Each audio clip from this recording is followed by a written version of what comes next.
Chapter 6, which possibly proves Boulatruelle's intelligence. On the afternoon of that same Christmas Day, 1823, a man had walked for rather a long time in the most deserted part of the Boulevard de l'Hôpital in Paris. This man had the air of a person who is seeking lodgings, and he seemed to halt, by preference, at the most modest houses on that dilapidated border of the Faubourg Saint-Marceau. We shall see further on that this man had, in fact, hired a chamber in that isolated quarter. This man, in his attire, as in all his person, realized the type of what may be called the well-bred mendicant, extreme wretchedness combined with extreme cleanliness. This is a very rare mixture, which inspires intelligent hearts with that double respect which one feels for the man who is very poor, and for the man who is very worthy. He wore a very old and very well-brushed round hat, a coarse coat, worn perfectly threadbare of an ochre yellow, a color that was not in the least eccentric at that epoch, a large waistcoat with pockets of a venerable cut, black breeches, worn gray at the knee, stockings of black worsted, and thick shoes with copper buckles. He would have been pronounced a preceptor in some good family, returned from the emigration.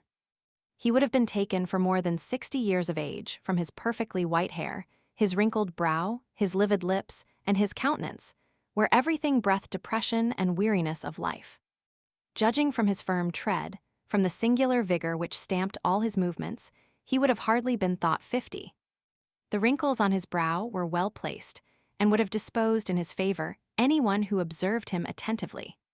His lip contracted with a strange fold which seemed severe, and which was humble. There was in the depth of his glance an indescribable melancholy serenity.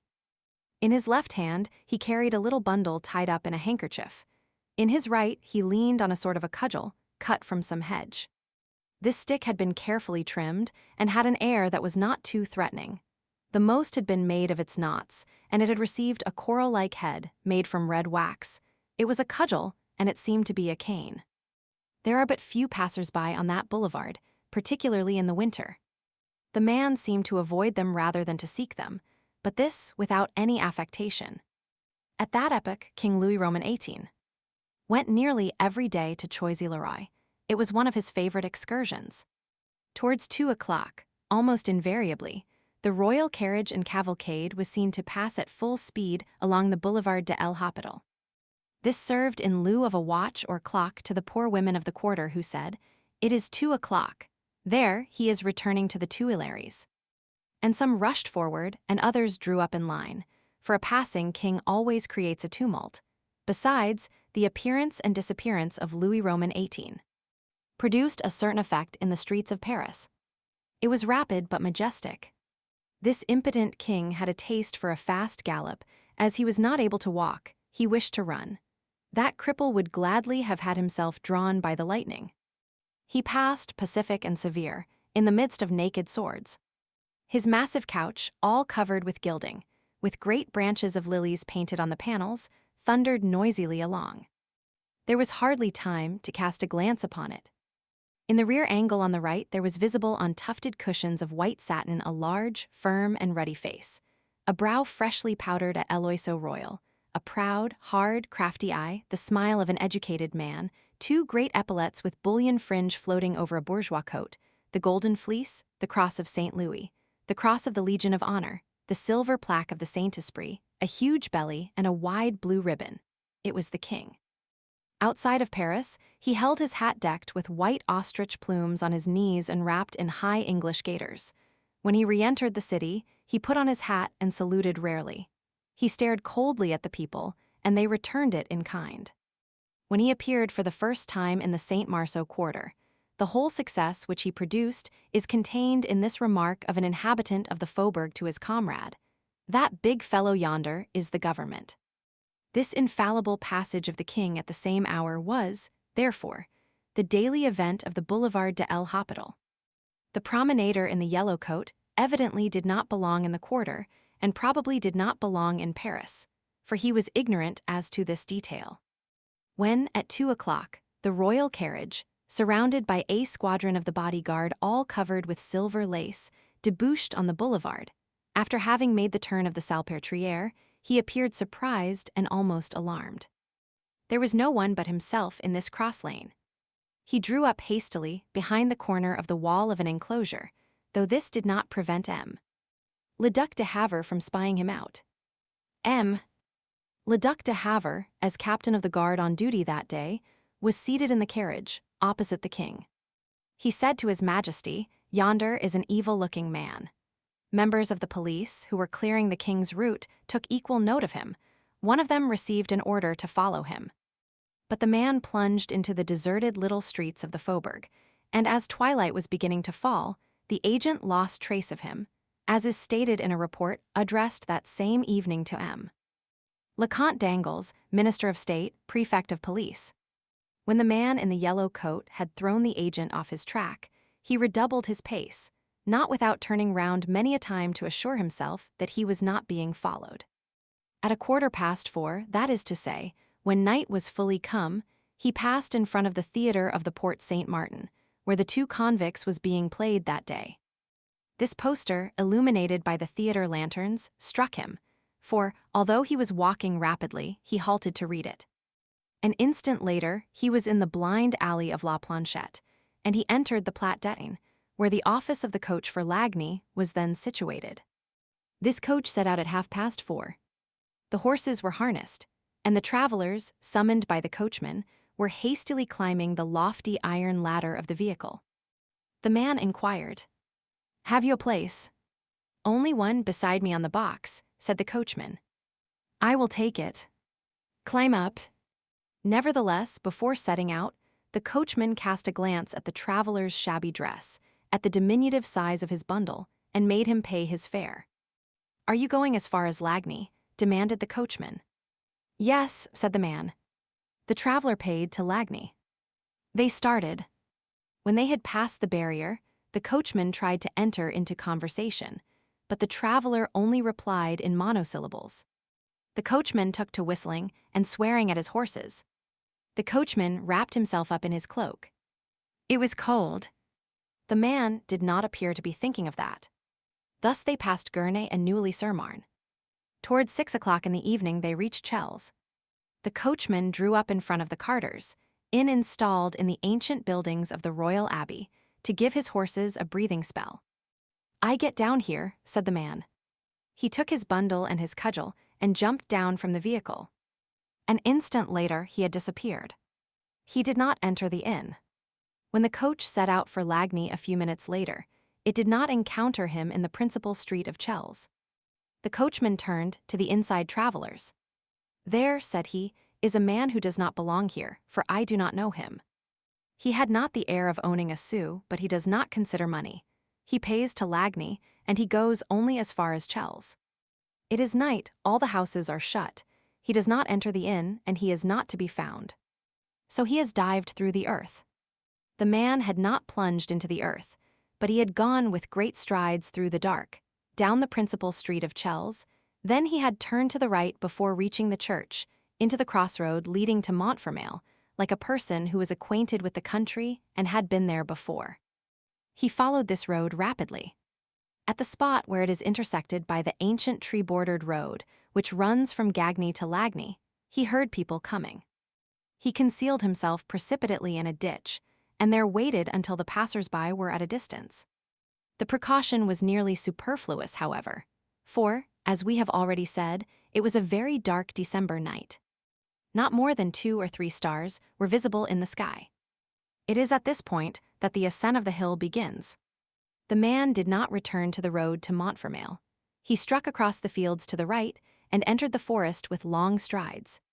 Once in the forest, he slackened his pace and began a careful examination of all the trees, advancing, step by step, as though seeking and following a mysterious road known to himself alone. There came a moment when he appeared to lose himself, and he paused in indecision. At last he arrived, by dint of feeling his way inch by inch, at a clearing where there was a great heap of whitish stones.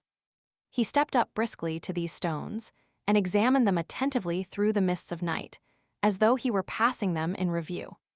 A large tree, covered with those excrescences which are the warts of vegetation, stood a few paces distant from the pile of stones.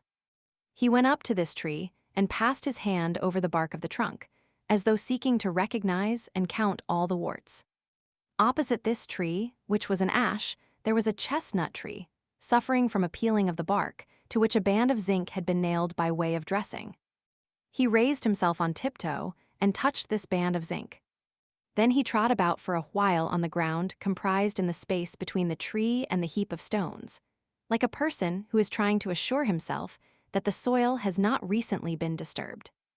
That done, he took his bearings and resumed his march through the forest. It was the man who had just met Cosette. As he walked through the thicket in the direction of Montfermeil, he had espied that tiny shadow moving with a groan, depositing a burden on the ground, then taking it up and setting out again. He drew near and perceived that it was a very young child, laden with an enormous bucket of water. Then he approached the child and silently grasped the handle of the bucket. Chapter 7. Cosette side by side with the stranger in the dark. Cosette, as we have said, was not frightened. The man accosted her. He spoke in a voice that was grave and almost bass. "My child, what you are carrying is very heavy for you." Cosette raised her head and replied, "Yes, sir." "Give it to me," said the man. "I will carry it for you." Cosette let go of the bucket handle. The man walked along beside her. "It really is very heavy," he muttered between his teeth. Then he added, "How old are you, little one?" "8, sir." "And have you come from far like this?" "From the spring in the forest." "Are you going far?" "A good quarter of an hour's walk from here." The man said nothing for a moment, then he remarked abruptly, "So you have no mother?" "I don't know," answered the child. Before the man had time to speak again, she added, "I don't think so. Other people have mothers. I have none." And after a silence she went on, "I think that I never had any." The man halted. He set the bucket on the ground, bent down and placed both hands on the child's shoulders, making an effort to look at her and to see her face in the dark. Cosette's thin and sickly face was vaguely outlined by the livid light in the sky. "What is your name?" said the man. "Cosette." The man seemed to have received an electric shock. He looked at her once more, then he removed his hands from Cosette's shoulders, seized the bucket, and set out again. After a moment he inquired, "Where do you live, little one?" "At Montfermeil, if you know where that is." "That is where we are going." "Yes, sir." He paused, then began again. "Who sent you at such an hour to get water in the forest?" "It was Madame Thénardier." The man resumed, in a voice which he strove to render indifferent, but in which there was, nevertheless, a singular tremor. "What does your Madame Thénardier do?" "She is my mistress," said the child. "She keeps the inn." "The inn," said the man. "Well, I am going to lodge there tonight." "Show me the way." "We are on the way there," said the child. The man walked tolerably fast. Cosette followed him without difficulty. She no longer felt any fatigue. From time to time, she raised her eyes towards the man, with a sort of tranquility and an indescribable confidence. She had never been taught to turn to Providence and to pray. Nevertheless, she felt within her something which resembled hope and joy, and which mounted towards heaven. Several minutes elapsed. The man resumed, "Is there no servant in Madame Thénardier's house?" "No, sir." "Are you alone there?" "Yes, sir." Another pause ensued. Cosette lifted up her voice. "That is to say, there are 2 little girls." "What little girls?" "Pauline and Zelma." This was the way the child simplified the romantic names, so dear, to the female Thénardier. "Who are Pauline and Zelma?" "They are Madame Thénardier's young ladies, her daughters, as you would say." "And what do those girls do?"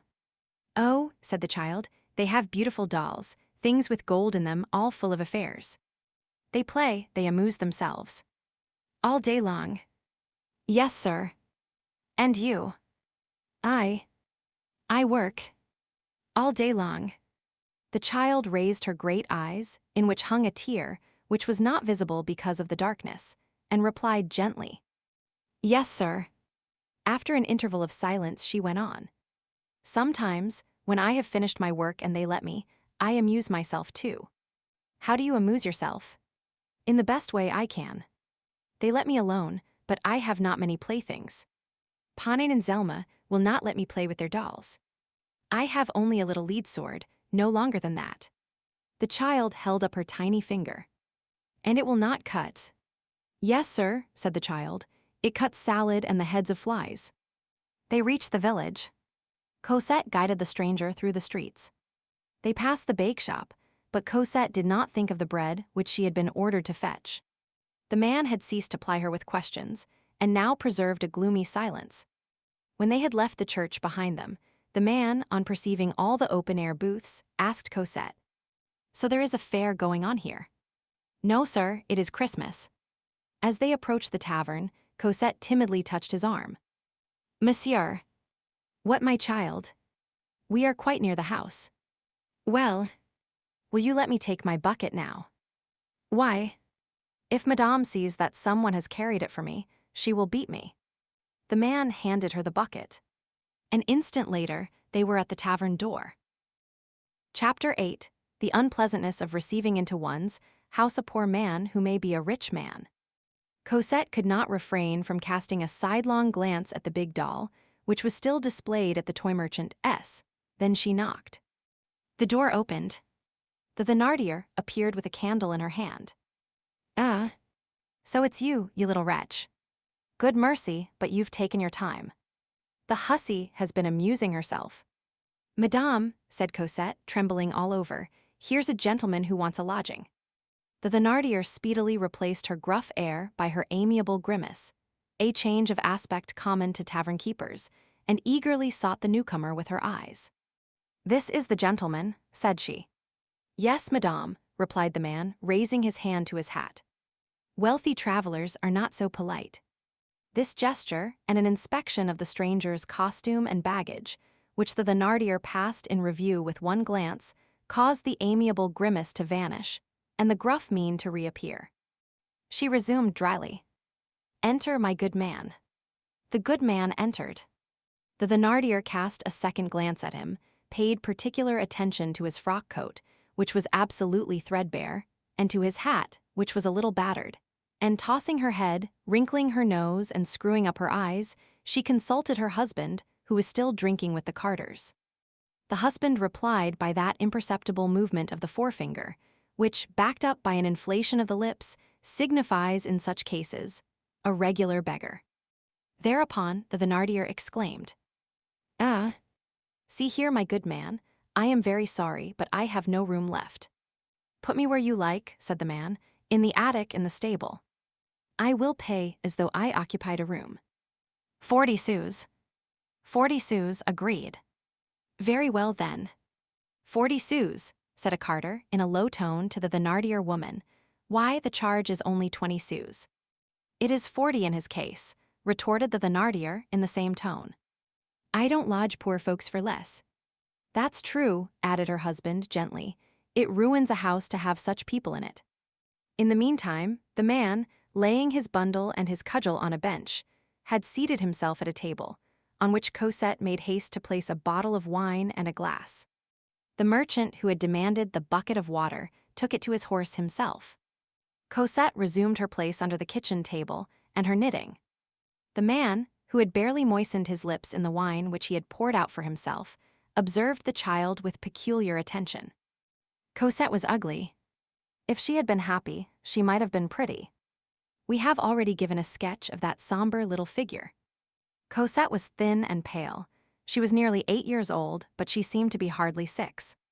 Her large eyes, sunken in a sort of shadow, were almost put out with weeping. The corners of her mouth had that curve of habitual anguish which is seen in condemned persons and desperately sick people. Her hands were, as her mother had divined, ruined with chilblains. The fire which illuminated her at that moment brought into relief all the angles of her bones and rendered her thinness frightfully apparent. As she was always shivering, she had acquired the habit of pressing her knees one against the other. Her entire clothing was but a rag which would have inspired pity in summer, and which inspired horror in winter. All she had on was hole-ridden linen, not a scrap of woolen. Her skin was visible here and there, and everywhere black and blue spots could be descried, which marked the places where the Thénardier woman had touched her. Her naked legs were thin and red. The hollows in her neck were enough to make one weep. This child's whole person, her mien, her attitude, the sound of her voice, the intervals which she allowed to elapse between one word and the next, her glance, her silence, her slightest gesture, expressed and betrayed one sole idea: fear. Fear was diffused all over her. She was covered with it, so to speak. Fear drew her elbows close to her hips, withdrew her heels under her petticoat, made her occupy as little space as possible, allowed her only the breath that was absolutely necessary, and had become what might be called the habit of her body, admitting of no possible variation except an increase.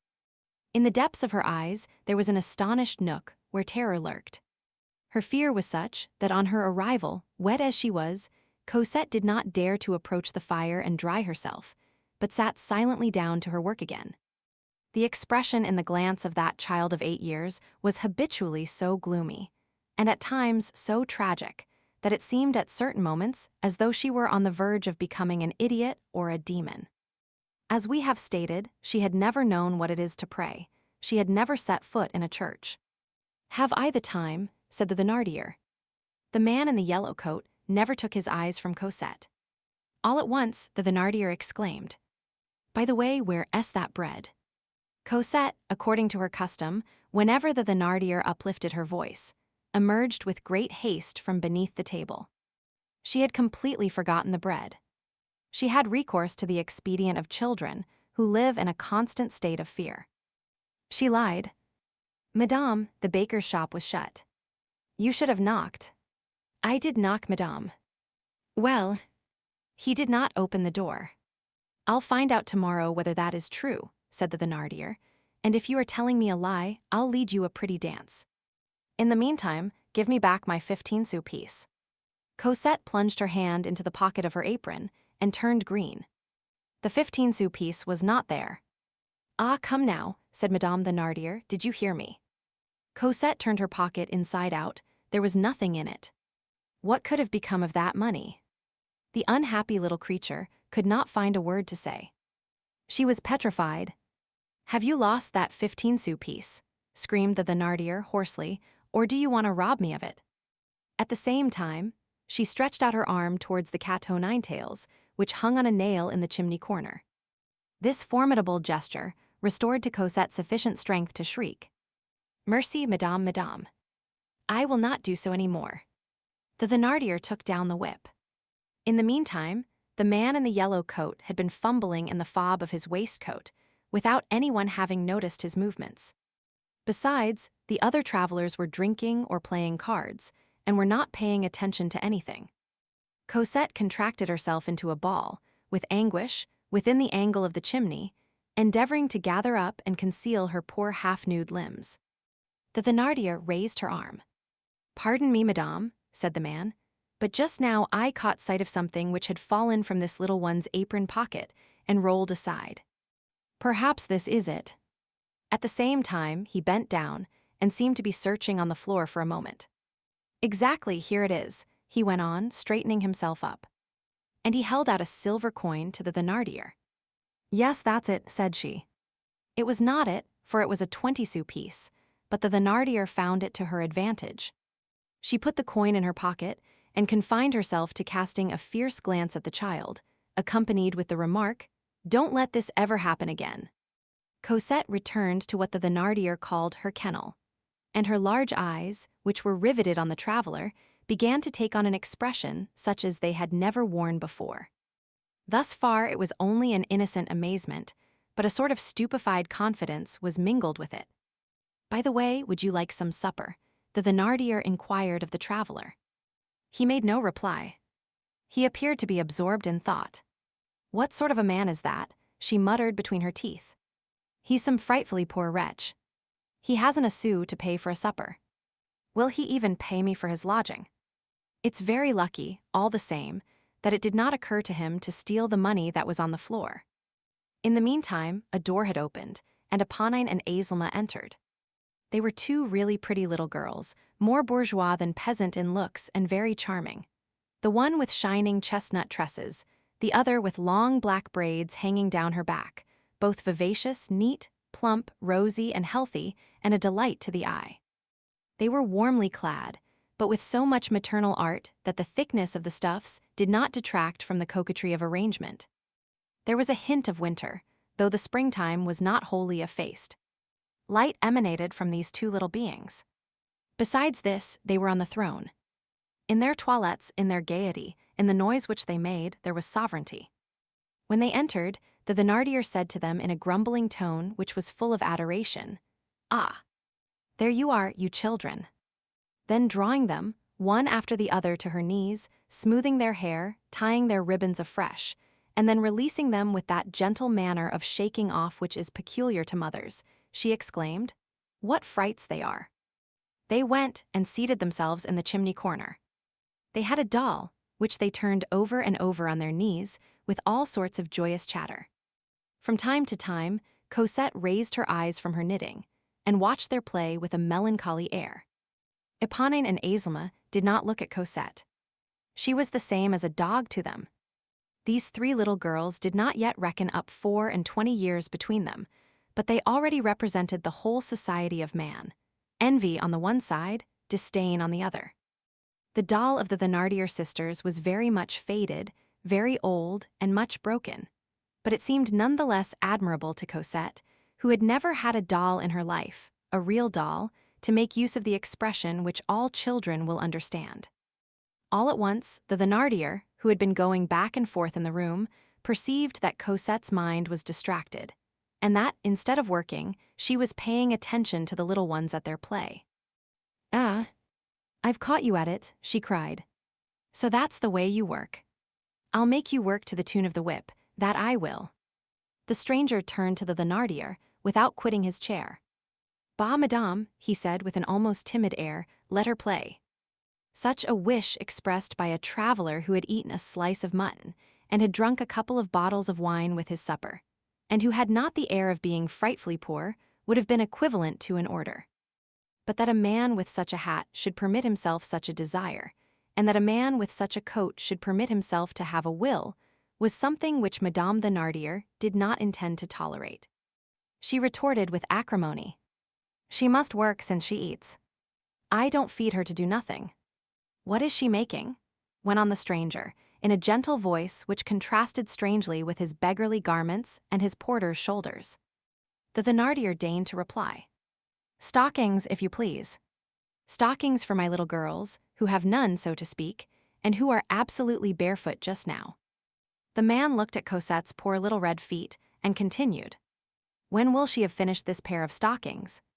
She has at least 3 or 4 good days. Work on them still, the lazy creature. And how much will that pair of stockings be worth when she has finished them?" The Thénardier cast a glance of disdain on him. 30 sous at least." "Will you sell them for 5 francs?" went on the man. "Good heavens!" exclaimed a carter who was listening with a loud laugh. 5 francs. The deuce, I should think so. 5 balls. The Thénardier thought it time to strike in. "Yes, sir, if such is your fancy, you will be allowed to have that pair of stockings for 5 francs. We can refuse nothing to travelers." "You must pay on the spot," said the Thénardier, in her curt and peremptory fashion. "I will buy that pair of stockings," replied the man, "and," he added, drawing a 5-franc piece from his pocket and laying it on the table, "I will pay for them." Then he turned to Cosette. "Now I own your work, play my child." The carter was so much touched by the 5-franc piece that he abandoned his glass and hastened up. "But it's true," he cried, examining it. "A real hind wheel. And not counterfeit." The Thénardier approached and silently put the coin in his pocket. The Thénardier had no reply to make. She bit her lips, and her face assumed an expression of hatred. In the meantime, Cosette was trembling. She ventured to ask, "Is it true, madame? May I play?" "Play," said the Thénardier in a terrible voice. "Thanks, madame," said Cosette. And while her mouth thanked the Thénardier, her whole little soul thanked the traveler. Thénardier had resumed his drinking. His wife whispered in his ear, "Who can this yellow man be?" "I have seen millionaires with coats like that," replied Thénardier in a sovereign manner. Cosette had dropped her knitting, but had not left her seat. Cosette always moved as little as possible. She picked up some old rags and her little lead sword from a box behind her. Eponine and Azelma paid no attention to what was going on. They had just executed a very important operation. They had just got hold of the cat. They had thrown their doll on the ground, and Eponine, who was the elder, was swathing the little cat, in spite of its mewing and its contortions, in a quantity of clothes and red and blue scraps. While performing this serious and difficult work, she was saying to her sister in that sweet and adorable language of children, whose grace, like the splendor of the butterfly's wing, vanishes when one essays to fix it fast. You see, sister, this doll is more amusing than the other. She twists, she cries, she is warm. See, sister, let us play with her. She shall be my little girl.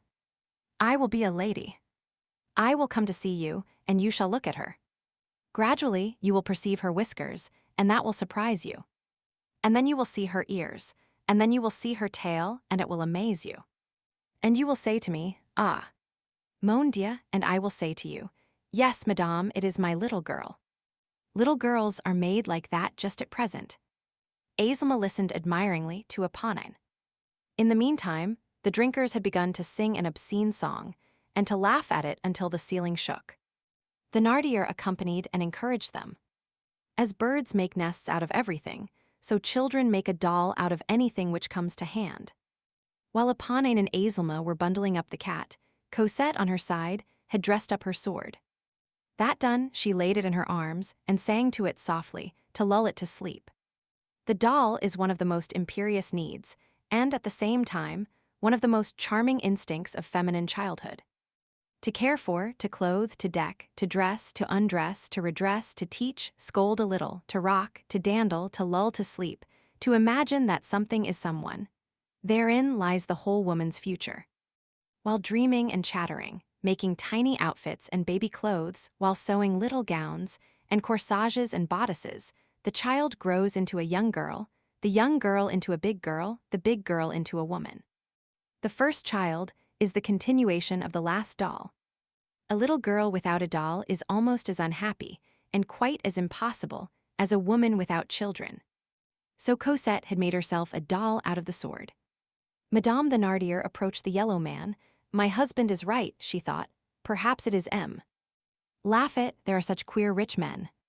She came and set her elbows on the table. Monsieur, said she. At this word, monsieur, the man turned. Up to that time, the Thénardier had addressed him only as brave Ham or Bonhomme. You see, sir, she pursued, assuming a Swedish air that was even more repulsive to behold than her fierce mien, I am willing that the child should play. I do not oppose it, but it is good for once because you are generous. You see, she has nothing, she must needs work. Then this child is not yours, demanded the man. Oh, mon Dieu. No, sir. She is a little beggar whom we have taken in through charity, a sort of imbecile child. She must have water on the brain. She has a large head, as you see. We do what we can for her, for we are not rich. We have written in vain to her native place and have received no reply these 6 months. It must be that her mother is dead. Ah, said the man, and fell into his reverie once more. Her mother didn't amount to much, added the Thénardier. She abandoned her child.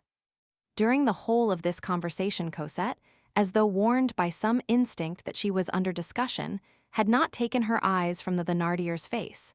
She listened vaguely. She caught a few words here and there.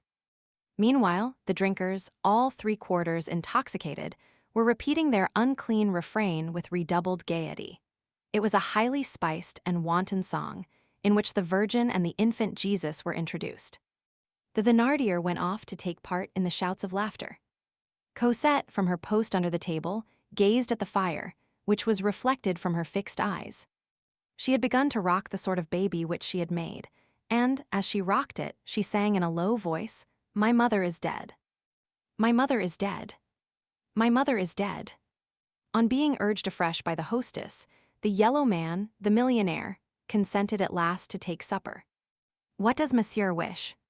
Bread and cheese, said the man. Decidedly, he is a beggar, thought Madame Thénardier. The drunken men were still singing their song, and the child under the table was singing hers. All at once, Cosette paused. She had just turned round and caught sight of the little Thénardier's doll, which they had abandoned for the cat, and had left on the floor a few paces from the kitchen table. Then she dropped the swaddled sword, which only half met her needs, and cast her eyes slowly round the room. Madame Thénardier was whispering to her husband and counting over some money. Ponine and Zelma were playing with the cat. The travelers were eating or drinking or singing. Not a glance was fixed on her. She had not a moment to lose. She crept out from under the table on her hands and knees, made sure once more that no one was watching her. Then she slipped quickly up to the doll and seized it. An instant later, she was in her place again, seated motionless, and only turned so as to cast a shadow on the doll which she held in her arms. The happiness of playing with a doll was so rare for her that it contained all the violence of voluptuousness. No one had seen her, except the traveler, who was slowly devouring his meager supper. This joy lasted about a quarter of an hour. But with all the precautions that Cosette had taken, she did not perceive that one of the doll's legs stuck out, and that the fire on the hearth lighted it up very vividly. That pink and shining foot, projecting from the shadow, suddenly struck the eye of Azelma, who said to Eponine, "Look." "Sister." The two little girls paused in stupefaction. Cosette had dared to take their doll. Eponine rose, and without releasing the cat, she ran to her mother, and began to tug at her skirt. "Let me alone," said her mother. "What do you want?" "Mother," said the child, "look there." And she pointed to Cosette. Cosette, absorbed in the ecstasies of possession, no longer saw or heard anything. Madame Thénardier's countenance assumed that peculiar expression which is composed of the terrible mingled with the trifles of life, and which has caused this style of woman to be named Megeras. On this occasion, wounded pride exasperated her wrath still further. Cosette had overstepped all bounds. Cosette had laid violent hands on the doll belonging to these young ladies. A czarina who should see a muzhik trying on her imperial son's blue ribbon would wear no other face. She shrieked in a voice rendered hoarse with indignation. "Cosette!" Cosette started as though the earth had trembled beneath her. She turned round. "Cosette!" repeated the Thénardier. Cosette took the doll and laid it gently on the floor with a sort of veneration, mingled with despair. Then, without taking her eyes from it, she clasped her hands, and what is terrible to relate of a child of that age, she wrung them. Then, not one of the emotions of the day, neither the trip to the forest, nor the weight of the bucket of water, nor the loss of the money, nor the sight of the whip, nor even the sad words which she had heard Madame Thénardier utter had been able to wring this from her. She wept. She burst out sobbing. Meanwhile, the traveler had risen to his feet. "What is the matter?" he said to the Thénardier. "Don't you see?" said the Thénardier, pointing to the corpus delicti which lay at Cosette's feet. "Well, what of it?" resumed the man. "That beggar," replied the Thénardier, "has permitted herself to touch the children's doll." "All this noise for that," said the man. "Well, what if she did play with that doll?" "She touched it with her dirty hands," pursued the Thénardier, "with her frightful hands." Here Cosette redoubled her sobs. "Will you stop your noise?" screamed the Thénardier. The man went straight to the street door, opened it, and stepped out.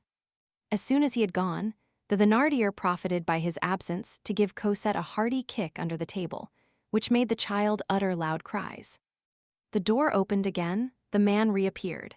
He carried in both hands the fabulous doll which we have mentioned, and which all the village brats had been staring at ever since the morning, and he set it upright in front of Cosette, saying, "Here, this is for you." It must be supposed that in the course of the hour and more which he had spent there, he had taken confused notice through his reverie of that toy shop, lighted up by fire pots and candles so splendidly that it was visible like an illumination through the window of the drinking shop. Cosette raised her eyes. She gazed at the man approaching her with that doll as she might have gazed at the sun. She heard the unprecedented words, "It is for you." She stared at him. She stared at the doll. Then she slowly retreated and hid herself at the extreme end under the table in a corner of the wall. She no longer cried. She no longer wept. She had the appearance of no longer daring to breathe. The Thénardier, Eponine, and Azelma were like statues also. The very drinkers had paused. A solemn silence reigned through the whole room. Madame Thénardier, petrified and mute, recommenced her conjectures. Who is that old fellow? Is he a poor man? Is he a millionaire? Perhaps he is both, that is to say, a thief. The face of the male Thénardier presented that expressive fold which accentuates the human countenance whenever the dominant instinct appears there in all its bestial force. The tavern keeper stared alternately at the doll and at the traveler. He seemed to be scenting out the man as he would have scented out a bag of money. This did not last longer than the space of a flash of lightning. He stepped up to his wife and said to her in a low voice, "That machine costs at least 30 francs. No nonsense. Down on your belly before that man." Gross natures have this in common with naive natures, that they possess no transition state. "Well, Cosette," said the Thénardier, in a voice that strove to be sweet and which was composed of the bitter honey of malicious women, "aren't you going to take your doll?" Cosette ventured to emerge from her hole. "The gentleman has given you a doll, my little Cosette," said Thénardier with a caressing air. "Take it, it is yours." Cosette gazed at the marvelous doll in a sort of terror. Her face was still flooded with tears, but her eyes began to fill, like the sky at daybreak, with strange beams of joy. What she felt at that moment was a little like what she would have felt if she had been abruptly told, "Little one, you are the Queen of France." It seemed to her that if she touched that doll, lightning would dart from it. This was true up to a certain point, for she said to herself that the Thénardier would scold and beat her. Nevertheless, the attraction carried the day. She ended by drawing near and murmuring timidly as she turned towards Madame Thénardier, "May I, madame?" No words can render that air, at once despairing, terrified, and ecstatic. "Party," cried the Thénardier, "it is yours. The gentleman has given it to you." "Truly, sir," said Cosette. "Is it true? Is the lady mine?" The stranger's eyes seemed to be full of tears. He appeared to have reached that point of emotion where a man does not speak for fear, lest he should weep. He nodded to Cosette and placed the lady's hand in her tiny hand. Cosette hastily withdrew her hand, as though that of the lady scorched her, and began to stare at the floor. We are forced to add that at that moment she stuck out her tongue immoderately. All at once she wheeled round and seized the doll in a transport. "I shall call her Catherine," she said. It was an odd moment when Cosette's rags met and clasped the ribbons and fresh pink muslins of the doll. "Madame," she resumed, "may I put her on a chair?" "Yes, my child," replied the Thénardier. It was now the turn of Éponine and Azelma to gaze at Cosette with envy. Cosette placed Catherine on a chair, then seated herself on the floor in front of her and remained motionless, without uttering a word, in an attitude of contemplation. "Play, Cosette," said the stranger. "Oh, I am playing," returned the child. This stranger, this unknown individual, who had the air of a visit which Providence was making on Cosette, was the person whom the Thénardier hated worse than anyone in the world at that moment. However, it was necessary to control herself. Habituated as she was to dissimulation through endeavoring to copy her husband in all his actions, these emotions were more than she could endure. She made haste to send her daughters to bed, then she asked the man's permission to send Cosette off also. "For she has worked hard all day," she added with a maternal air. Cosette went off to bed, carrying Catherine in her arms. From time to time, the Thénardier went to the other end of the room where her husband was, to relieve her soul, as she said. She exchanged with her husband words, which were all the more furious, because she dared not utter them aloud. "Old beast! What has he got in his belly, to come and upset us in this manner? To want that little monster to play. To give away 40-franc dolls to a jade that I would sell for 40 sous, so I would. A little more and he will be saying your majesty to her, as though to the Duchesse de Berry. Is there any sense in it? Is he mad then, that mysterious old fellow?" "Why, it is perfectly simple," replied the Thénardier, "if that amuses him. It amuses you to have the little one work. It amuses him to have her play. He's all right. A traveler can do what he pleases when he pays for it. If the old fellow is a philanthropist, what is that to you? If he is an imbecile, it does not concern you. What are you worrying for, so long as he has money?"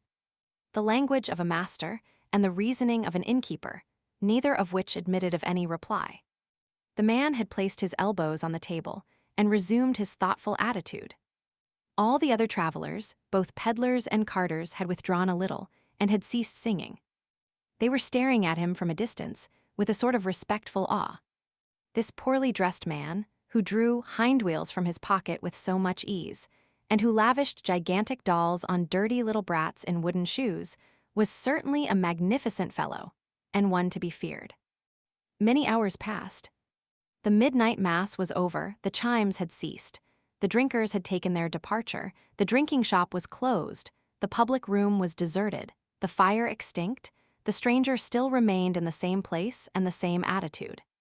From time to time, he changed the elbow on which he leaned. That was all, but he had not said a word since Cosette had left the room. The Thénardiers alone, out of politeness and curiosity, had remained in the room. Is he going to pass the night in that fashion? Grumbled the Thénardier. When 2 o'clock in the morning struck, she declared herself vanquished and said to her husband, "I'm going to bed." "Do as you like." Her husband seated himself at a table in the corner, lighted a candle, and began to read the Courier Francais. A good hour passed thus. The worthy innkeeper had perused the Courier Francais at least 3 times, from the date of the number to the printer's name. The stranger did not stir. The Thénardier fidgeted, coughed, spit, blew his nose, and creaked his chair. Not a movement on the man's part. Is he asleep? Thought the Thénardier. The man was not asleep, but nothing could arouse him. At last the Thénardier took off his cap, stepped gently up to him, and ventured to say, "Is not Monsieur going to his repose?"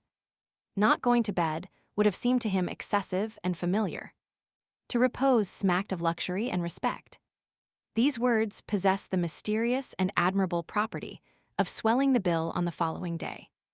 A chamber where one sleeps costs 20 sous, a chamber in which one reposes costs 20 francs. "Well," said the stranger, "you are right. Where is your stable?" "Sir," exclaimed the Thénardier with a smile, "I will conduct you, sir." He took the candle, the man picked up his bundle and cudgel, and the Thénardier conducted him to a chamber on the first floor, which was of rare splendor, all furnished in mahogany with a low bedstead, curtained with red calico. "What is this?" said the traveler. "It is really our bridal chamber," said the tavern keeper. "My wife and I occupy another. This is only entered 3 or 4 times a year." "I should have liked the stable quite as well," said the man abruptly. The Thénardier pretended not to hear this unamiable remark. He lighted 2 perfectly fresh wax candles, which figured on the chimney-piece. A very good fire was flickering on the hearth. On the chimney-piece, under a glass globe, stood a woman's headdress in silver wire and orange flowers. "And what is this?" resumed the stranger. "That, sir," said the Thénardier, "is my wife's wedding bonnet." The traveler surveyed the object with a glance which seemed to say, "There really was a time, then, when that monster was a maiden." The Thénardier lied, however. When he had leased this paltry building for the purpose of converting it into a tavern, he had found this chamber decorated in just this manner, and had purchased the furniture and obtained the orange flowers at second hand, with the idea that this would cast a graceful shadow on his spouse, and would result in what the English call respectability for his house. When the traveler turned round, the host had disappeared. The Thénardier had withdrawn discreetly, without venturing to wish him a good night, as he did not wish to treat with disrespectful cordiality a man whom he proposed to fleece royally the following morning. The innkeeper retired to his room. His wife was in bed, but she was not asleep. When she heard her husband's step, she turned over and said to him, "Do you know, I'm going to turn Cosette out of doors tomorrow." The Thénardier replied coldly, "How you do go on." They exchanged no further words, and a few moments later their candle was extinguished. As for the traveler, he had deposited his cudgel and his bundle in a corner. The landlord once gone, he threw himself into an armchair and remained for some time buried in thought. Then he removed his shoes, took one of the 2 candles, blew out the other, opened the door, and quitted the room, gazing about him like a person who is in search of something. He traversed a corridor and came upon a staircase. There he heard a very faint and gentle sound, like the breathing of a child. He followed this sound and came to a sort of triangular recess built under the staircase, or rather formed by the staircase itself. This recess was nothing else than the space under the steps. There, in the midst of all sorts of old papers and potsherds, among dust and spiders, webs, was a bed, if one can call by the name of bed a straw pallet so full of holes as to display the straw, and a coverlet so tattered as to show the pallet. No sheets. This was placed on the floor. In this bed Cosette was sleeping. The man approached and gazed down upon her. Cosette was in a profound sleep. She was fully dressed. In the winter she did not undress, in order that she might not be so cold. Against her breast was pressed the doll, whose large eyes, wide open, glittered in the dark. From time to time, she gave vent to a deep sigh as though she were on the point of waking, and she strained the doll almost convulsively in her arms. Beside her bed, there was only one of her wooden shoes. A door which stood open near Cosette's pallet permitted a view of a rather large, dark room. The stranger stepped into it. At the further extremity, through a glass door, he saw two small, very white beds. They belonged to Eponine and Azelma. Behind these beds, and half hidden, stood an uncurtained wicker cradle, in which the little boy who had cried all the evening lay asleep. The stranger conjectured that this chamber connected with that of the Thénardier pair. He was on the point of retreating when his eye fell upon the fireplace, one of those vast tavern chimneys where there is always so little fire when there is any fire at all, and which are so cold to look at. There was no fire in this one, there was not even ashes, but there was something which attracted the stranger's gaze, nevertheless. It was two tiny children's shoes, coquettish in shape and unequal in size. The traveler recalled the graceful and immemorial custom, in accordance with which children place their shoes in the chimney on Christmas Eve, there to await in the darkness some sparkling gift from their good fairy. Eponine and Azelma had taken care not to omit this, and each of them had set one of her shoes on the hearth. The traveler bent over them. The fairy, that is to say, their mother, had already paid her visit, and in each he saw a brand new and shining 10-sou piece. The man straightened himself up, and was on the point of withdrawing, when far in the darkest corner of the hearth, he caught sight of another object. He looked at it and recognized a wooden shoe, a frightful shoe of the coarsest description, half dilapidated and all covered with ashes and dried mud. It was Cosette's sabot. Cosette, with that touching trust of childhood, which can always be deceived yet never discouraged, had placed her shoe on the hearthstone also. Hope in a child who has never known anything, but despair is a sweet and touching thing. There was nothing in this wooden shoe. The stranger fumbled in his waistcoat, bent over and placed a louis d'or in Cosette's shoe. Then he regained his own chamber with the stealthy tread of a wolf. Chapter 9: Thénardier and his maneuvers. On the following morning, 2 hours at least before daybreak, Thénardier, seated beside a candle in the public room of the tavern, pen in hand, was making out the bill for the traveler with the yellow coat. His wife, standing beside him and half bent over him, was following him with her eyes. They exchanged not a word. On the one hand, there was profound meditation. On the other, the religious admiration with which one watches the birth and development of a marvel of the human mind. A noise was audible in the house. It was the lark sweeping the stairs. After the lapse of a good quarter of an hour, and some erasures, Thénardier produced the following masterpiece. Bill of the gentleman in No. 1. Supper.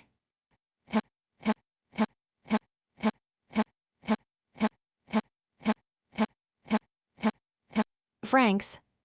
Chamber.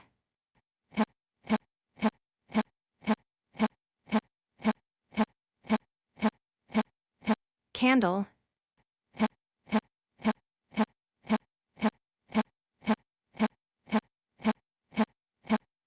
Fire.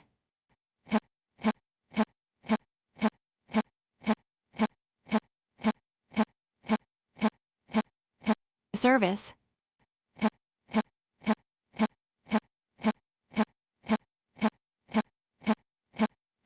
A total. Francs. Service was written service. 23 francs, cried the woman, with an enthusiasm which was mingled with some hesitation. Like all great artists, Thénardier was dissatisfied. Pew, he exclaimed. It was the accent of Castlereagh, auditing France's bill at the Congress of Vienna. Monsieur Thénardier, you are right. He certainly owes that, murmured the wife, who was thinking of the doll bestowed on Cosette in the presence of her daughters. It is just, but it is too much. He will not pay it. Thénardier laughed coldly, as usual, and said, He will pay. This laugh was the supreme assertion of certainty and authority. That which was asserted in this manner must needs be so. His wife did not insist. She set about arranging the table. Her husband paced the room. A moment later he added, I owe full 1,500 francs. He went and seated himself in the chimney corner, meditating, with his feet among the warm ashes. By the way, resumed his wife, you don't forget that I'm going to turn Cosette out of doors today. The monster. She breaks my heart with that doll of hers. I'd rather marry Louis Roman 18 than keep her another day in the house. Thénardier lighted his pipe and replied between two puffs, You will hand that bill to the man. Then he went out. Hardly had he left the room when the traveler entered. Thénardier instantly reappeared behind him and remained motionless in the half-open door, visible only to his wife. The yellow man carried his bundle and his cudgel in his hand. Up so early, said Madame Thénardier, is Monsieur leaving us already? As she spoke thus, she was twisting the bill about in her hands with an embarrassed air and making creases in it with her nails. Her hard face presented a shade which was not habitual with it, timidity and scruples. To present such a bill to a man who had so completely the air of a poor wretch seemed difficult to her. The traveler appeared to be preoccupied and absent-minded. He replied, Yes, madame, I am going. So monsieur has no business in Montfermeil. No, I was passing through. That is all. What do I owe you, madame? He added. The Thénardier silently handed him the folded bill. The man unfolded the paper and glanced at it, but his thoughts were evidently elsewhere. Madame, he resumed, is business good here in Montfermeil? So, monsieur, replied the Thénardier, stupefied at not witnessing another sort of explosion. She continued, in a dreary and lamentable tone. Oh, monsieur, times are so hard. And then, we have so few bourgeois in the neighborhood. All the people are poor, you see. If we had not, now and then, some rich and generous travelers like monsieur, we should not get along at all. We have so many expenses. Just see, that child is costing us our very eyes. What child? Why, the little one, you know. Cosette the lark, as she is called hereabouts. Ah, said the man. She went on. How stupid these peasants are with their nicknames. She has more the air of a bat than of a lark. You see, sir, we do not ask charity, and we cannot bestow it. We earn nothing, and we have to pay out a great deal. The license, the imposts, the door and window tax, the hundreds. Monsieur is aware that the government demands a terrible deal of money. And then I have my daughters. I have no need to bring up other people's children. The man resumed, in that voice which he strove to render indifferent, and in which there lingered a tremor. What if one were to rid you of her? Who? Cosette. Yes. The landlady's red and violent face brightened up hideously. Sir, my dear sir, take her, keep her, lead her off, carry her away, sugar her, stuff her with truffles, drink her, eat her, and the blessings of the good Holy Virgin and of all the saints of paradise be upon you. Agreed. Really? You will take her away. I will take her away. Immediately. Immediately. Call the child. Cosette, screamed the Thénardier. In the meantime, pursued the man, I will pay you what I owe you. How much is it? He cast a glance on the bill and could not restrain a start of surprise. 23 francs. He looked at the landlady and repeated, 23 francs. There was in the enunciation of these words, thus repeated, an accent between an exclamation and an interrogation point. The Thénardier had had time to prepare herself for the shock. She replied with assurance, Good gracious, yes, sir, it is 23 francs. The stranger laid 5 5-franc pieces on the table. Go and get the child, said he. At that moment, the Thénardier advanced to the middle of the room and said, Monsieur owes 26 sous. 26 sous, exclaimed his wife. 20 sous for the chamber, resumed the Thénardier coldly, and 6 sous for his supper. As for the child, I must discuss that matter a little with the gentleman. Leave us, wife. Madame Thénardier was dazzled as with the shock caused by unexpected lightning flashes of talent. She was conscious that a great actor was making his entrance on the stage, uttered not a word in reply, and left the room. As soon as they were alone, Thénardier offered the traveler a chair. The traveler seated himself. Thénardier remained standing, and his face assumed a singular expression of good fellowship and simplicity. "Sir," said he, "what I have to say to you is this, that I adore that child." The stranger gazed intently at him. "What child?" Thénardier continued. "How strange it is, one grows attached. What money is that? Take back your 100-sou piece." "I adore the child." "Whom do you mean?" demanded the stranger. "Eh? Our little Cosette. Are you not intending to take her away from us?" "Well, I speak frankly. As true as you are an honest man, I will not consent to it. I shall miss that child. I saw her first when she was a tiny thing. It is true that she costs us money. It is true that she has her faults. It is true that we are not rich. It is true that I have paid out over 400 francs for drugs for just one of her illnesses. But one must do something for the good God's sake. She has neither father nor mother. I have brought her up. I have bread enough for her and for myself. In truth, I think a great deal of that child. You understand, one conceives an affection for a person. I am a good sort of a beast, I am. I do not reason, I love that little girl. My wife is quick-tempered, but she loves her also. You see, she is just the same as our own child. I want to keep her to babble about the house." The stranger kept his eye intently fixed on the Thénardier. The latter continued. "Excuse me, sir, but one does not give away one's child to a passerby like that. I am right, am I not? Still, I don't say, you are rich. You have the air of a very good man, if it were for her happiness. But one must find out that. You understand. Suppose that I were to let her go and to sacrifice myself, I should like to know what becomes of her. I should not wish to lose sight of her.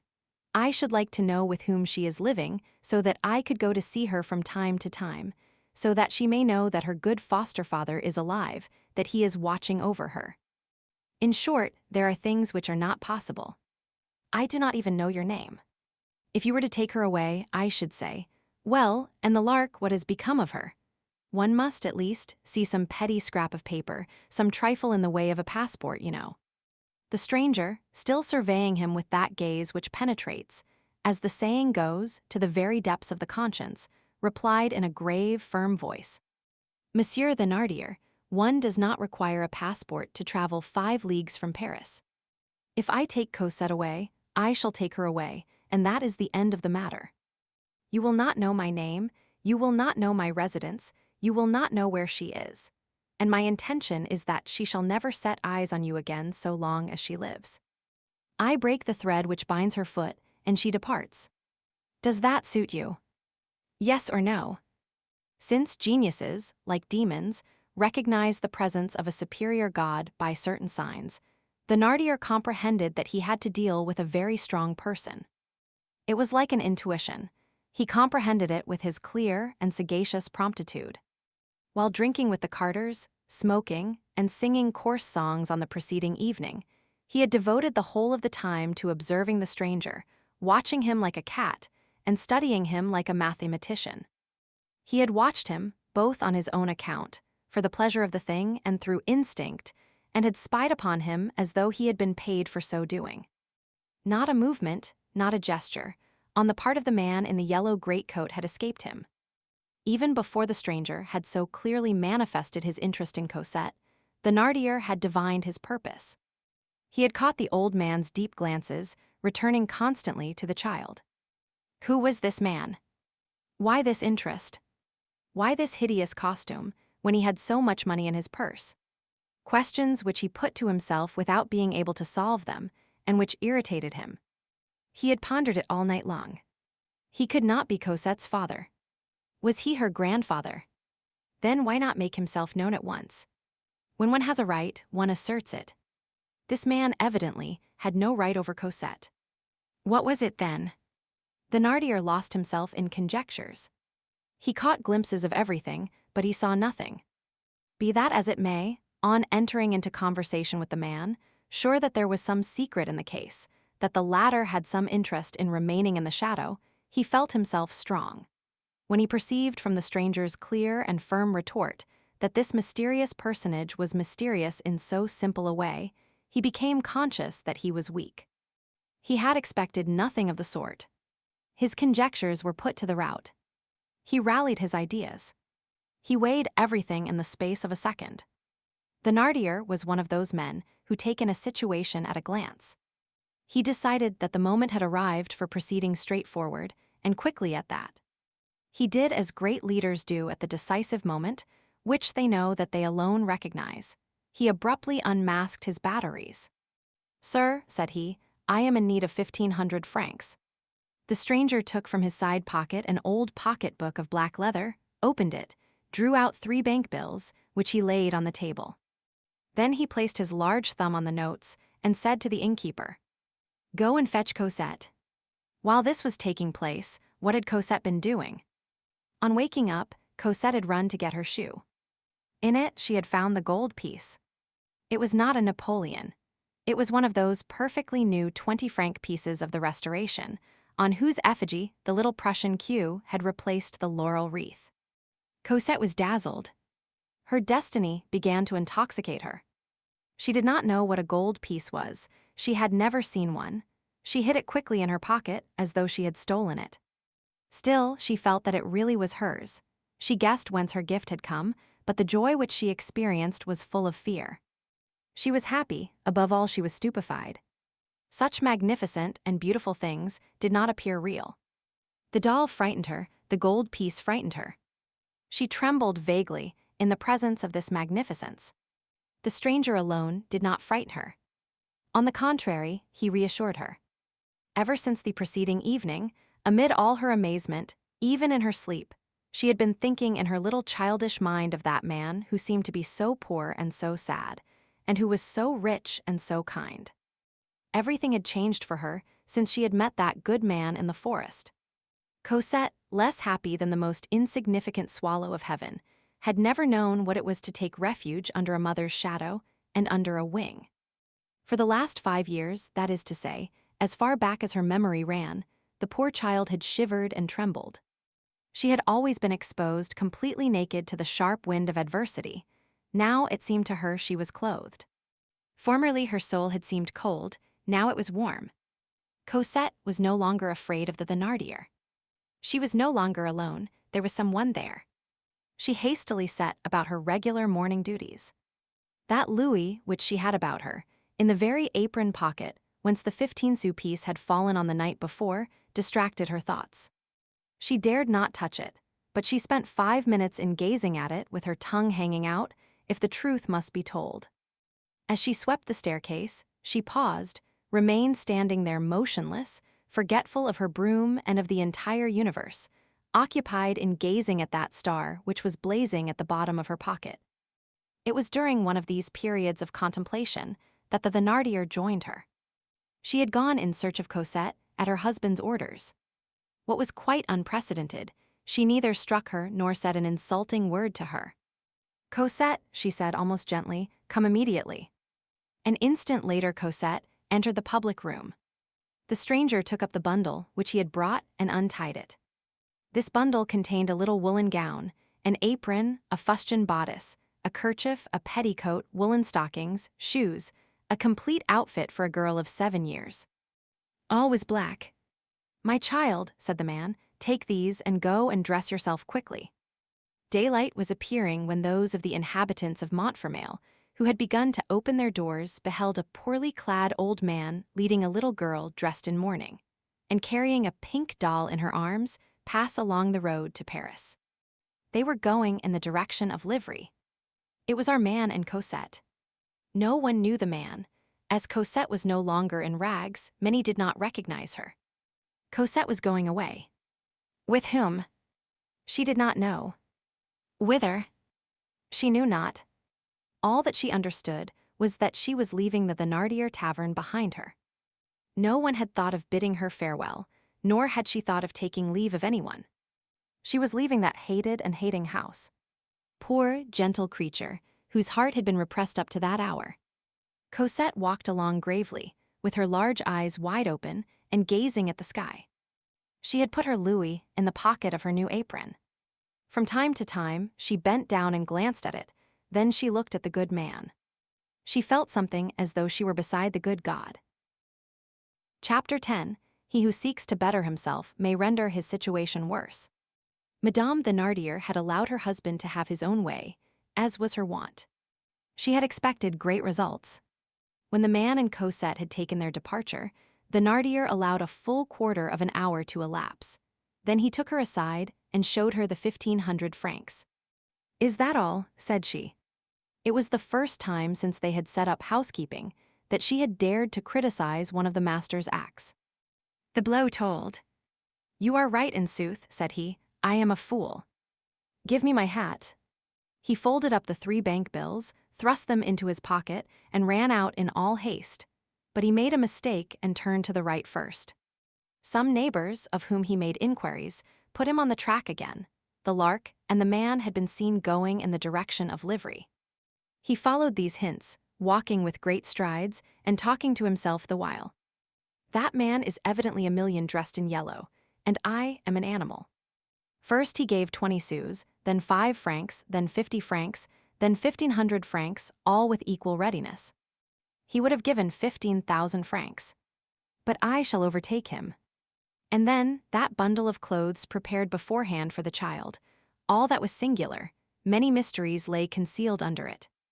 One does not let mysteries out of one's hand when one has once grasped them. The secrets of the wealthy are sponges of gold. One must know how to subject them to pressure. All these thoughts whirled through his brain. "I am an animal," said he.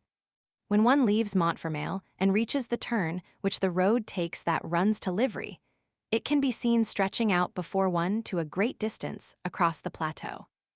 On arriving there, he calculated that he ought to be able to see the old man and the child.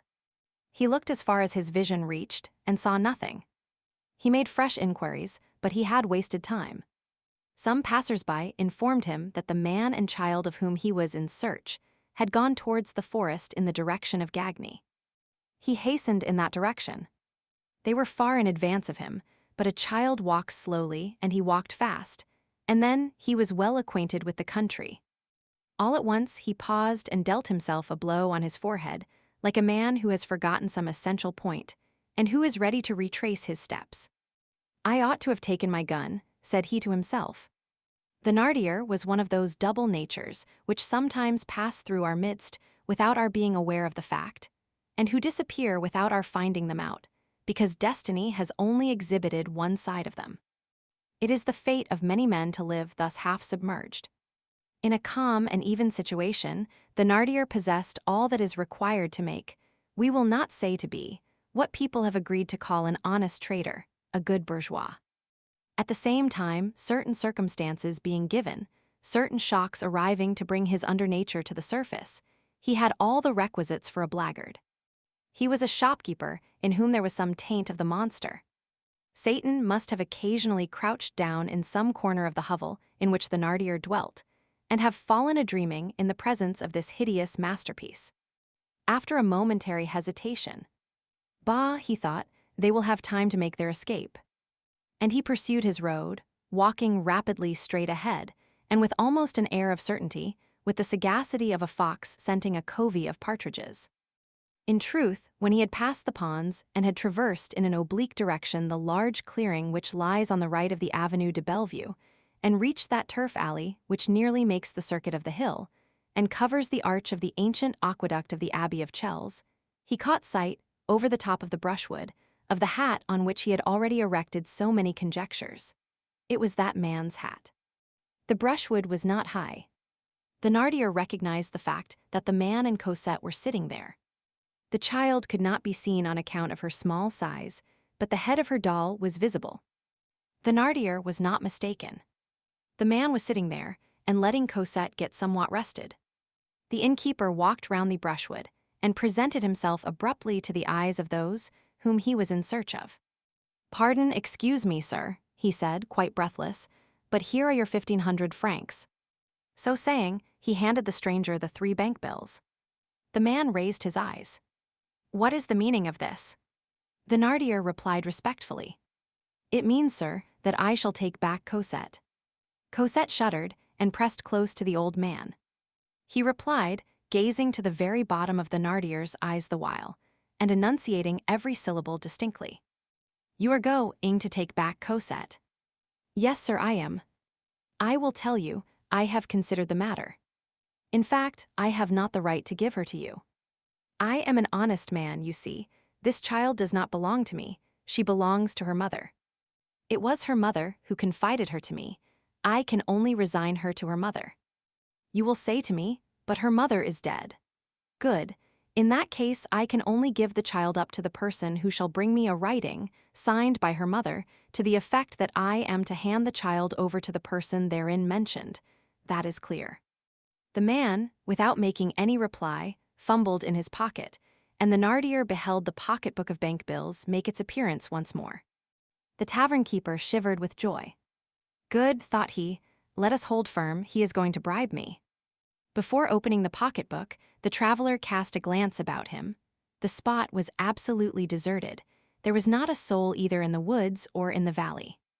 The man opened his pocketbook once more and drew from it, not the handful of bills which the Thénardier expected, but a simple little paper, which he unfolded and presented fully open to the innkeeper, saying, "You are right, read." The Thénardier took the paper and read. M. Sir M. March 25, 1823. Monsieur Thénardier. You will deliver Cosette to this person. You will be paid for all the little things. I have the honor to salute you with respect, Fantine. You know that signature, resumed the man. It certainly was Fantine's signature. The Thénardier recognized it.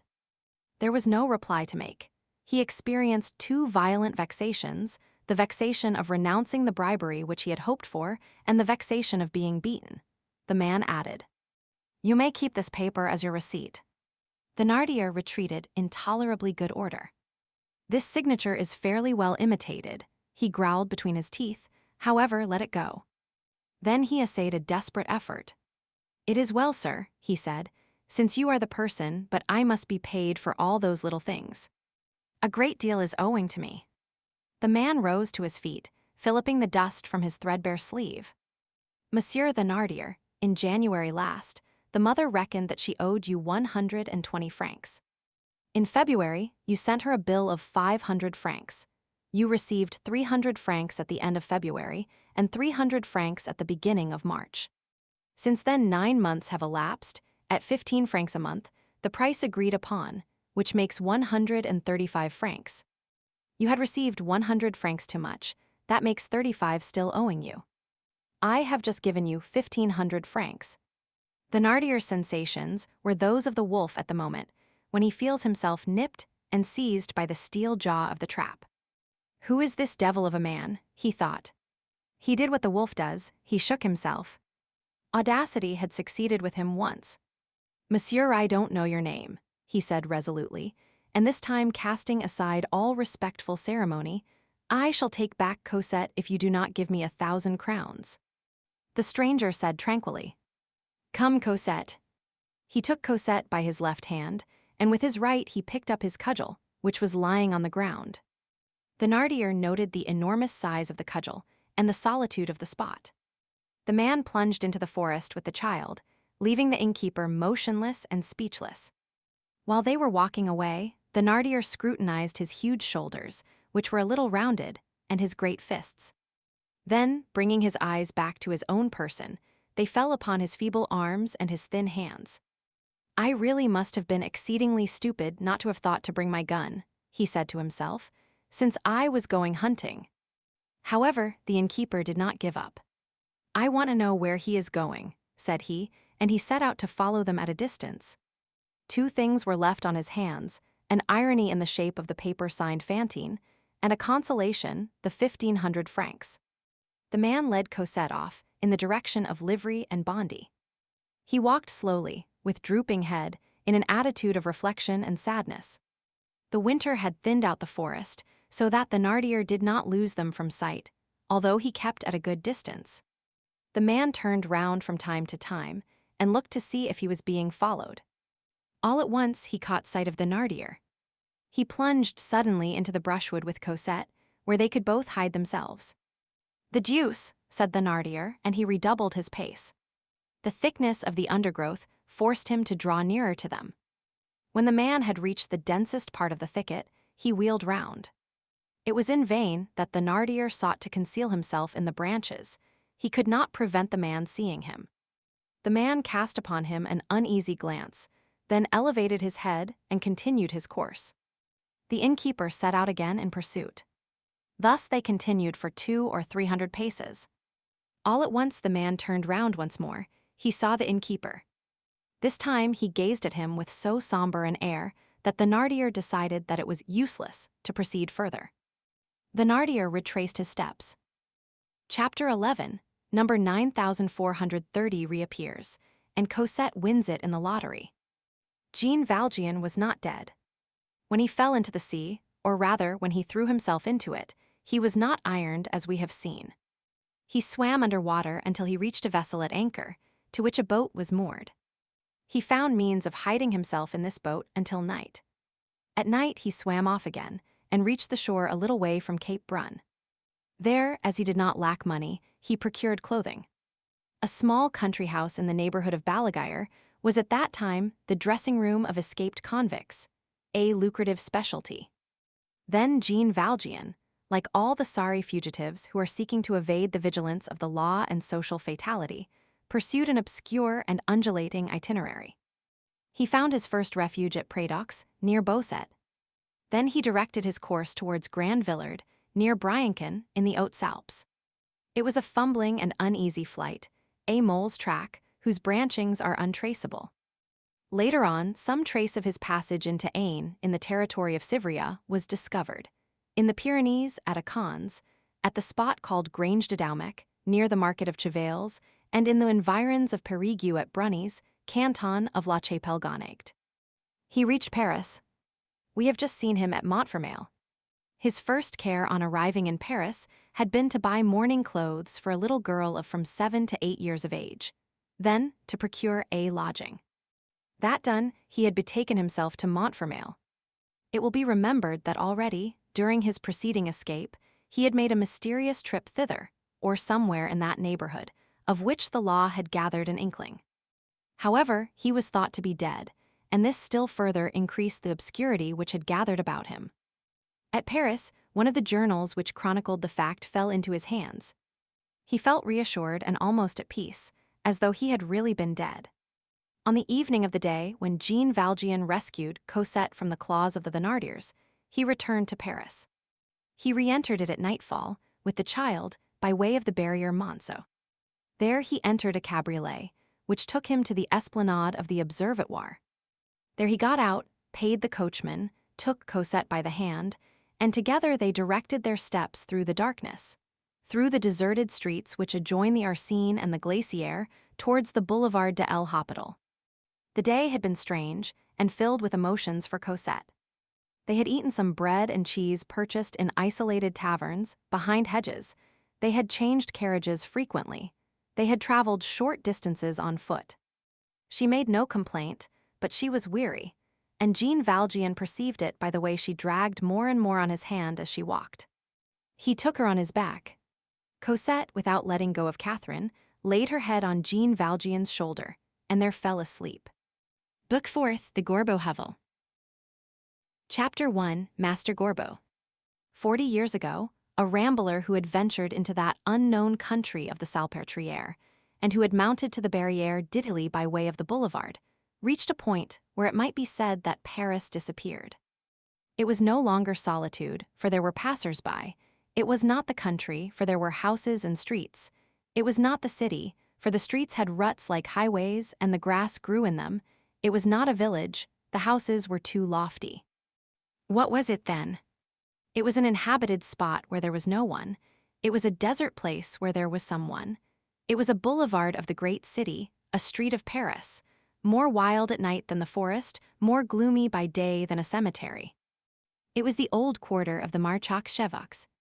The rambler, if he risked himself outside the 4 decrepit walls of this Marchak-Chevox, if he consented even to pass beyond the Rue du Petit Banquier, after leaving on his right a garden protected by high walls, then a field in which tanbark mills rose like gigantic beaver huts, then an enclosure encumbered with timber, with a heap of stumps, sawdust, and shavings, on which stood a large dog barking.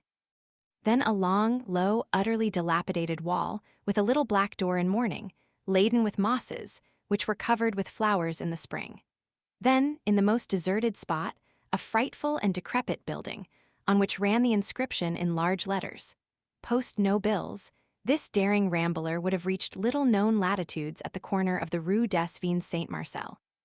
There, near a factory, and between 2 garden walls, there could be seen, at that epoch, a mean building, which, at the first glance, seemed as small as a thatched hovel, and which was, in reality, as large as a cathedral. It presented its side and gable to the public road, hence its apparent diminutiveness. Nearly the whole of the house was hidden. Only the door and 1 window could be seen. This hovel was only 1 story high. The first detail that struck the observer was that the door could never have been anything but the door of a hovel, while the window, if it had been carved out of dressed stone instead of being in rough masonry, might have been the lattice of a lordly mansion. The door was nothing but a collection of worm-eaten planks roughly bound together by crossbeams, which resembled roughly hewn logs. It opened directly on a steep staircase of lofty steps, muddy, chalky, plaster-stained, dusty steps of the same width as itself, which could be seen from the street, running straight up like a ladder and disappearing in the darkness between 2 walls. The top of the shapeless bay, into which this door shut, was masked by a narrow scantling in the center of which a triangular hole had been sawed, which served both as wicket and air hole when the door was closed. On the inside of the door, the figures 52 had been traced with a couple of strokes of a brush dipped in ink, and above the scantling the same hand had daubed the number 50, so that one hesitated. Where was one? Above the door it said, "Number 50." The inside replied, "No, number 52." No one knows what dust-colored figures were suspended like draperies from the triangular opening. The window was large, sufficiently elevated, garnished with Venetian blinds, and with a frame in large square panes. Only these large panes were suffering from various wounds, which were both concealed and betrayed by an ingenious paper bandage. And the blinds, dislocated and unpasted, threatened passers-by rather than screened the occupants. The horizontal slats were missing here and there, and had been naively replaced with boards nailed on perpendicularly, so that what began as a blind ended as a shutter. This door with an unclean, and this window with an honest though dilapidated air, thus beheld on the same house, produced the effect of 2 incomplete beggars walking side by side, with different means beneath the same rags, the one having always been a mendicant, and the other having once been a gentleman. The staircase led to a very vast edifice, which resembled a shed which had been converted into a house. This edifice had, for its intestinal tube, a long corridor, on which opened to right and left sorts of compartments of varied dimensions which were inhabitable under stress of circumstances, and rather more like stalls than cells. These chambers received their light from the vague waste grounds in the neighborhood. All this was dark, disagreeable, wan, melancholy, sepulchral, traversed according as the crevices lay in the roof or in the door, by cold rays or by icy winds. An interesting and picturesque peculiarity of this sort of dwelling is the enormous size of the spiders. To the left of the entrance door, on the boulevard side, at about the height of a man from the ground, a small window which had been walled up formed a square niche full of stones, which the children had thrown there as they passed by. A portion of this building has recently been demolished. From what still remains of it one can form a judgment as to what it was in former days. As a whole, it was not over 100 years old. 100 years is youth in a church, and age in a house. It seems as though man's lodging partook of his ephemeral character, and God's house of his eternity. The postman called the house number 5052, but it was known in the neighborhood as the Gorbeau house. Let us explain whence this appellation was derived. Collectors of petty details, who become herbalists of anecdotes and prick slippery dates into their memories with a pin, know that there was in Paris, during the last century, about 1770, two attorneys at the Chatelet named, one Corbeau, raven, the other Renard, fox. The two names had been forestalled by La Fontaine. The opportunity was too fine for the lawyers. They made the most of it. A parody was immediately put in circulation in the galleries of the courthouse, in verses that limped a little. Maître Corbeau, sur un dossier pour tenait dans son bec une saisie exécutoire, Maître Renard, par l'autre lech lui fit a peu prise cette histoire he. Bonjour, etc. 13. The two honest practitioners, embarrassed by the jests, and finding the bearing of their heads interfered with by the shouts of laughter which followed them, resolved to get rid of their names and hit upon the expedient of applying to the king. Their petition was presented to Louis Roman XV. On the same day when the papal nuncio on the one hand and the Cardinal de la Rocheyman on the other, both devoutly kneeling, were each engaged in putting on, in His Majesty's presence, a slipper on the bare feet of Madame du Barry, who had just got out of bed. The king, who was laughing, continued to laugh, passed gaily from the two bishops to the two lawyers, and bestowed on these limbs of the law their former names, or nearly so. By the king's command, Maître Corbeau was permitted to add a tail to his initial letter and to call himself Gorbeau. Maître Renard was less lucky. All he obtained was leave to place a P in front of his R and to call himself Prenard, so that the second name bore almost as much resemblance as the first. Now, according to local tradition, this Maître Gorbeau had been the proprietor of the building numbered 5052 on the Boulevard de l'Hôpital. He was even the author of the monumental window. Hence the edifice bore the name of the Gorbeau House. Opposite this house, among the trees of the boulevard, rose a great elm which was 3/4 dead. Almost directly facing it opens the Rue de la Barrière des Gobelins, a street then without houses, unpaved, planted with unhealthy trees, which was green or muddy according to the season, and which ended squarely in the exterior wall of Paris. An odor of copperas issued in puffs from the roofs of the neighboring factory. The barrier was close at hand. In 1823, the city wall was still in existence. This barrier itself evoked gloomy fancies in the mind. It was the road to Bicarter. It was through it that, under the Empire and the Restoration, prisoners condemned to death re-entered Paris on the day of their execution. It was there that, about 1829, was committed that mysterious assassination called the Assassination of the Fontainebleau Barrier, whose author's justice was never able to discover. A melancholy problem which has never been elucidated, a frightful enigma which has never been unriddled. Take a few steps, and you come upon that fatal Rue Croulebarbe, where Ulbach stabbed the goat girl of Ivry to the sound of thunder, as in the melodramas. A few paces more, and you arrive at the abominable pollarded elms of the Barrière Saint-Jacques, that expedient of the philanthropist to conceal the scaffold, that miserable and shameful place to grieve of a shopkeeping and bourgeois society, which recoiled before the death penalty, neither daring to abolish it with grandeur, nor to uphold it with authority. Leaving aside this place Saint-Jacques, which was, as it were, predestined, and which has always been horrible, probably the most mournful spot on that mournful boulevard, 37 years ago, was the spot which even today is so unattractive, where stood the building number 5052. Bourgeois houses only began to spring up there 25 years later. The place was unpleasant. In addition to the gloomy thoughts which assailed one there, one was conscious of being between the Salpêtrière, a glimpse of whose dome could be seen, and Bicarter, whose outskirts one was fairly touching. That is to say, between the madness of women and the madness of men.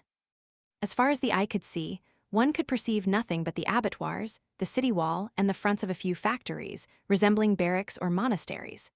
Everywhere about stood hovels, rubbish, ancient walls blackened like cerecloths, new white walls like winding sheets. Everywhere parallel rows of trees, buildings erected on a line, flat constructions, long, cold rows, and the melancholy sadness of right angles. Not an unevenness of the ground, not a caprice in the architecture, not a fold. The ensemble was glacial, regular, hideous.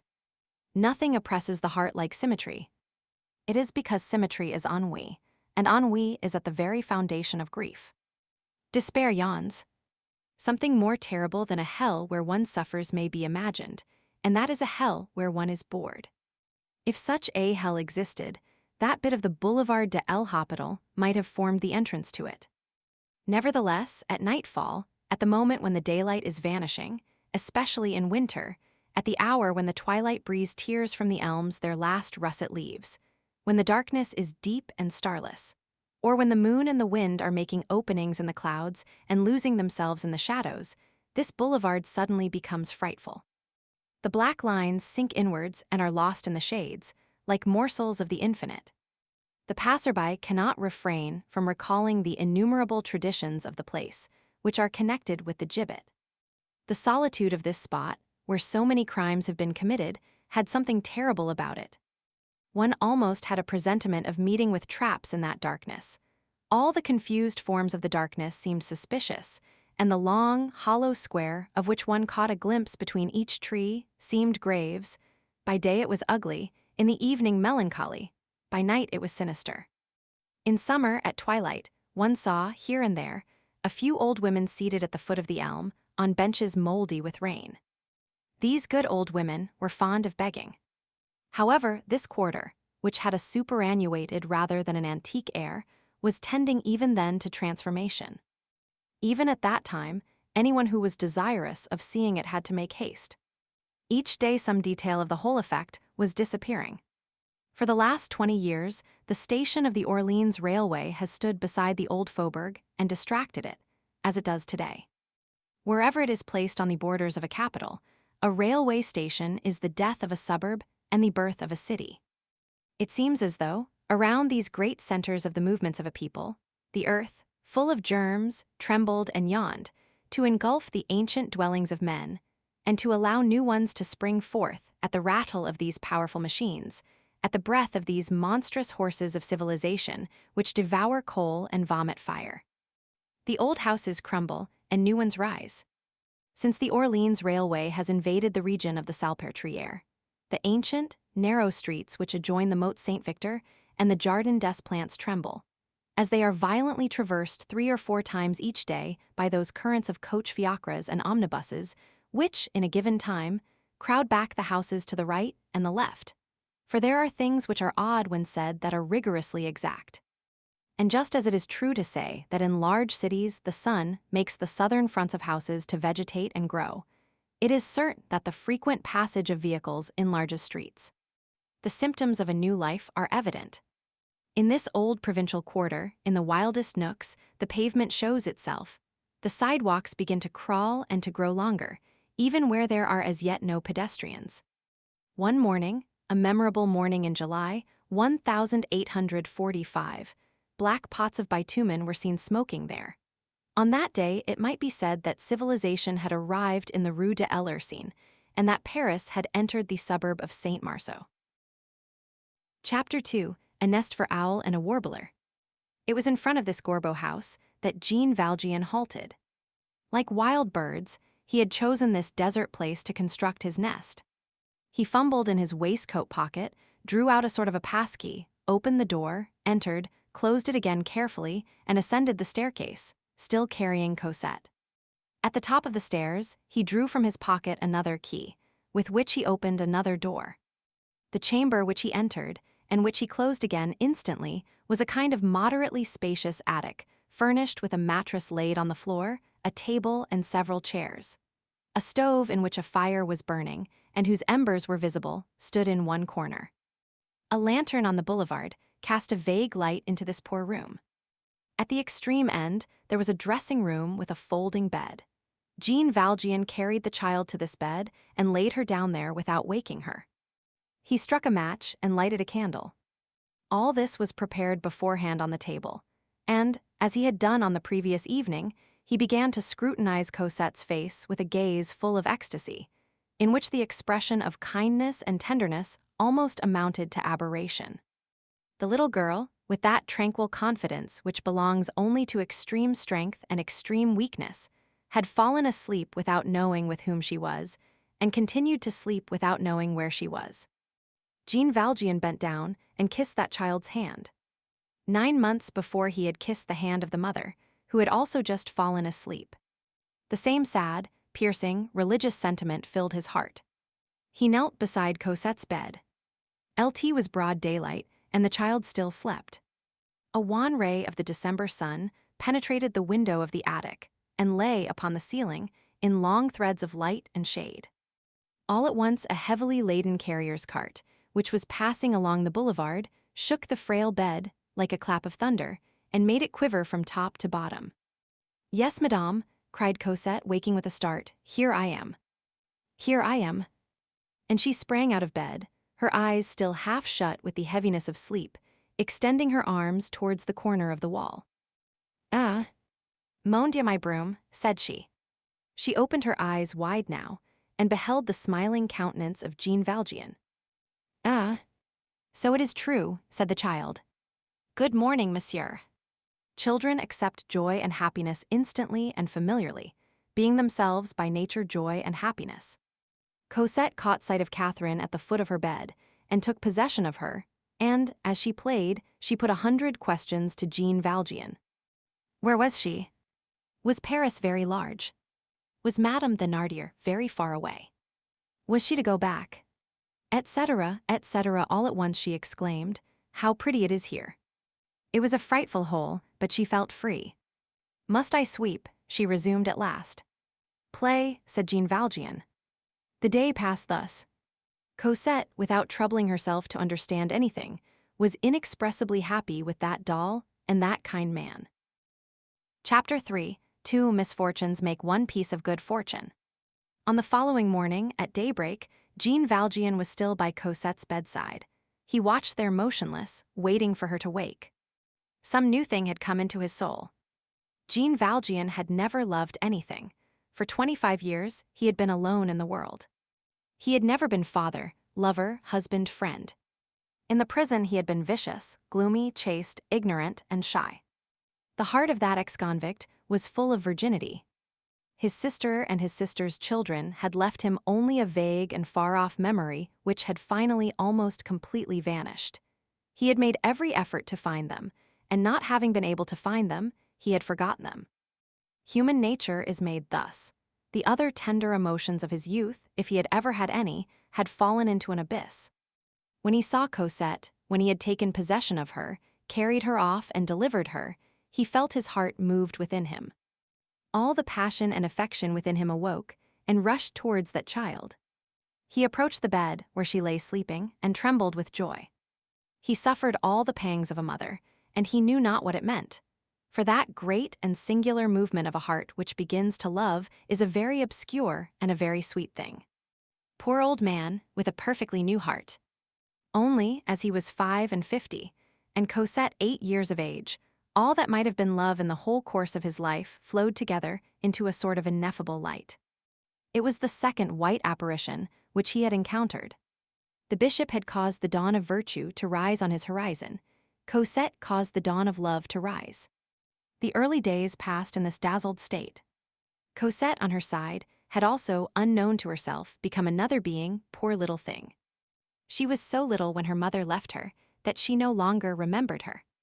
Like all children, who resemble young shoots of the vine, which cling to everything she had tried to love, she had not succeeded. All had repulsed her, the Thénardiers, their children, other children. She had loved the dog, and he had died, after which nothing and nobody would have anything to do with her.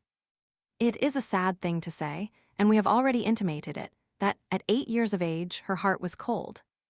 It was not her fault, it was not the faculty of loving that she lacked, alas. It was the possibility. Thus, from the very first day, all her sentient and thinking powers loved this kind man. She felt that which she had never felt before, a sensation of expansion. The man no longer produced on her the effect of being old or poor. She thought Jean Valjean handsome, just as she thought the hovel pretty. These are the effects of the dawn, of childhood, of joy. The novelty of the earth and of life counts for something here. Nothing is so charming as the coloring reflection of happiness on a garret. We all have in our past a delightful garret. Nature, a difference of 50 years, had set a profound gulf between Jean Valjean and Cosette. destiny filled in this gulf. Destiny suddenly united and wedded with its irresistible power these two uprooted existences, differing in age, alike in sorrow. One, in fact, completed the other. Cosette's instinct sought a father, as Jean Valjean's instinct sought a child. To meet was to find each other. At the mysterious moment when their hands touched, they were welded together. When these two souls perceived each other, they recognized each other as necessary to each other and embraced each other closely. Taking the words in their most comprehensive and absolute sense, we may say that, separated from everyone by the walls of the tomb, Jean Valjean was the widower and Cosette was the orphan. This situation caused Jean Valjean to become Cosette's father after a celestial fashion. And in truth, the mysterious impression produced on Cosette in the depths of the forest of Chelles, by the hand of Jean Valjean grasping hers in the dark, was not an illusion, but a reality. The entrance of that man into the destiny of that child had been the advent of God. Moreover, Jean Valjean had chosen his refuge well. There he seemed perfectly secure. The chamber with a dressing room, which he occupied with Cosette, was the one whose window opened on the boulevard. This being the only window in the house, no neighbor's glances were to be feared from across the way or at the side. The ground floor of number 5052, a sort of dilapidated penthouse, served as a wagon house for market gardeners, and no communication existed between it and the first story. It was separated by the flooring, which had neither traps nor stairs, and which formed the diaphragm of the building, as it were. The first story contained, as we have said, numerous chambers and several attics, only one of which was occupied by the old woman who took charge of Jean Valjean's housekeeping. All the rest was uninhabited. It was this old woman, ornamented with the name of the principal lodger, and in reality entrusted with the functions of portress, who had let him the lodging on Christmas Eve. He had represented himself to her as a gentleman of means who had been ruined by Spanish bonds, who was coming there to live with his little daughter. He had paid her 6 months in advance, and had commissioned the old woman to furnish the chamber and dressing room, as we have seen. It was this good woman who had lighted the fire in the stove, and prepared everything on the evening of their arrival. Week followed week, these two beings led a happy life in that hovel. Cosette laughed, chattered, and sang from daybreak. Children have their morning song as well as birds. It sometimes happened that Jean Valjean clasped her tiny red hand, all cracked with chilblains, and kissed it. The poor child, who was used to being beaten, did not know the meaning of this and ran away in confusion. At times she became serious and stared at her little black gown. Cosette was no longer in rags, she was in mourning. She had emerged from misery, and she was entering into life. Jean Valjean had undertaken to teach her to read. Sometimes, as he made the child spell, he remembered that it was with the idea of doing evil that he had learned to read in prison. This idea had ended in teaching a child to read. Then the ex-convict smiled with the pensive smile of the angels. He felt in it a premeditation from on high, the will of someone who was not man, and he became absorbed in reverie. Good thoughts have their abysses as well as evil ones. To teach Cosette to read, and to let her play, this constituted nearly the whole of Jean Valjean's existence. And then he talked of her mother, and he made her pray. She called him father, and knew no other name for him. He passed hours in watching her dressing and undressing her doll, and in listening to her prattle. Life, henceforth, appeared to him to be full of interest. Men seemed to him good and just. He no longer reproached anyone in thought. He saw no reason why he should not live to be a very old man, now that this child loved him. He saw a whole future stretching out before him, illuminated by Cosette as by a charming light. The best of us are not exempt from egotistical thoughts. At times, he reflected with a sort of joy that she would be ugly. This is only a personal opinion, but to utter our whole thought, at the point where Jean Valjean had arrived when he began to love Cosette, it is by no means clear to us that he did not need this encouragement in order that he might persevere in well-doing. He had just viewed the malice of men and the misery of society under a new aspect, incomplete aspects, which unfortunately only exhibited one side of the truth, the fate of woman as summed up in Fantine, and public authority as personified in Javert. He had returned to prison, this time for having done right. He had quaffed fresh bitterness.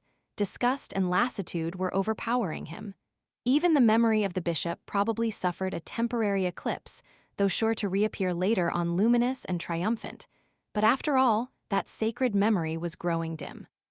Who knows whether Jean Valjean had not been on the eve of growing discouraged and of falling once more. He loved and grew strong again. Alas, he walked with no less indecision than Cosette. He protected her, and she strengthened him. Thanks to him, she could walk through life. Thanks to her, he could continue in virtue. He was that child's stay, and she was his prop. Oh, unfathomable and divine mystery of the balances of destiny. Chapter 4. The Remarks of the Principal Tenant. Jean Valjean was prudent enough never to go out by day. Every evening, at twilight, he walked for an hour or two, sometimes alone, often with Cosette, seeking the most deserted side alleys of the boulevard and entering churches at nightfall. He liked to go to Saint Médard, which is the nearest church. When he did not take Cosette with him, she remained with the old woman, but the child's delight was to go out with the good man. She preferred an hour with him to all her rapturous tête-à-têtes with Catherine. He held her hand as they walked and said sweet things to her. It turned out that Cosette was a very gay little person. The old woman attended to the housekeeping and cooking and went to market. They lived soberly, always having a little fire, but like people in very moderate circumstances. Jean Valjean had made no alterations in the furniture as it was the first day. He had merely had the glass door leading to Cosette's dressing room replaced by a solid door. He still wore his yellow coat, his black breeches, and his old hat. In the street, he was taken for a poor man. It sometimes happened that kind-hearted women turned back to bestow a sou on him. Jean Valjean accepted the sou with a deep bow. It also happened occasionally that he encountered some poor wretch asking alms. Then he looked behind him to make sure that no one was observing him, stealthily approached the unfortunate man, put a piece of money into his hand, often a silver coin, and walked rapidly away. This had its disadvantages. He began to be known in the neighborhood under the name of the beggar who gives alms. The old principal lodger, a cross-looking creature who was thoroughly permeated, so far as her neighbors were concerned, with the inquisitiveness peculiar to envious persons, scrutinized Jean Valjean a great deal without his suspecting the fact. She was a little deaf, which rendered her talkative. There remained to her from her past 2 teeth, one above, the other below, which she was continually knocking against each other. She had questioned Cosette, who had not been able to tell her anything, since she knew nothing herself except that she had come from Montfermeil. One morning, this spy saw Jean Valjean, with an air which struck the old gossip as peculiar, entering one of the uninhabited compartments of the hovel. She followed him with the step of an old cat, and was able to observe him without being seen, through a crack in the door, which was directly opposite him. Jean Valjean had his back turned towards this door, by way of greater security, no doubt. The old woman saw him fumble in his pocket and draw thence a case, scissors, and thread. Then he began to rip the lining of one of the skirts of his coat, and from the opening he took a bit of yellowish paper, which he unfolded. The old woman recognized, with terror, the fact that it was a bank bill for 1,000 francs. It was the second or third, only that she had seen in the course of her existence. She fled in alarm. A moment later, Jean Valjean accosted her, and asked her to go and get this 1,000-franc bill changed for him, adding that it was his quarterly income, which he had received the day before. Where, thought the old woman? He did not go out until 6 o'clock in the evening, and the government bank certainly is not open at that hour. The old woman went to get the bill changed and mentioned her surmises. That 1,000-franc note, commented on and multiplied, produced a vast amount of terrified discussion among the gossips of the Rue des Vins Saint-Marcel. A few days later, it chanced that Jean Valjean was sawing some wood, in his shirt sleeves, in the corridor. The old woman was in the chamber, putting things in order. She was alone. Cosette was occupied in admiring the wood as it was sawed. The old woman caught sight of the coat hanging on a nail and examined it. The lining had been sewed up again. The good woman felt of it carefully, and thought she observed in the skirts and revere thicknesses of paper. More 1,000-franc bank bills, no doubt. She also noticed that there were all sorts of things in the pockets. Not only the needles, thread, and scissors which she had seen, but a big pocketbook, a very large knife, and, a suspicious circumstance, several wigs of various colors. Each pocket of this coat had the air of being in a manner provided against unexpected accidents. Thus the inhabitants of the house reached the last days of winter. Chapter 5. A 5-franc piece falls on the ground and produces a tumult. Near St. Médard's church, there was a poor man who was in the habit of crouching on the brink of a public well which had been condemned, and on whom Jean Valjean was fond of bestowing charity. He never passed this man without giving him a few sous. Sometimes he spoke to him. Those who envied this mendicant said that he belonged to the police. He was an ex-beadle of 75 who was constantly mumbling his prayers. One evening, as Jean Valjean was passing by, when he had not Cosette with him, he saw the beggar in his usual place, beneath the lantern which had just been lighted. The man seemed engaged in prayer, according to his custom, and was much bent over. Jean Valjean stepped up to him and placed his customary alms in his hand. The mendicant raised his eyes suddenly, stared intently at Jean Valjean, then dropped his head quickly. This movement was like a flash of lightning. Jean Valjean was seized with a shudder. It seemed to him that he had just caught sight, by the light of the street lantern, not of the placid and beaming visage of the old beadle, but of a well-known and startling face. He experienced the same impression that one would have on finding oneself, all of a sudden, face to face, in the dark, with a tiger.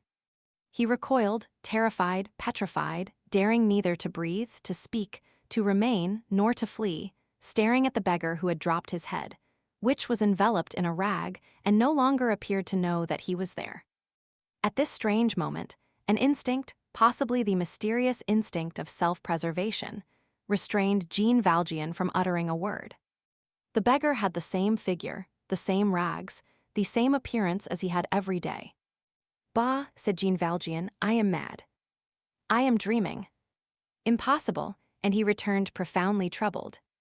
He hardly dared to confess, even to himself, that the face which he thought he had seen was the face of Javert. That night, on thinking the matter over, he regretted not having questioned the man, in order to force him to raise his head a second time. On the following day, at nightfall, he went back. The beggar was at his post. "Good day, my good man," said Jean Valjean resolutely, handing him a sou. The beggar raised his head and replied in a whining voice, "Thanks, my good sir." It was unmistakably the ex-beadle. Jean Valjean felt completely reassured. He began to laugh. "How the deuce could I have thought that I saw Javert there?" he thought. "Am I going to lose my eyesight now?" And he thought no more about it. A few days afterwards, it might have been at 8 o'clock in the evening, he was in his room and engaged in making Cosette spell aloud, when he heard the house door open and then shut again. This struck him as singular. The old woman, who was the only inhabitant of the house except himself, always went to bed at nightfall, so that she might not burn out her candles. Jean Valjean made a sign to Cosette to be quiet. He heard someone ascending the stairs. It might possibly be the old woman, who might have fallen ill and have been out to the apothecary's. Jean Valjean listened. The step was heavy and sounded like that of a man. But the old woman wore stout shoes, and there is nothing which so strongly resembles the step of a man as that of an old woman. Nevertheless, Jean Valjean blew out his candle. He had sent Cosette to bed, saying to her in a low voice, "Get into bed very softly," and as he kissed her brow, the steps paused. Jean Valjean remained silent, motionless, with his back towards the door, seated on the chair from which he had not stirred, and holding his breath in the dark. After the expiration of a rather long interval, he turned round, as he heard nothing more, and, as he raised his eyes towards the door of his chamber, he saw a light through the keyhole. This light formed a sort of sinister star in the blackness of the door and the wall. There was evidently someone there, who was holding a candle in his hand and listening. Several minutes elapsed thus, and the light retreated. But he heard no sound of footsteps, which seemed to indicate that the person who had been listening at the door had removed his shoes. Jean Valjean threw himself, all dressed as he was, on his bed, and could not close his eyes all night. At daybreak, just as he was falling into a doze through fatigue, he was awakened by the creaking of a door which opened on some attic at the end of the corridor. Then he heard the same masculine footstep which had ascended the stairs on the preceding evening. The step was approaching. He sprang off the bed and applied his eye to the keyhole, which was tolerably large, hoping to see the person who had made his way by night into the house and had listened at his door as he passed. It was a man, in fact, who passed, this time without pausing, in front of Jean Valjean's chamber. The corridor was too dark to allow of the person's face being distinguished. But when the man reached the staircase, a ray of light from without made it stand out like a silhouette, and Jean Valjean had a complete view of his back. The man was of lofty stature, clad in a long frock coat with a cudgel under his arm. The formidable neck and shoulders belonged to Javert. Jean Valjean might have attempted to catch another glimpse of him through his window opening on the boulevard, but he would have been obliged to open the window. He dared not. It was evident that this man had entered with a key, and like himself. Who had given him that key? What was the meaning of this? When the old woman came to do the work at 7 o'clock in the morning, Jean Valjean cast a penetrating glance on her, but he did not question her. The good woman appeared as usual. As she swept up, she remarked to him, "Possibly monsieur may have heard someone come in last night." At that age, and on that boulevard, 8 o'clock in the evening was the dead of the night. "That is true, by the way," he replied, in the most natural tone possible. "Who was it?" "It was a new lodger who has come into the house," said the old woman.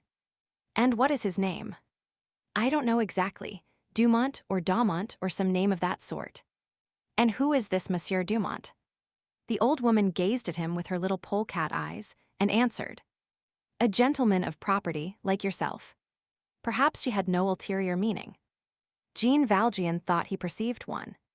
When the old woman had taken her departure, he did up 100 francs which he had in a cupboard into a roll and put it in his pocket. In spite of all the precautions which he took in this operation, so that he might not be heard rattling silver, 100-sou piece escaped from his hands and rolled noisily on the floor. When darkness came on, he descended and carefully scrutinized both sides of the boulevard. He saw no one. The boulevard appeared to be absolutely deserted. It is true that a person can conceal himself behind trees. He went upstairs again. "Come," he said to Cosette. He took her by the hand, and they both went out. Book 5th for a Black Hunt, a Mute Pack. Chapter 1, The Zigzags of Strategy. An observation here becomes necessary, in view of the pages which the reader is about to peruse, and of others which will be met with further on. The author of this book, who regrets the necessity of mentioning himself, has been absent from Paris for many years. Paris has been transformed since he quitted it. A new city has arisen, which is, after a fashion, unknown to him. There is no need for him to say that he loves Paris. Paris is his mind's natal city. In consequence of demolitions and reconstructions, the Paris of his youth, that Paris which he bore away religiously in his memory, is now a Paris of days gone by. He must be permitted to speak of that Paris as though it still existed. It is possible that when the author conducts his readers to a spot and says, "In such a street there stands such and such a house," neither street nor house will any longer exist in that locality. Readers may verify the facts if they care to take the trouble. For his own part, he is unacquainted with the new Paris, and he writes with the old Paris before his eyes in an illusion which is precious to him. It is a delight to him to dream that there still lingers behind him something of that which he beheld when he was in his own country, and that all has not vanished. So long as you go and come in your native land, you imagine that those streets are a matter of indifference to you, that those windows, those roofs, and those doors are nothing to you, that those walls are strangers to you, that those trees are merely the first encountered haphazard, that those houses, which you do not enter, are useless to you, that the pavements which you tread are merely stones. Later on, when you are no longer there, you perceive that the streets are dear to you, that you miss those roofs, those doors, and that those walls are necessary to you, those trees are well beloved by you, that you entered those houses which you never entered every day, and that you have left a part of your heart, of your blood, of your soul in those pavements. All those places which you no longer behold, which you may never behold again, perchance, and whose memory you have cherished, take on a melancholy charm, recur to your mind with the melancholy of an apparition, make the Holy Land visible to you, and are, so to speak, the very form of France, and you love them. And you call them up as they are, as they were, and you persist in this, and you will submit to no change. For you are attached to the figure of your fatherland as to the face of your mother.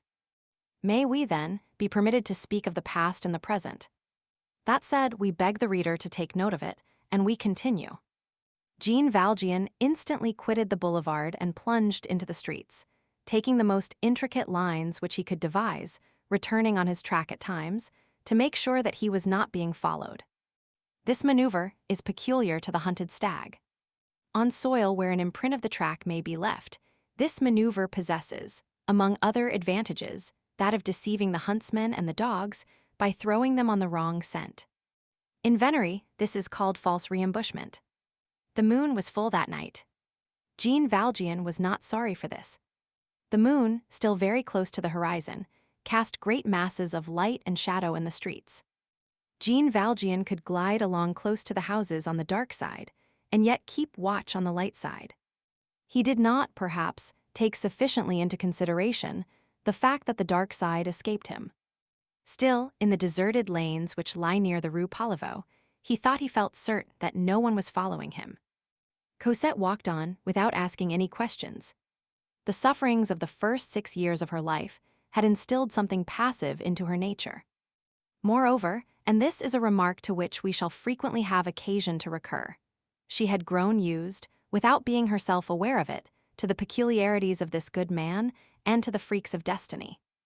And then she was with him, and she felt safe. Jean Valjean knew no more where he was going than did Cosette. He trusted in God as she trusted in him.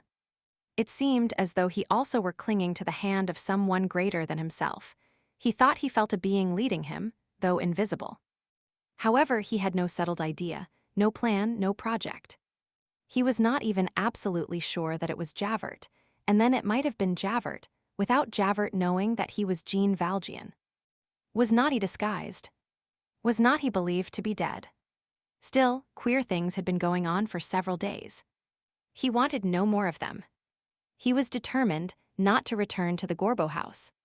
Like the wild animal chased from its lair, he was seeking a hole in which he might hide until he could find one where he might dwell.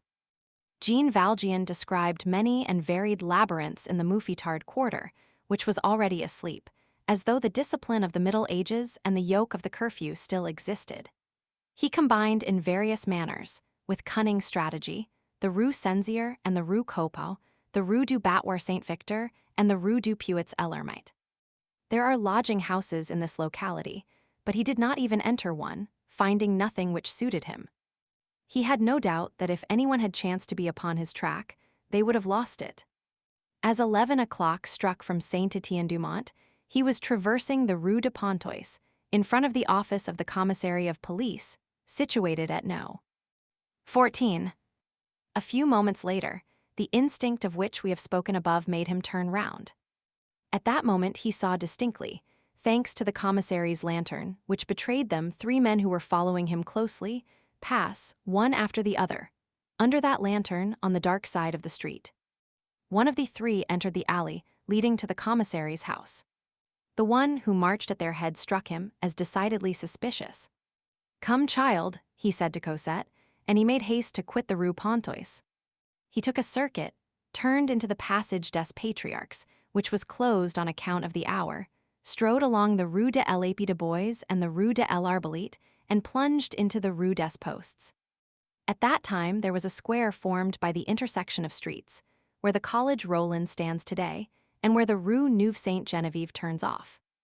It is understood, of course, that the Rue Neuve Sainte-Geneviève is an old street, and that a posting chaise does not pass through the Rue des Postes once in 10 years. In the 13th century, this Rue des Postes was inhabited by potters, and its real name is Rue des Pots. The moon cast a livid light into this open space. Jean Valjean went into ambush in a doorway, calculating that if the men were still following him, he could not fail to get a good look at them as they traversed this illuminated space. In point of fact, 3 minutes had not elapsed when the men made their appearance. There were 4 of them now. All were tall, dressed in long brown coats, with round hats and huge cudgels in their hands. Their great stature and their vast fists rendered them no less alarming than did their sinister stride through the darkness. One would have pronounced them 4 specters disguised as bourgeois. They halted in the middle of the space and formed a group, like men in consultation. They had an air of indecision. The one who appeared to be their leader turned round and pointed hastily with his right hand in the direction which Jean Valjean had taken. Another seemed to indicate the contrary direction with considerable obstinacy. At the moment when the first man wheeled round, the moon fell full in his face. Jean Valjean recognized Javert perfectly. Chapter 2. It is lucky that the Pont d'Austerlitz bears carriages. Uncertainty was at an end for Jean Valjean. Fortunately, it still lasted for the men. He took advantage of their hesitation. It was time lost for them, but gained for him. He slipped from under the gate where he had concealed himself and went down the Rue des Postes towards the region of the Jardin des Plantes. Cosette was beginning to be tired. He took her in his arms and carried her.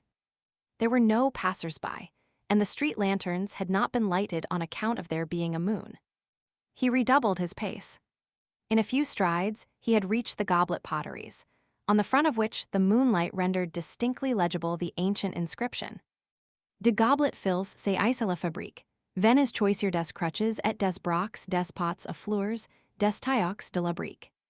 Atout venant le coeur ven des carreaux 14. He left behind him the Rue de la Clef, then the Fountain Saint-Victor, skirted the Jardin des Plantes by the lower streets, and reached the quay. There he turned round. The quay was deserted. The streets were deserted. There was no one behind him. He drew a long breath. He gained the Pont d'Austerlitz. Tolls were still collected there at that epoch. He presented himself at the toll office and handed over a sou. "It is 2 sous," said the old soldier in charge of the bridge. "You are carrying a child who can walk. Pay for 2. He paid, vexed that his passage should have aroused remark. Every flight should be an imperceptible slipping away. A heavy cart was crossing the Seine at the same time as himself, and on its way, like him, to the right bank. This was of use to him. He could traverse the bridge in the shadow of the cart. Towards the middle of the bridge, Cosette, whose feet were benumbed, wanted to walk. He set her on the ground and took her hand again. The bridge once crossed, he perceived some timber yards on his right. He directed his course thither. In order to reach them, it was necessary to risk himself in a tolerably large, unsheltered, and illuminated space. He did not hesitate. Those who were on his track had evidently lost the scent, and Jean Valjean believed himself to be out of danger. Hunted yes, followed no. A little street, the Rue du Chemin Vert Saint-Antoine, opened out between 2 timber yards enclosed in walls. This street was dark and narrow, and seemed made expressly for him.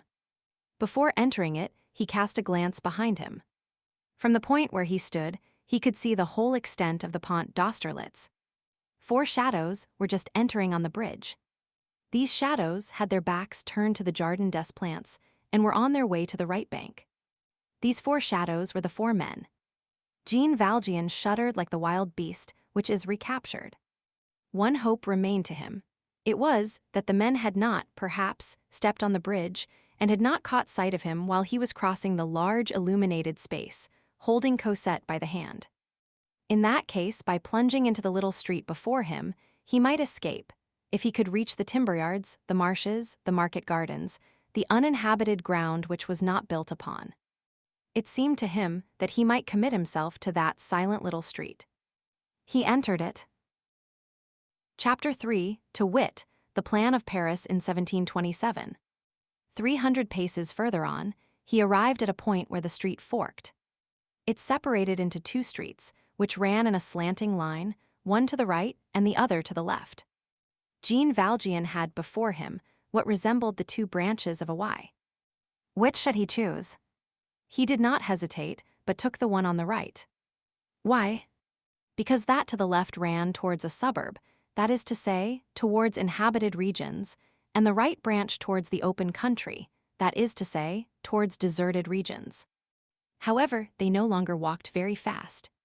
Cosette's pace retarded Jean Valjean's. He took her up and carried her again. Cosette laid her head on the shoulder of the good man and said not a word. He turned round from time to time and looked behind him. He took care to keep always on the dark side of the street. The street was straight in his rear. The first 2 or 3 times that he turned round he saw nothing. The silence was profound, and he continued his march somewhat reassured. All at once, on turning round, he thought he perceived in the portion of the street which he had just passed through, far off in the obscurity, something which was moving. He rushed forward precipitately rather than walked, hoping to find some side street, to make his escape through it, and thus to break his scent once more. He arrived at a wall. This wall, however, did not absolutely prevent further progress. It was a wall which bordered a transverse street in which the one he had taken ended. Here again he was obliged to come to a decision. Should he go to the right or to the left? He glanced to the right. The fragmentary lane was prolonged between buildings which were either sheds or barns, then ended at a blind alley. The extremity of the cul-de-sac was distinctly visible, a lofty white wall. He glanced to the left. On that side the lane was open, and about 200 paces further on ran into a street of which it was the affluent. On that side lay safety. At the moment when Jean Valjean was meditating a turn to the left, in an effort to reach the street which he saw at the end of the lane, he perceived a sort of motionless, black statue at the corner of the lane, and the street towards which he was on the point of directing his steps. It was someone, a man, who had evidently just been posted there, and who was barring the passage and waiting. Jean Valjean recoiled. The point of Paris where Jean Valjean found himself, situated between the Faubourg Saint-Anton and La Rapée, is one of those which recent improvements have transformed from top to bottom, resulting in disfigurement according to some, and in a transfiguration according to others. The market gardens, the timber yards, and the old buildings have been effaced.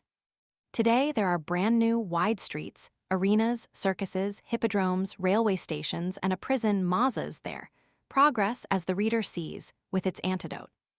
Half a century ago, in that ordinary, popular tongue, which is all compounded of traditions, which persists in calling the Institut les Quaternations, and the Opera Comique Fado, the precise spot whither Jean Valjean had arrived was called Le Petit Picpus.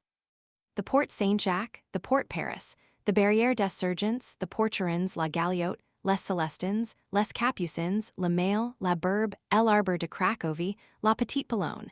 These are the names of old Paris which survive amid the new. The memory of the populace hovers over these relics of the past. Le Petit Picpus, which, moreover, hardly ever had any existence, and never was more than the outline of a quarter, had nearly the monkish aspect of a Spanish town. The roads were not much paved, the streets were not much built up. With the exception of the 2 or 3 streets, of which we shall presently speak, all was wall and solitude there. Not a shop, not a vehicle, hardly a candle lighted here and there in the windows, all lights extinguished after 10 o'clock. Gardens, convents' timber yards, marshes, occasional lowly dwellings and great walls as high as the houses. Such was this quarter in the last century. The Revolution snubbed it soundly. The Republican government demolished and cut through it. Rubbish chutes were established there. 30 years ago, this quarter was disappearing under the erasing process of new buildings. Today, it has been utterly blotted out. The Petit Picpus, of which no existing plan has preserved a trace, is indicated with sufficient clearness in the plan of 1727, published at Paris by Denis Thierry, Rue Saint-Jacques, opposite the Rue du Plâtre, and at Lyon by Jean Giron, Rue Mercière, at the sign of Prudence. Petit Picpus had, as we have just mentioned, a Y of streets, formed by the Rue du Chemin Vert Saint-Anton, which spread out in 2 branches, taking on the left the name of Little Picpus Street, and on the right the name of the Rue Polonceau. The 2 limbs of the Y were connected at the apex as by a bar. This bar was called Rue Droitmer. The Rue Polonceau ended there. Rue Petit Picpus passed on and ascended towards the Lenoir Market. A person coming from the Seine reached the extremity of the Rue Polonceau and had on his right the Rue Droitmer, turning abruptly at a right angle, in front of him the wall of that street, and on his right a truncated prolongation of the Rue Droitmer, which had no issue and was called the cul-de-sac Genrot. It was here that Jean Valjean stood. As we have just said, on catching sight of that black silhouette standing on guard at the angle of the Rue Droitmer and the Rue Petit Picpus, he recoiled. There could be no doubt of it. That phantom was lying in wait for him. What was he to do? The time for retreating was past. That which he had perceived in movement an instant before, in the distant darkness, was Javert and his squad without a doubt. Javert was probably already at the commencement of the street, at whose end Jean Valjean stood. Javert, to all appearances, was acquainted with this little labyrinth, and had taken his precautions by sending one of his men to guard the exit. These surmises, which so closely resembled proofs, whirled suddenly, like a handful of dust caught up by an unexpected gust of wind, through Jean Valjean's mournful brain. He examined the cul-de-sac Genrot, there he was cut off. He examined the Rue Petit Picpus, there stood a sentinel. He saw that black form standing out in relief against the white pavement, illuminated by the moon. To advance was to fall into this man's hands. To retreat was to fling himself into Javert's arms. Jean Valjean felt himself caught, as in a net, which was slowly contracting. He gazed heavenward in despair. Chapter 4: The Gropings of Flight. In order to understand what follows, it is requisite to form an exact idea of the Droitmer lane, and, in particular, of the angle which one leaves on the left when one emerges from the Rue Polonceau into this lane. Droitmer Lane was almost entirely bordered on the right, as far as the Rue Petit Picpus, by houses of mean aspect. On the left by a solitary building of severe outlines, composed of numerous parts which grew gradually higher by a story or two as they approached the Rue Petit Picpus side. So that this building, which was very lofty on the Rue Petit Picpus side, was tolerably low on the side adjoining the Rue Polonceau. There, at the angle of which we have spoken, it descended to such a degree that it consisted of merely a wall. This wall did not abut directly on the street. It formed a deeply retreating niche, concealed by its two corners from two observers who might have been, one in the Rue Polonceau, the other in the Rue Droitmer. Beginning with these angles of the niche, the wall extended along the Rue Polonceau as far as a house which bore the number 49, and along the Rue Droitmer, where the fragment was much shorter, as far as the gloomy building which we have mentioned and whose gable it intersected, thus forming another retreating angle in the street. This gable was somber of aspect. Only one window was visible, or, to speak more correctly, two shutters covered with a sheet of zinc and kept constantly closed. The state of the places of which we are here giving a description is rigorously exact, and will certainly awaken a very precise memory in the mind of old inhabitants of the quarter.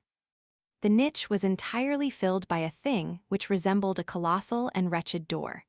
It was a vast, formless assemblage of perpendicular planks, the upper ones being broader than the lower, bound together by long transverse strips of iron. At one side, there was a carriage gate of the ordinary dimensions, and which had evidently not been cut more than 50 years previously. A linden tree showed its crest above the niche, and the wall was covered with ivy on the side of the Rue Polonceau. In the imminent peril in which Jean Valjean found himself, this somber building had about it a solitary and uninhabited look which tempted him. He ran his eyes rapidly over it. He said to himself that if he could contrive to get inside it, he might save himself. First he conceived an idea, then a hope. In the central portion of the front of this building, on the Rue Droitmer side, there were at all the windows of the different stories ancient cistern pipes of lead. The various branches of the pipes which led from one central pipe to all these little basins sketched out a sort of tree on the front. These ramifications of pipes with their 100 elbows imitated those old leafless vine stalks, which writhe over the fronts of old farmhouses. This odd espalier, with its branches of lead and iron, was the first thing that struck Jean Valjean. He seated Cosette with her back against a stone post, with an injunction to be silent, and ran to the spot where the conduit touched the pavement. Perhaps there was some way of climbing up by it and entering the house. But the pipe was dilapidated and past service, and hardly hung to its fastenings. Moreover, all the windows of this silent dwelling were grated with heavy iron bars, even the attic windows in the roof. And then the moon fell full upon that facade, and the man who was watching at the corner of the street would have seen Jean Valjean in the act of climbing. And finally, what was to be done with Cosette? How was she to be drawn up to the top of a 3-story house? He gave up all idea of climbing by means of the drain pipe, and crawled along the wall to get back into the Rue Polonceau. When he reached the slant of the wall where he had left Cosette, he noticed that no one could see him there. As we have just explained, he was concealed from all eyes, no matter from which direction they were approaching. Besides this, he was in the shadow. Finally, there were 2 doors, perhaps they might be forced. The wall above which he saw the linden tree, and the ivy evidently abutted on a garden where he could, at least, hide himself, although there were as yet no leaves on the trees, and spend the remainder of the night. Time was passing, he must act quickly. He felt over the carriage door, and immediately recognized the fact that it was impracticable outside and in. He approached the other door with more hope. It was frightfully decrepit. Its very immensity rendered it less solid.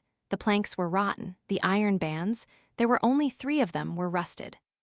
It seemed as though it might be possible to pierce this worm-eaten barrier. On examining it, he found that the door was not a door. It had neither hinges, crossbars, lock, nor fissure in the middle. The iron bands traversed it from side to side without any break.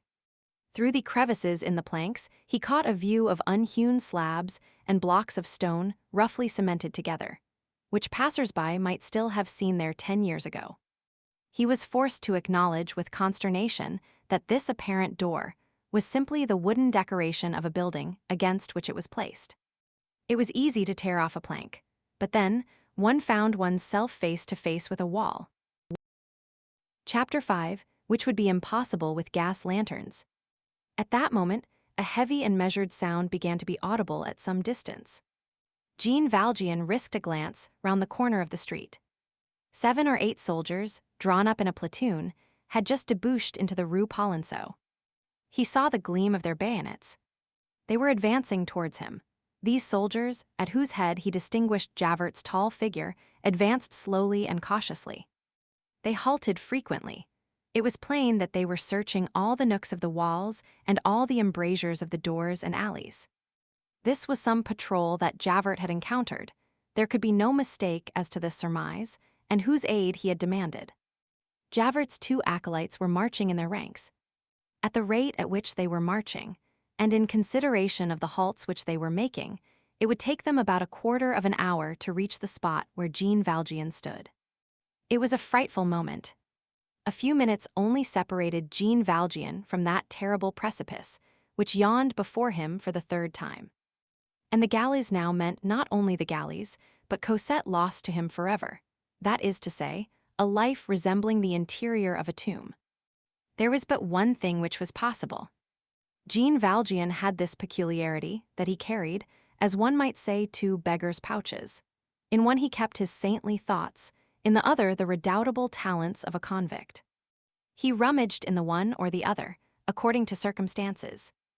Among his other resources, thanks to his numerous escapes from the prison at Toulon, he was, as it will be remembered, a past master in the incredible art of crawling up without ladder or climbing irons, by sheer muscular force, by leaning on the nape of his neck, his shoulders, his hips, and his knees, by helping himself on the rare projections of the stone, in the right angle of a wall, as high as the 6th story, if need be. An art which has rendered so celebrated and so alarming that corner of the wall of the Conciergerie of Paris, by which Batimal, condemned to death, made his escape 20 years ago. Jean Valjean measured with his eyes the wall above which he espied the linden. It was about 18 feet in height. The angle which it formed with the gable of the large building was filled, at its lower extremity, by a mass of masonry of a triangular shape, probably intended to preserve that too convenient corner from the rubbish of those dirty creatures called the passers-by. This practice of filling up corners of the wall is much in use in Paris. This mass was about 5 feet in height. The space above the summit of this mass, which it was necessary to climb, was not more than 14 feet. The wall was surmounted by a flat stone without a coping. Cosette was the difficulty, for she did not know how to climb a wall. Should he abandon her? Jean Valjean did not once think of that. It was impossible to carry her. A man's whole strength is required to successfully carry out these singular ascents. The least burden would disturb his center of gravity and pull him downwards. A rope would have been required. Jean Valjean had none. Where was he to get a rope at midnight, in the Rue Polonceau? Certainly, if Jean Valjean had had a kingdom, he would have given it for a rope at that moment. All extreme situations have their lightning flashes which sometimes dazzle, sometimes illuminate us. Jean Valjean's despairing glance fell on the street lantern post of the blind alley Genrot. At that epoch, there were no gas jets in the streets of Paris. At nightfall, lanterns placed at regular distances were lighted. They were ascended and descended by means of a rope, which traversed the street from side to side and was adjusted in a groove of the post. The pulley over which this rope ran was fastened underneath the lantern in a little iron box, the key to which was kept by the lamplighter, and the rope itself was protected by a metal case. Jean Valjean, with the energy of a supreme struggle, crossed the street at one bound, entered the blind alley, broke the latch of the little box with the point of his knife, and an instant later he was beside Cosette once more. He had a rope. These gloomy inventors of expedients work rapidly when they are fighting against fatality. We have already explained that the lanterns had not been lighted that night. The lantern in the cul-de-sac Genrot was thus naturally extinct, like the rest, and one could pass directly under it without even noticing that it was no longer in its place. Nevertheless, the hour, the place, the darkness, Jean Valjean's absorption, his singular gestures, his goings and comings, all had begun to render Cosette uneasy. Any other child, then she would have given vent to loud shrieks long before. She contented herself with plucking Jean Valjean by the skirt of his coat. They could hear the sound of the patrols approach ever more and more distinctly. "Father," said she in a very low voice, "I am afraid." "Who is coming yonder?" "Hush," replied the unhappy man, "it is Madame Thénardier." Cosette shuddered. He added, "Say nothing. Don't interfere with me. If you cry out, if you weep, the Thénardier is lying in wait for you. She is coming to take you back."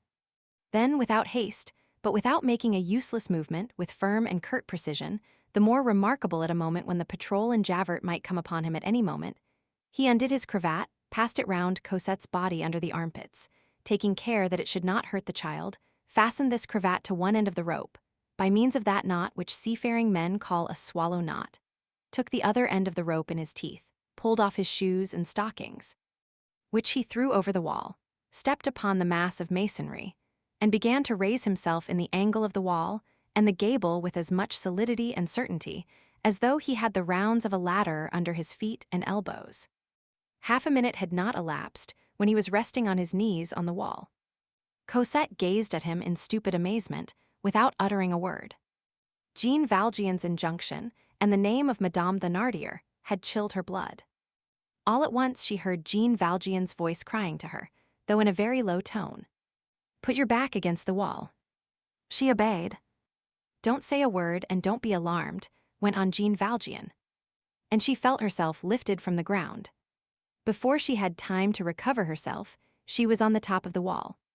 Jean Valjean grasped her, put her on his back, took her two tiny hands in his large left hand, lay down flat on his stomach, and crawled along on top of the wall as far as the cant. As he had guessed, there stood a building whose roof started from the top of the wooden barricade and descended to within a very short distance of the ground, with a gentle slope which grazed the linden tree. A lucky circumstance, for the wall was much higher on this side than on the street side. Jean Valjean could only see the ground at a great depth below him.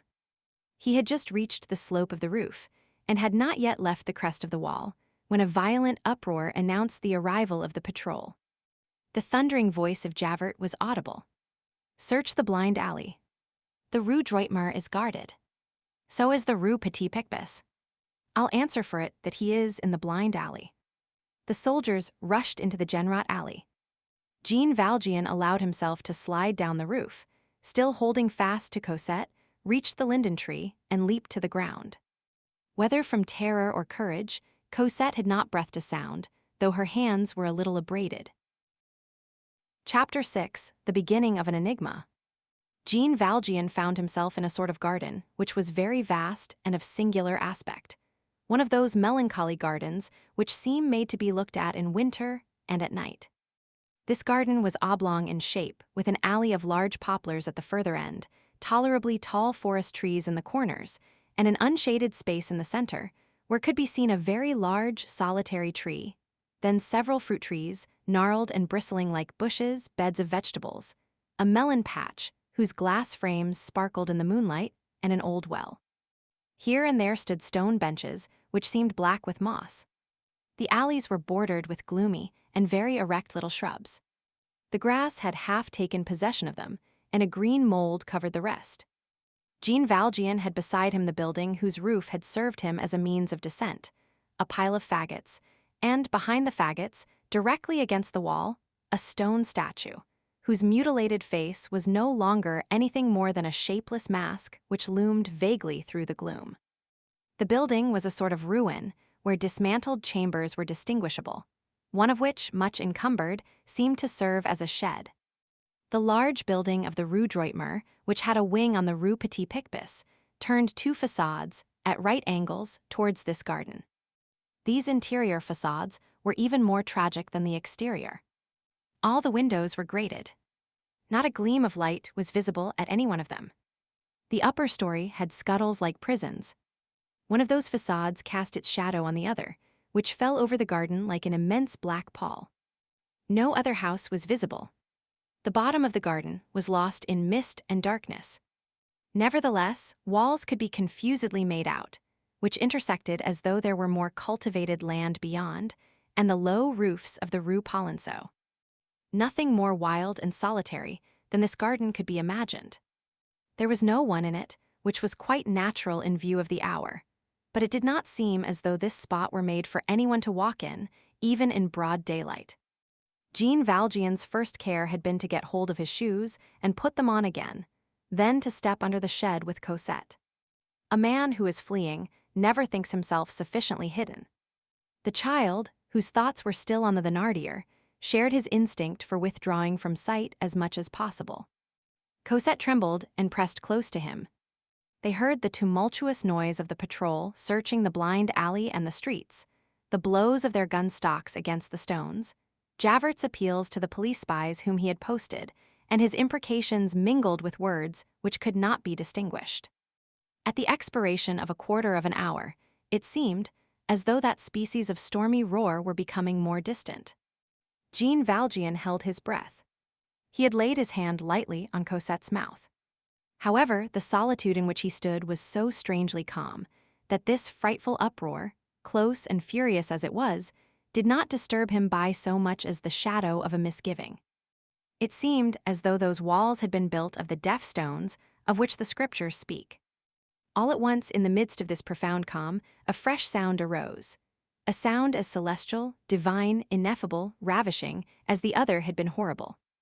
It was a hymn which issued from the gloom, a dazzling burst of prayer and harmony in the obscure and alarming silence of the night, women's voices, but voices composed at one and the same time of the pure accents of virgins and the innocent accents of children, voices which are not of the earth, and which resemble those that the newborn infant still hears, and which the dying man hears already. This song proceeded from the gloomy edifice which towered above the garden. At the moment when the hubbub of demons retreated, one would have said that a choir of angels was approaching through the gloom. Cosette and Jean Valjean fell on their knees. They knew not what it was, they knew not where they were, but both of them, the man and the child, the penitent and the innocent, felt that they must kneel. These voices had this strange characteristic, that they did not prevent the building from seeming to be deserted. It was a supernatural chant in an uninhabited house. While these voices were singing, Jean Valjean thought of nothing. He no longer beheld the night, he beheld a blue sky. It seemed to him that he felt those wings which we all have within us, unfolding. The song died away. It may have lasted a long time. Jean Valjean could not have told. Hours of ecstasy are never more than a moment. All fell silent again. There was no longer anything in the street, there was nothing in the garden. That which had menaced, that which had reassured him, all had vanished. The breeze swayed a few dry weeds on the crest of the wall, and they gave out a faint, sweet, melancholy sound. Chapter 7, Continuation of the Enigma. The night wind had risen, which indicated that it must be between 1 and 2 o'clock in the morning. Poor Cosette said nothing. As she had seated herself beside him and leaned her head against him, Jean Valjean had fancied that she was asleep. He bent down and looked at her. Cosette's eyes were wide open, and her thoughtful air pained Jean Valjean. She was still trembling. "Are you sleepy?" said Jean Valjean. "I am very cold," she replied. A moment later she resumed. "Is she still there?" "Who?" said Jean Valjean. "Madame Thénardier." Jean Valjean had already forgotten the means which he had employed to make Cosette keep silent. "Ah," said he, "she is gone. You need fear nothing further." The child sighed, as though a load had been lifted from her breast. The ground was damp, the shed open on all sides, the breeze grew more keen every instant. The goodman took off his coat and wrapped it round Cosette. "Are you less cold now?" said he. "Oh yes, father." "Well, wait for me a moment. I will soon be back." He quitted the ruin and crept along the large building, seeking a better shelter. He came across doors, but they were closed. There were bars at all the windows of the ground floor. Just after he had turned the inner angle of the edifice, he observed that he was coming to some arched windows where he perceived a light. He stood on tiptoe and peeped through one of these windows. They all opened on a tolerably vast hall, paved with large flagstones, cut up by arcades and pillars, where only a tiny light and great shadows were visible. The light came from a taper, which was burning in one corner. The apartment was deserted, and nothing was stirring in it.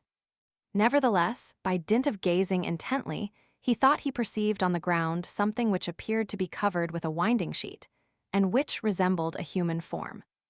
This form was lying face downward, flat on the pavement, with the arms extended in the form of a cross, in the immobility of death.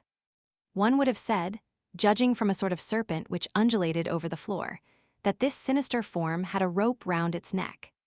The whole chamber was bathed in that mist of places which are sparely illuminated, which adds to horror.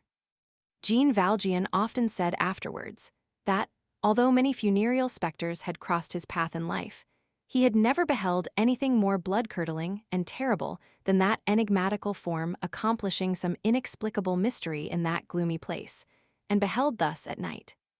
It was alarming to suppose that that thing was perhaps dead, and still more alarming to think that it was perhaps alive. He had the courage to plaster his face to the glass, and to watch whether the thing would move. In spite of his remaining thus what seemed to him a very long time, the outstretched form made no movement. All at once he felt himself overpowered by an inexpressible terror, and he fled. He began to run towards the shed, not daring to look behind him. It seemed to him that if he turned his head, he should see that form following him with great strides and waving its arms. He reached the ruin all out of breath. His knees were giving way beneath him, the perspiration was pouring from him. Where was he? Who could ever have imagined anything like that sort of sepulchre in the midst of Paris? What was this strange house?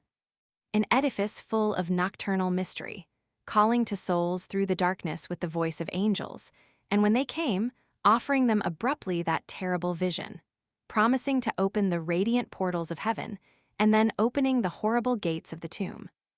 And it actually was an edifice, a house, which bore a number on the street. It was not a dream. He had to touch the stones to convince himself that such was the fact. Cold, anxiety, uneasiness, the emotions of the night, had given him a genuine fever, and all these ideas were clashing together in his brain. He stepped up to Cosette. She was asleep. Chapter 8, The Enigma Becomes Doubly Mysterious. The child had laid her head on a stone and fallen asleep. He sat down beside her and began to think. Little by little, as he gazed at her, he grew calm and regained possession of his freedom of mind. He clearly perceived this truth, the foundation of his life henceforth, that so long as she was there, so long as he had her near him, he should need nothing except for her. He should fear nothing except for her. He was not even conscious that he was very cold, since he had taken off his coat to cover her. Nevertheless, athwart this reverie into which he had fallen, he had heard for some time a peculiar noise. It was like the tinkling of a bell. This sound proceeded from the garden. It could be heard distinctly, though faintly. It resembled the faint, vague music produced by the bells of cattle at night in the pastures. This noise made Valjean turn round. He looked and saw that there was someone in the garden. A being resembling a man was walking amid the bell glasses of the melon beds, rising, stooping, halting, with regular movements, as though he were dragging or spreading out something on the ground. This person appeared to limp. Jean Valjean shuddered with the continual tremor of the unhappy. For them everything is hostile and suspicious. They distrust the day because it enables people to see them, and the night because it aids in surprising them. A little while before he had shivered because the garden was deserted, and now he shivered because there was someone there. He fell back from chimerical terrors to real terrors. He said to himself that Javert and the spies had, perhaps, not taken their departure, that they had, no doubt, left people on the watch in the street, that if this man should discover him in the garden, he would cry out for help against thieves and deliver him up. He took the sleeping Cosette gently in his arms and carried her behind a heap of old furniture, which was out of use, in the most remote corner of the shed. Cosette did not stir. From that point, he scrutinized the appearance of the being in the melon patch. The strange thing about it was that the sound of the bell followed each of this man's movements. When the man approached, the sound approached. When the man retreated, the sound retreated. If he made any hasty gesture, a tremolo accompanied the gesture. When he halted, the sound ceased. It appeared evident that the bell was attached to that man, but what could that signify? Who was this man who had a bell suspended about him like a ram or an ox? As he put these questions to himself, he touched Cosette's hands. They were icy cold. "Ah, good God," he cried. He spoke to her in a low voice. "Cosette." She did not open her eyes. He shook her vigorously. She did not wake. "Is she dead?" he said to himself, and sprang to his feet, quivering from head to foot. The most frightful thoughts rushed pell-mell through his mind. There are moments when hideous surmises assail us like a cohort of furies and violently force the partitions of our brains. When those we love are in question, our prudence invents every sort of madness. He remembered that sleep in the open air on a cold night may be fatal. Cosette was pale and had fallen at full length on the ground at his feet, without a movement. He listened to her breathing. She still breathed, but with a respiration which seemed to him weak and on the point of extinction. How was he to warm her back to life? How was he to rouse her? All that was not connected with this vanished from his thoughts. He rushed wildly from the ruin. It was absolutely necessary that Cosette should be in bed and beside a fire in less than a quarter of an hour. Chapter 9: The Man with the Bell. He walked straight up to the man whom he saw in the garden. He had taken in his hand the roll of silver, which was in the pocket of his waistcoat. The man's head was bent down, and he did not see him approaching. In a few strides, Jean Valjean stood beside him. Jean Valjean accosted him with the cry, 100 francs. The man gave a start and raised his eyes. You can earn 100 francs, went on Jean Valjean, if you will grant me shelter for this night. The moon shone full upon Jean Valjean's terrified countenance. What? So it is you, Father Madeleine, said the man. That name thus pronounced at that obscure hour in that unknown spot, by that strange man, made Jean Valjean start back. He had expected anything but that. The person who thus addressed him was a bent and lame old man, dressed almost like a peasant, who wore on his left knee a leather kneecap, whence hung a moderately large bell. His face, which was in the shadow, was not distinguishable. However, the goodman had removed his cap, and exclaimed, trembling all over, Ah, good God! How come you here, Father Madeleine? Where did you enter? Dear Jesus! Did you fall from heaven? There is no trouble about that. If ever you do fall, it will be from there. And what a state you are in. You have no cravat, you have no hat, you have no coat. Do you know, you would have frightened anyone who did not know you. No coat. Lord God. Are the saints going mad nowadays? But how did you get in here? His words tumbled over each other. The good men talked with a rustic volubility, in which there was nothing alarming. All this was uttered with a mixture of stupefaction and naive kindliness. Who are you? And what house is this? Demanded Jean Valjean. Pardon you, this is too much, exclaimed the old man. I am the person for whom you got the place here, and this house is the one where you had me placed. What? You don't recognize me? No, said Jean Valjean, and how happens it that you know me? You saved my life, said the man. He turned. A ray of moonlight outlined his profile, and Jean Valjean recognized old Fauchelevent. Ah, said Jean Valjean, so it is you. Yes, I recollect you. That is very lucky, said the old man in a reproachful tone. And what are you doing here? Resumed Jean Valjean. Why, I am covering my melons, of course. In fact, at the moment when Jean Valjean accosted him, old Fauchelevent held in his hand the end of a straw mat, which he was occupied in spreading over the melon bed. During the hour or thereabouts that he had been in the garden, he had already spread out a number of them. It was this operation which had caused him to execute the peculiar movements observed from the shed by Jean Valjean. He continued, I said to myself, the moon is bright, it is going to freeze. What if I were to put my melons into their greatcoats?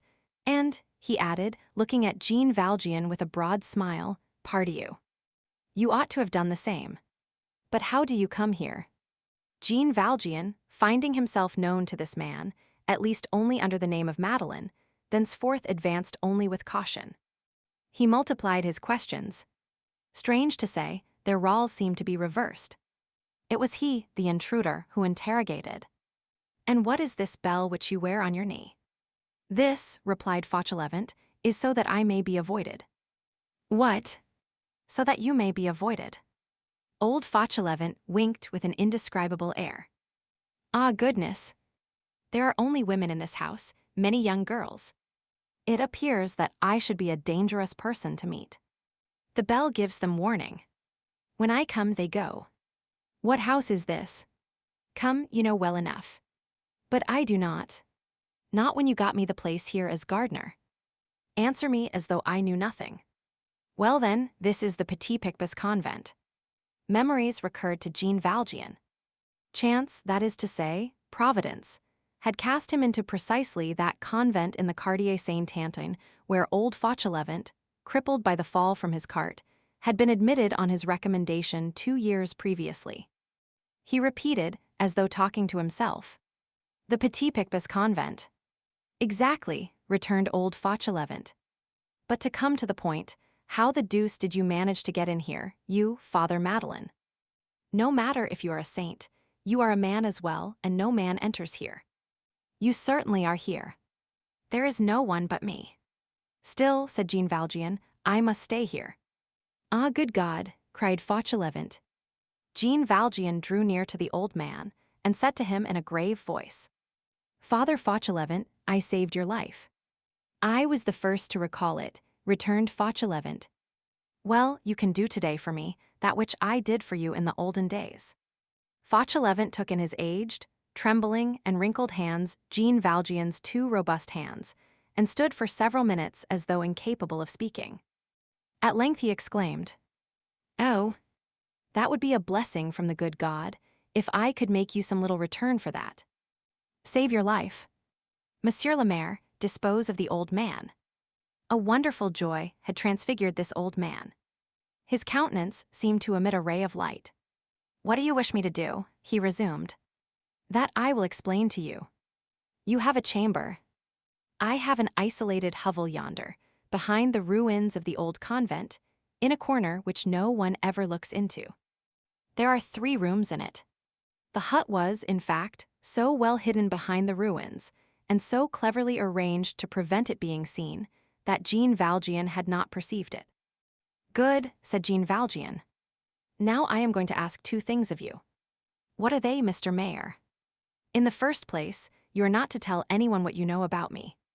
In the second, you are not to try to find out anything more. As you please. I know that you can do nothing that is not honest, that you have always been a man after the good God's heart. And then moreover, you it was who placed me here. That concerns you. I am at your service.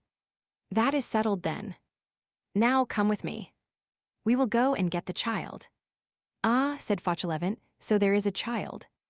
He added not a word further, and followed Jean Valjean as a dog follows his master.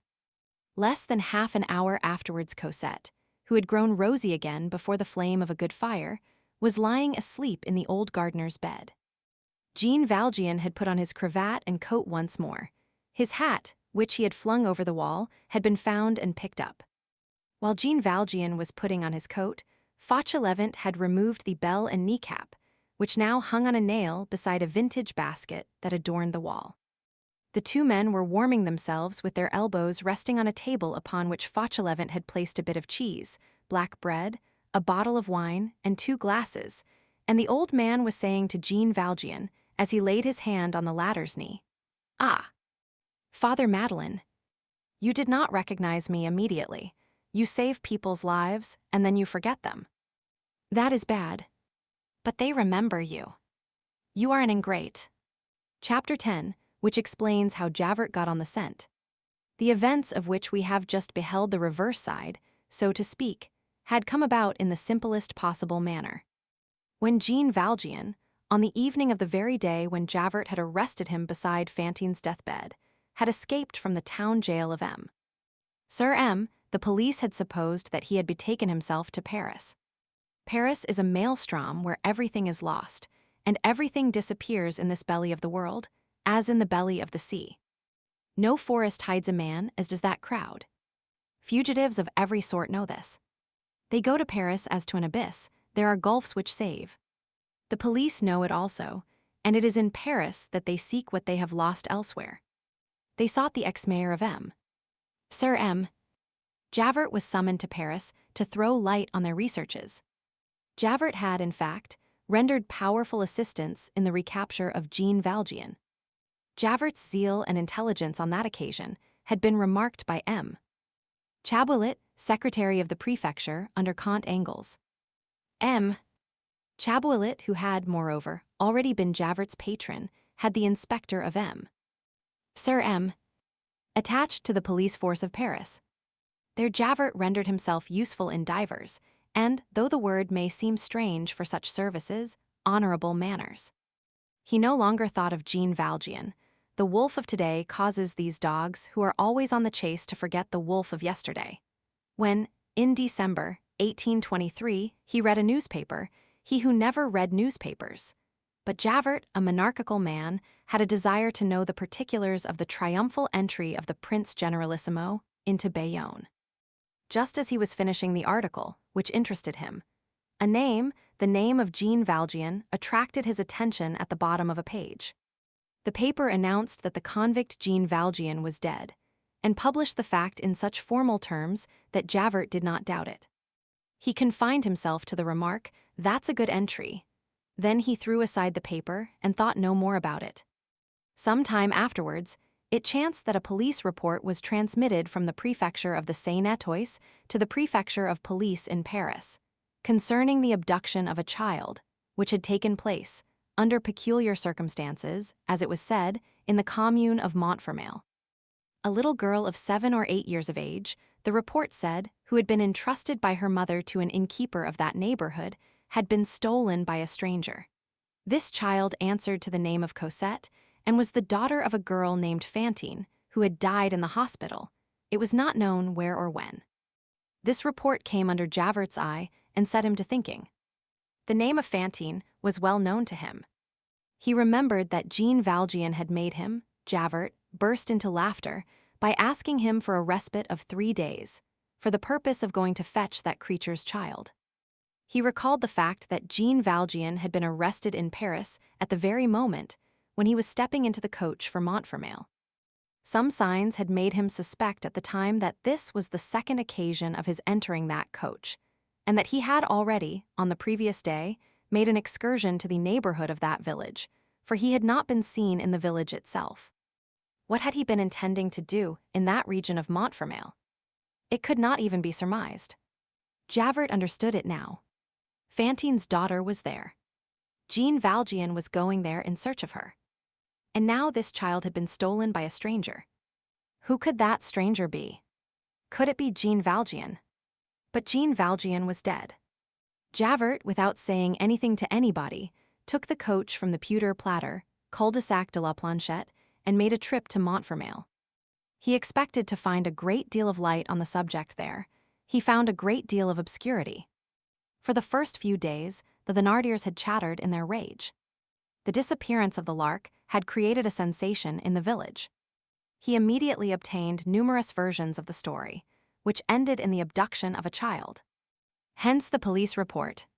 But their first vexation having passed off, the Thénardier, with his wonderful instinct, had very quickly comprehended that it is never advisable to stir up the prosecutor of the crown, and that his complaints with regard to the abduction of Cosette would have as their first result to fix upon himself, and upon many dark affairs which he had on hand, the glittering eye of justice. The last thing that owls desire is to have a candle brought to them. And in the first place, how explain the 1,500 francs which he had received? He turned squarely round, put a gag on his wife's mouth, and feigned astonishment when the stolen child was mentioned to him. He understood nothing about it.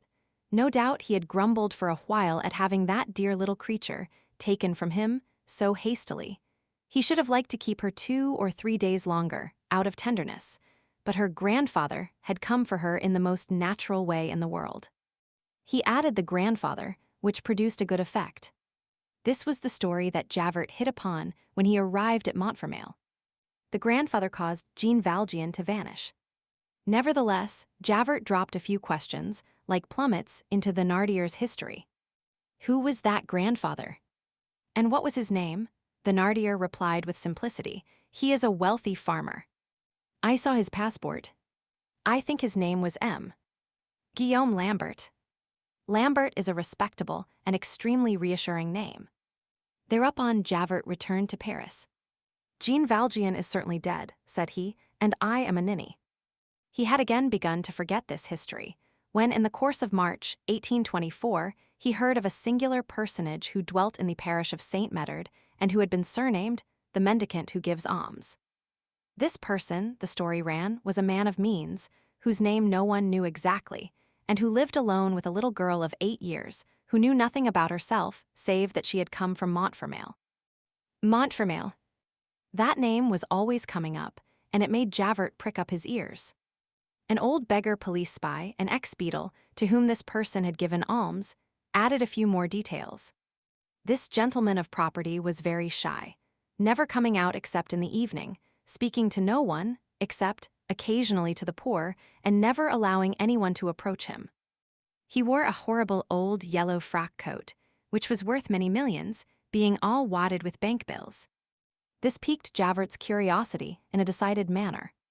In order to get a close look at this fantastic gentleman without alarming him, he borrowed the beadle's outfit for a day, and the place where the old spy was in the habit of crouching every evening, whining orisons through his nose, and playing the spy under cover of prayer. The suspected individual did indeed approach Javert thus disguised, and bestow alms on him. At that moment, Javert raised his head, and the shock which Jean Valjean received on recognizing Javert was equal to the one received by Javert when he thought he recognized Jean Valjean. However, the darkness might have misled him. Jean Valjean's death was official. Javert cherished very grave doubts, and when in doubt, Javert, the man of scruples, never laid a finger on anyone's collar. He followed his man to the Gorbeau house and got the old woman to talking, which was no difficult matter. The old woman confirmed the fact regarding the coat lined with millions, and narrated to him the episode of the 1,000-franc bill. She had seen it. She had handled it. Javert hired a room. That evening he installed himself in it. He came and listened at the mysterious lodger's door, hoping to catch the sound of his voice, but Jean Valjean saw his candle through the keyhole and foiled the spy by keeping silent. On the following day Jean Valjean decamped. But the noise made by the fall of the 5-franc piece was noticed by the old woman, who, hearing the rattling of coin, suspected that he might be intending to leave, and made haste to warn Javert. At night, when Jean Valjean came out, Javert was waiting for him behind the trees of the boulevard with 2 men. Javert had demanded assistance at the prefecture, but he had not mentioned the name of the individual whom he hoped to seize. That was his secret, and he had kept it for 3 reasons. In the first place, because the slightest indiscretion might put Jean Valjean on the alert. Next, because to lay hands on an ex-convict who had made his escape and was reputed dead, on a criminal whom justice had formerly classed forever as among malefactors of the most dangerous sort, was a magnificent success which the old members of the Parisian police would assuredly not leave to a newcomer like Javert, and he was afraid of being deprived of his convict. And lastly, because Javert, being an artist, had a taste for the unforeseen. He hated those well-heralded successes which are talked of long in advance and have had the bloom brushed off. He preferred to elaborate his masterpieces in the dark and to unveil them suddenly at the last. Javert had followed Jean Valjean from tree to tree, then from corner to corner of the street, and had not lost sight of him for a single instant. Even at the moments when Jean Valjean believed himself to be the most secure, Javert's eye had been on him. Why had not Javert arrested Jean Valjean? Because he was still in doubt. It must be remembered that at that epoch the police was not precisely at its ease. The free press embarrassed it. Several arbitrary arrests denounced by the newspapers had echoed even as far as the chambers and had rendered the prefecture timid. Interference with individual liberty was a grave matter. The police agents were afraid of making a mistake. The prefect laid the blame on them. A mistake meant dismissal. The reader can imagine the effect which this brief paragraph, reproduced by 20 newspapers, would have caused in Paris. Yesterday, an aged grandfather with white hair, a respectable and well-to-do gentleman who was walking with his grandchild, aged 8, was arrested and conducted to the agency of the prefecture as an escaped convict. Let us repeat in addition that Javert had scruples of his own. Injunctions of his conscience were added to the injunctions of the prefect. He was really in doubt. Jean Valjean turned his back on him and walked in the dark. Sadness, uneasiness, anxiety, depression, this fresh misfortune of being forced to flee by night to seek a chance refuge in Paris for Cosette and himself, the necessity of regulating his pace to the pace of the child. All this, without his being aware of it, had altered Jean Valjean's walk and impressed on his bearing such senility that the police themselves, incarnate in the person of Javert, might, and did in fact, make a mistake. The impossibility of approaching too close, his costume of an émigré preceptor, the declaration of the Nardier which made a grandfather of him, and, finally, the belief in his death in prison, added still further to the uncertainty which gathered thick in Javert's mind. For an instant it occurred to him to make an abrupt demand for his papers. But if the man was not Jean Valjean, and if this man was not a good, honest old fellow living on his income, he was probably some merry blade deeply and cunningly implicated in the obscure web of Parisian misdeeds, some chief of a dangerous band who gave alms to conceal his other talents, which was an old dodge. He had trusty fellows, accomplices, retreats in case of emergencies, in which he would, no doubt, take refuge. All these turns, which he was making through, the streets seemed to indicate that he was not a simple and honest man. To arrest him too hastily would be to kill the hen that laid the golden eggs. Where was the inconvenience in waiting? Javert was very sure that he would not escape. Thus he proceeded in a tolerably perplexed state of mind, putting to himself 100 questions about this enigmatical personage. It was only quite late in the Rue de Pontoise that, thanks to the brilliant light thrown from a dram shop, he decidedly recognized Jean Valjean. There are in this world 2 beings who give a profound start: the mother who recovers her child and the tiger who recovers his prey. Javert gave that profound start. As soon as he had positively recognized Jean Valjean, the formidable convict, he perceived that there were only 3 of them, and he asked for reinforcements at the police station of the Rue de Pontoise. One puts on gloves before grasping a thorn cudgel. This delay and the halt at the Carrefour, Roland to consult with his agents, came near causing him to lose the trail. He speedily divined, however, that Jean Valjean would want to put the river between his pursuers and himself. He bent his head and reflected like a bloodhound who puts his nose to the ground to make sure that he is on the right scent. Javert, with his powerful rectitude of instinct, went straight to the bridge of Austerlitz. A word with the toll-keeper furnished him with the information which he required. "Have you seen a man with a little girl?" "I made him pay 2 sous, replied the toll-keeper. Javert reached the bridge in season to see Jean Valjean traverse the small illuminated spot on the other side of the water, leading Cosette by the hand. He saw him enter the Rue du Chemin Vert Saint-Antoine.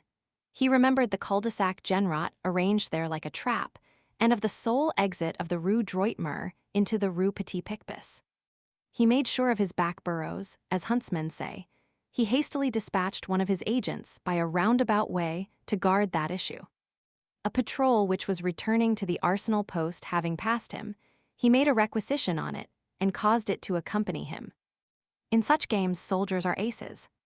Moreover, the principle is that in order to get the best of a wild boar, one must employ the science of venery and plenty of dogs.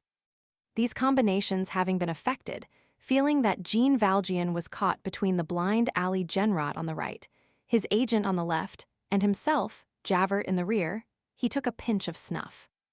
Then he began the game. He experienced one ecstatic and infernal moment. He allowed his man to go on ahead, knowing that he had him safe, but desirous of postponing the moment of arrest as long as possible. Happy at the thought that he was taken, and yet at seeing him free, gloating over him with his gaze, with that voluptuousness of the spider which allows the fly to flutter, and of the cat which lets the mouse run. Claws and talons possess a monstrous sensuality, the obscure movements of the creature imprisoned in their pincers. What a delight this strangling is! Javert was enjoying himself. The meshes of his net were stoutly knotted. He was sure of success. All he had to do now was to close his hand. Accompanied as he was, the very idea of resistance was impossible, however vigorous, energetic, and desperate Jean Valjean might be.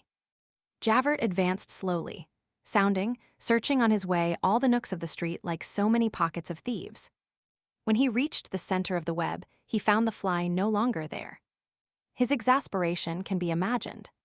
He interrogated his sentinel of the Rues Droit-Mur and Petit-Picpus. That agent, who had remained imperturbably at his post, had not seen the man pass. It sometimes happens that a stag is lost head and horns. That is to say, he escapes although he has the pack on his very heels, and then the oldest huntsmen know not what to say. Duvivier, Ligniville, and Desprez halt short. In a discomfiture of this sort, Artange exclaims, "It was not a stag, but a sorcerer." Javert would have liked to utter the same cry. His disappointment bordered for a moment on despair and rage. It is certain that Napoleon made mistakes during the war with Russia, that Alexander committed blunders in the war in India, that Caesar made mistakes in the war in Africa, that Cyrus was at fault in the war in Scythia, and that Javert blundered in this campaign against Jean Valjean. He was wrong, perhaps, in hesitating in his recognition of the ex-convict. The first glance should have sufficed him. He was wrong in not arresting him purely and simply in the old building. He was wrong in not arresting him when he positively recognized him in the Rue de Pontoise. He was wrong in taking counsel with his auxiliaries in the full light of the moon in the Carrefour Rollin. Advice is certainly useful. It is a good thing to know and to interrogate those of the dogs who deserve confidence, but the hunter cannot be too cautious when he is chasing uneasy animals like the wolf and the convict. Javert, by taking too much thought as to how he should set the bloodhounds of the pack on the trail, alarmed the beast by giving him wind of the dart, and so made him run. Above all, he was wrong in that, after he had picked up the scent again on the bridge of Austerlitz, he played that formidable and puerile game of keeping such a man at the end of a thread. He thought himself stronger than he was, and believed that he could play at the game of the mouse and the lion. At the same time, he reckoned himself as too weak, when he judged it necessary to obtain reinforcement. Fatal precaution, waste of precious time. Javert committed all these blunders, and nonetheless was one of the cleverest and most correct spies that ever existed. He was, in the full force of the term, what is called in venery a knowing dog. But what is there that is perfect? Great strategists have their eclipses. The greatest follies are often composed, like the largest ropes, of a multitude of strands. Take the cable thread by thread, take all the petty determining motives separately, and you can break them one after the other, and you say, that is all there is of it. Braid them, twist them together. The result is enormous. It is Attila hesitating between Marcian on the east and Valentinian on the west. It is Hannibal tarrying at Capua. It is Danton falling asleep at Arcis-sur-Aube. However that may be, even at the moment when he saw that Jean Valjean had escaped him, Javert did not lose his head. Sure that the convict who had broken his ban could not be far off, he established sentinels, he organized traps and ambuscades, and beat the quarter all that night. The first thing he saw was the disorder in the street lantern, whose rope had been cut. A precious sign, which, however, led him astray, since it caused him to turn all his researches in the direction of the cul-de-sac Genrot. In this blind alley, there were tolerably low walls, which abutted on gardens, whose bounds adjoined the immense stretches of waste land. Jean Valjean evidently must have fled in that direction. The fact is that had he penetrated a little further in the cul-de-sac Genrot, he would probably have done so and have been lost. Javert explored these gardens and these waste stretches as though he had been hunting for a needle. At daybreak, he left 2 intelligent men on the outlook and returned to the prefecture of police, as much ashamed as a police spy who had been captured by a robber might have been. Book 6, Le Petit Picpus. Chapter 1, Number 62, Rue Petit Picpus. Nothing, half a century ago, more resembled every other carriage gate than the carriage gate of number 62 Rue Petit Picpus. This entrance, which usually stood ajar in the most inviting fashion, permitted a view of 2 things, neither of which have anything very funereal about them: a courtyard surrounded by walls hung with vines, and the face of a lounging porter. Above the wall at the bottom of the court, tall trees were visible. When a ray of sunlight enlivened the courtyard, when a glass of wine cheered up the porter, it was difficult to pass number 62 Little Picpus Street without carrying away a smiling impression of it. Nevertheless, it was a somber place of which one had had a glimpse. The threshold smiled, the house prayed and wept. If one succeeded in passing the porter, which was not easy, which was even nearly impossible for everyone, for there was an open sesame, which it was necessary to know, if, the porter once passed, one entered a little vestibule on the right, on which opened a staircase shut in between 2 walls and so narrow that only one person could ascend it at a time, if one did not allow oneself to be alarmed by a daubing of canary yellow, with a dado of chocolate which clothed this staircase. If one ventured to ascend it, one crossed a first landing, then a second, and arrived on the first story at a corridor where the yellow wash and the chocolate-hued plinth pursued one with a peaceable persistency. Staircase and corridor were lighted by 2 beautiful windows. The corridor took a turn and became dark. If one doubled this cape, one arrived a few paces further on, in front of a door which was all the more mysterious because it was not fastened. If one opened it, one found oneself in a little chamber about 6 feet square, tiled, well-scrubbed, clean, cold, and hung with Nankin paper with green flowers, at 15 sous the roll. A white, dull light fell from a large window, with tiny panes on the left, which usurped the whole width of the room. One gazed about but saw no one. One listened, one heard neither a footstep nor a human murmur. The walls were bare, the chamber was not furnished, there was not even a chair. One looked again, and beheld on the wall facing the door a quadrangular hole about a foot square, with a grating of interlacing iron bars, black, knotted, solid, which formed squares. I had almost said meshes, of less than 1.5 inches in diagonal length. The little green flowers of the Nankin paper ran in a calm and orderly manner to those iron bars, without being startled or thrown into confusion by their funereal contact. Supposing that a living being had been so wonderfully thin as to essay an entrance or an exit through the square hole, this grating would have prevented it. It did not allow the passage of the body, but it did allow the passage of the eyes, that is to say, of the mind. This seems to have occurred to them, for it had been reinforced by a sheet of tin inserted in the wall a little in the rear. and pierced with 1,000 holes more microscopic than the holes of a strainer. At the bottom of this plate, an aperture had been pierced exactly similar to the orifice of a letter box. A bit of tape attached to a bell wire hung at the right of the grated opening. If the tape was pulled, a bell rang and one heard a voice very near at hand, which made one start. "Who is there?" the voice demanded. It was a woman's voice, a gentle voice, so gentle that it was mournful. Here, again, there was a magical word which it was necessary to know.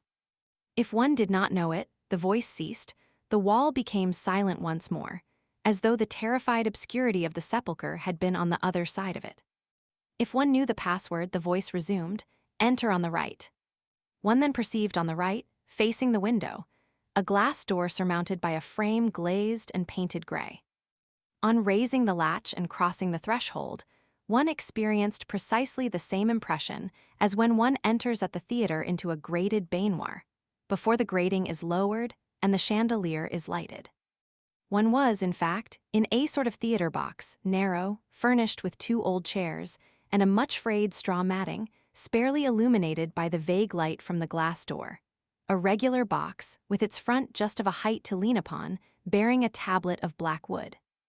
This box was grated, only the grating of it was not of gilded wood, as at the opera. It was a monstrous lattice of iron bars, hideously interlaced and riveted to the wall by enormous fastenings which resembled clenched fists. The first minutes passed. When one's eyes began to grow used to this cellar-like half-twilight, one tried to pass the grating, but got no further than 6 inches beyond it. There he encountered a barrier of black shutters, reinforced and fortified with transverse beams of wood painted a gingerbread yellow. These shutters were divided into long, narrow slats, and they masked the entire length of the grating. They were always closed. At the expiration of a few moments, one heard a voice proceeding from behind these shutters and saying, "I am here. What do you wish with me?" It was a beloved, sometimes an adored voice. No one was visible. Hardly the sound of a breath was audible. It seemed as though it were a spirit which had been evoked, that was speaking to you across the walls of the tomb. If one chanced to be within certain prescribed and very rare conditions, the slat of one of the shutters opened opposite you. The evoked spirit became an apparition. Behind the grating, behind the shutter, one perceived so far as the grating permitted sight, a head of which only the mouth and the chin were visible. The rest was covered with a black veil. One caught a glimpse of a black gimp and a form that was barely defined, covered with a black shroud. That head spoke with you, but did not look at you and never smiled at you. The light which came from behind you was adjusted in such a manner that you saw her in the white, and she saw you in the black. This light was symbolical. Nevertheless, your eyes plunged eagerly through that opening which was made in that place, shut off from all glances. A profound vagueness enveloped that form clad in mourning. Your eyes searched that vagueness and sought to make out the surroundings of the apparition. At the expiration of a very short time, you discovered that you could see nothing. What you beheld was night, emptiness, shadows, a wintry mist mingled with a vapor from the tomb, a sort of terrible peace, a silence from which you could gather nothing, not even sighs, a gloom in which you could distinguish nothing, not even phantoms. What you beheld was the interior of a cloister. It was the interior of that severe and gloomy edifice, which was called the convent of the Bernardines of the Perpetual Adoration. The box in which you stood was the parlor. The first voice which had addressed you was that of the portress who always sat motionless and silent, on the other side of the wall, near the square opening, screened by the iron grating and the plate with its 1,000 holes, as by a double visor. The obscurity which bathed the grated box arose from the fact that the parlor, which had a window on the side of the world, had none on the side of the convent. Profane eyes must see nothing of that sacred place. Nevertheless, there was something beyond that shadow, there was a light, there was life in the midst of that death. Although this was the most strictly walled of all convents, we shall endeavor to make our way into it, and to take the reader in, and to say, without transgressing the proper bounds, things which storytellers have never seen, and have therefore never described. Chapter 2. The Obedience of Martin Verga. This convent, which in 1824 had already existed for many a long year in the Rue Petit Picpus, was a community of Bernardines of the obedience of Martin Verga. These Bernardines were attached, in consequence, not to Clairvaux like the Bernardine monks, but to Cytox like the Benedictine monks. In other words, they were the subjects, not of Saint Bernard, but of Saint Benoit. Anyone who has turned over old folios to any extent knows that Martin Verga founded in 1425 a congregation of Bernardines Benedictines, with Salamanca for the head of the order, and Alcala as the branch establishment. This congregation had sent out branches throughout all the Catholic countries of Europe. There is nothing unusual in the Latin Church in these grafts of one order on another. To mention only a single order of Saint Benoit, which is here in question, there are attached to this order, without counting the obedience of Martin Verga, 4 congregations, 2 in Italy, Montcassin and Saint Justine of Padua, 2 in France, Cluny and Saint Maur, and 9 orders, Vallombrosa, Grandmont, the Celestins, the Camel Jewels, the Carthusians, the Humleys, the Olivateurs, the Silvestrins, and lastly, Cytox. For Cytox itself, a trunk for other orders, is only an offshoot of Saint Benoit. Cytox dates from Saint Robert, Abbe de Molisme, in the Diocese of Langres, in 1098. Now it was in 529 that the devil, having retired to the desert of Subiaco, he was old, had he turned hermit, was chased from the ancient temple of Apollo, where he dwelt, by Saint Benoit, then aged 17.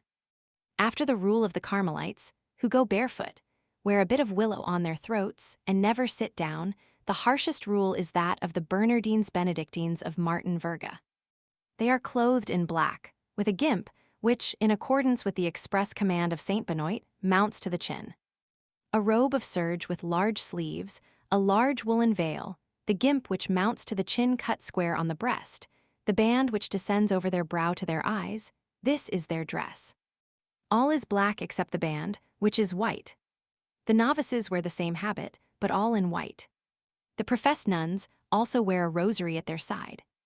The Bernardines Benedictines of Martin Verga practice the perpetual adoration, like the Benedictines called Ladies of the Holy Sacrament, who, at the beginning of this century, had 2 houses in Paris, one at the Temple, the other in the Rue Neuve Sainte-Geneviève.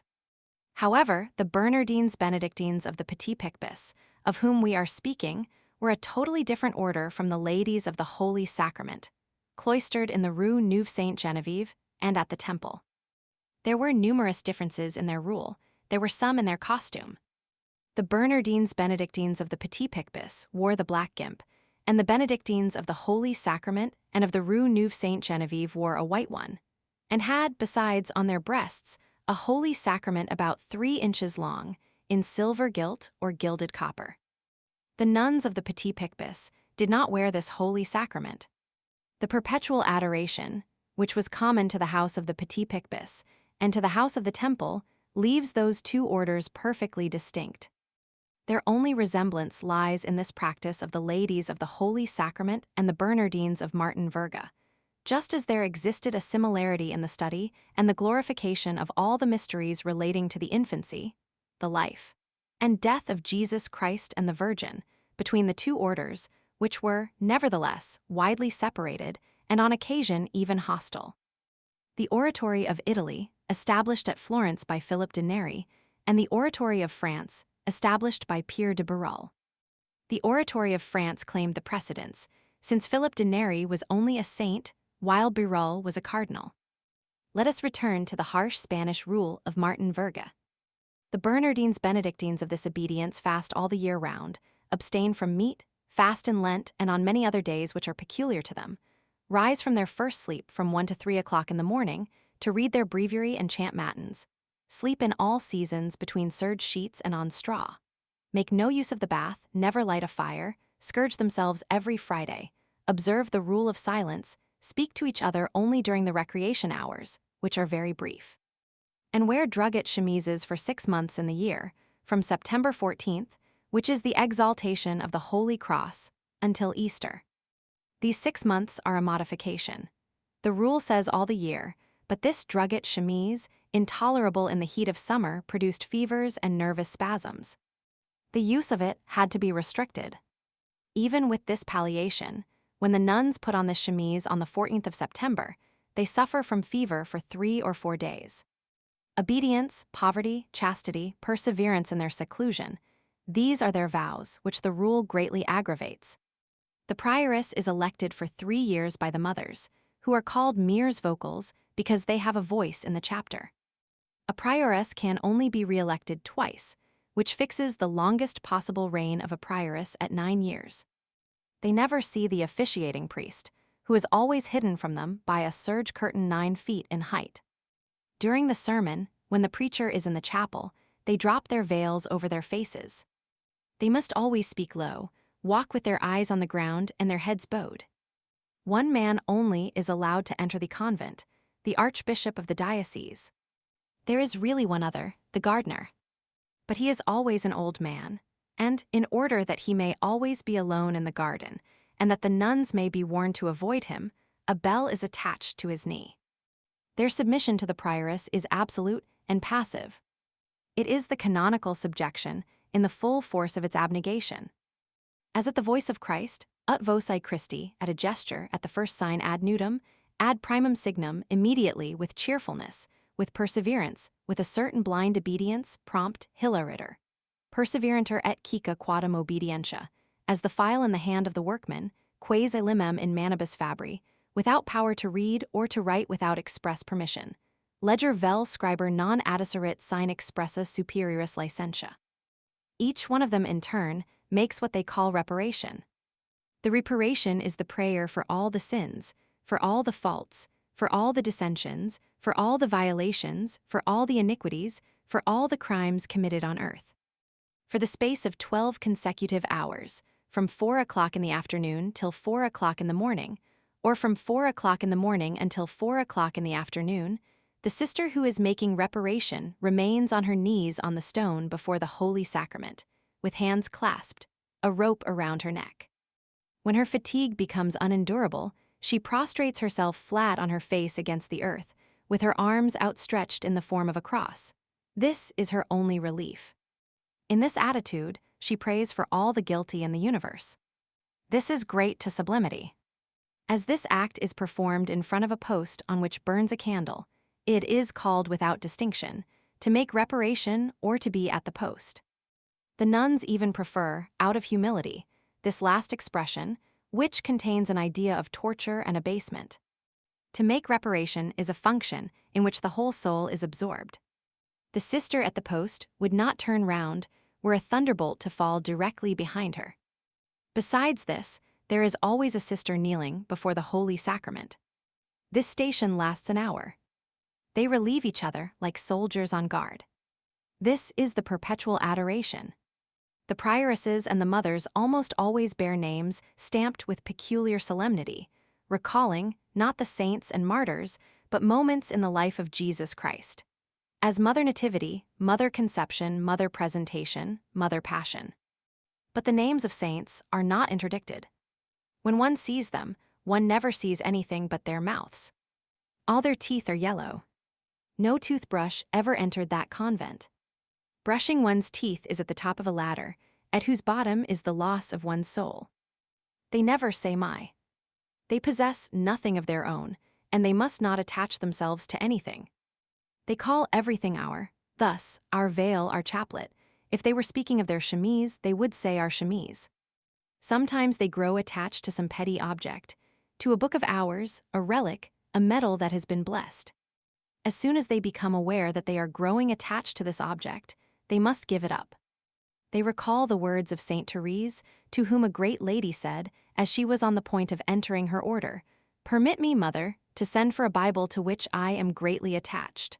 Ah, you are attached to something. In that case, do not enter our order.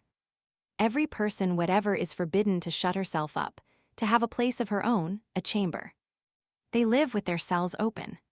When they meet, one says, "Blessed and adored be the most holy sacrament of the altar." The other responds, "Forever." The same ceremony when one taps at the other's door. Hardly has she touched the door when a soft voice on the other side is heard to say hastily, "Forever." Like all practices, this becomes mechanical by force of habit, and one sometimes says forever before the other has had time to say the rather long sentence, "Praised and adored be the most holy sacrament of the altar." Among the visitandines, the one who enters says, "Ave Maria," and the one whose cell is entered says, "Gratia plena." It is their way of saying good day, which is in fact full of grace. At each hour of the day, 3 supplementary strokes sound from the church bell of the convent. At this signal, prioress, vocal mothers, professed nuns, lay sisters, novices, postulants interrupt what they are saying, what they are doing, or what they are thinking, and all say in unison if it is 5 o'clock. For instance, at 5 o'clock, and at all hours praised and adored be the most holy sacrament of the altar. If it is 8 o'clock, at 8 o'clock and at all hours. And so on according to the hour. This custom, the object of which is to break the thread of thought and to lead it back constantly to God, exists in many communities. The formula alone varies. Thus, at the infant Jesus they say, "At this hour, and at every hour may the love of Jesus kindle my heart." The Bernardines Benedictines of Martin Verga, cloistered 50 years ago at Petit Picpus, chant the offices to a solemn psalmody, a pure Gregorian chant, and always with full voice during the whole course of the office. Everywhere in the missal where an asterisk occurs they pause and say in a low voice, "Jesus Marie Joseph." For the office of the dead, they adopt a tone so low that the voices of women can hardly descend to such a depth. The effect produced is striking and tragic. The nuns of the Petit Picpus had made a vault under their grand altar for the burial of their community. The government, as they say, does not permit this vault to receive coffins, so they leave the convent when they die. This is an affliction to them, and causes them consternation as an infraction of the rules. They had obtained a mediocre consolation at best, permission to be interred at a special hour and in a special corner in the ancient Vaugirard cemetery, which was made of land which had formerly belonged to their community. On Fridays the nuns hear High Mass, Vespers, and all the offices, as on Sunday.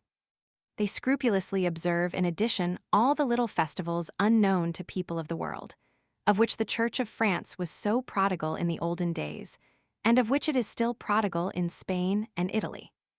Their stations in the chapel are interminable.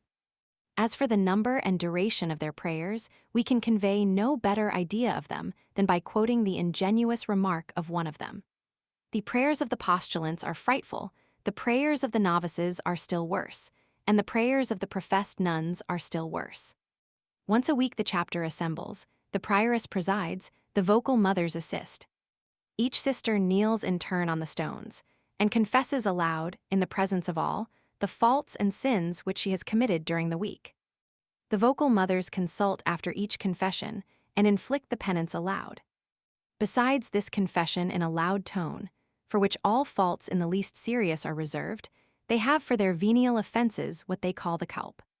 To make one's culp means to prostrate one's self flat on one's face during the office in front of the prioress, until the latter, who is never called anything but our mother, notifies the culprit by a slight tap of her foot against the wood of her stall that she can rise. The culp or peccavi is made for a very small matter, a broken glass, a torn veil, an involuntary delay of a few seconds at an office, a false note in church, etc. This suffices, and the culp is made.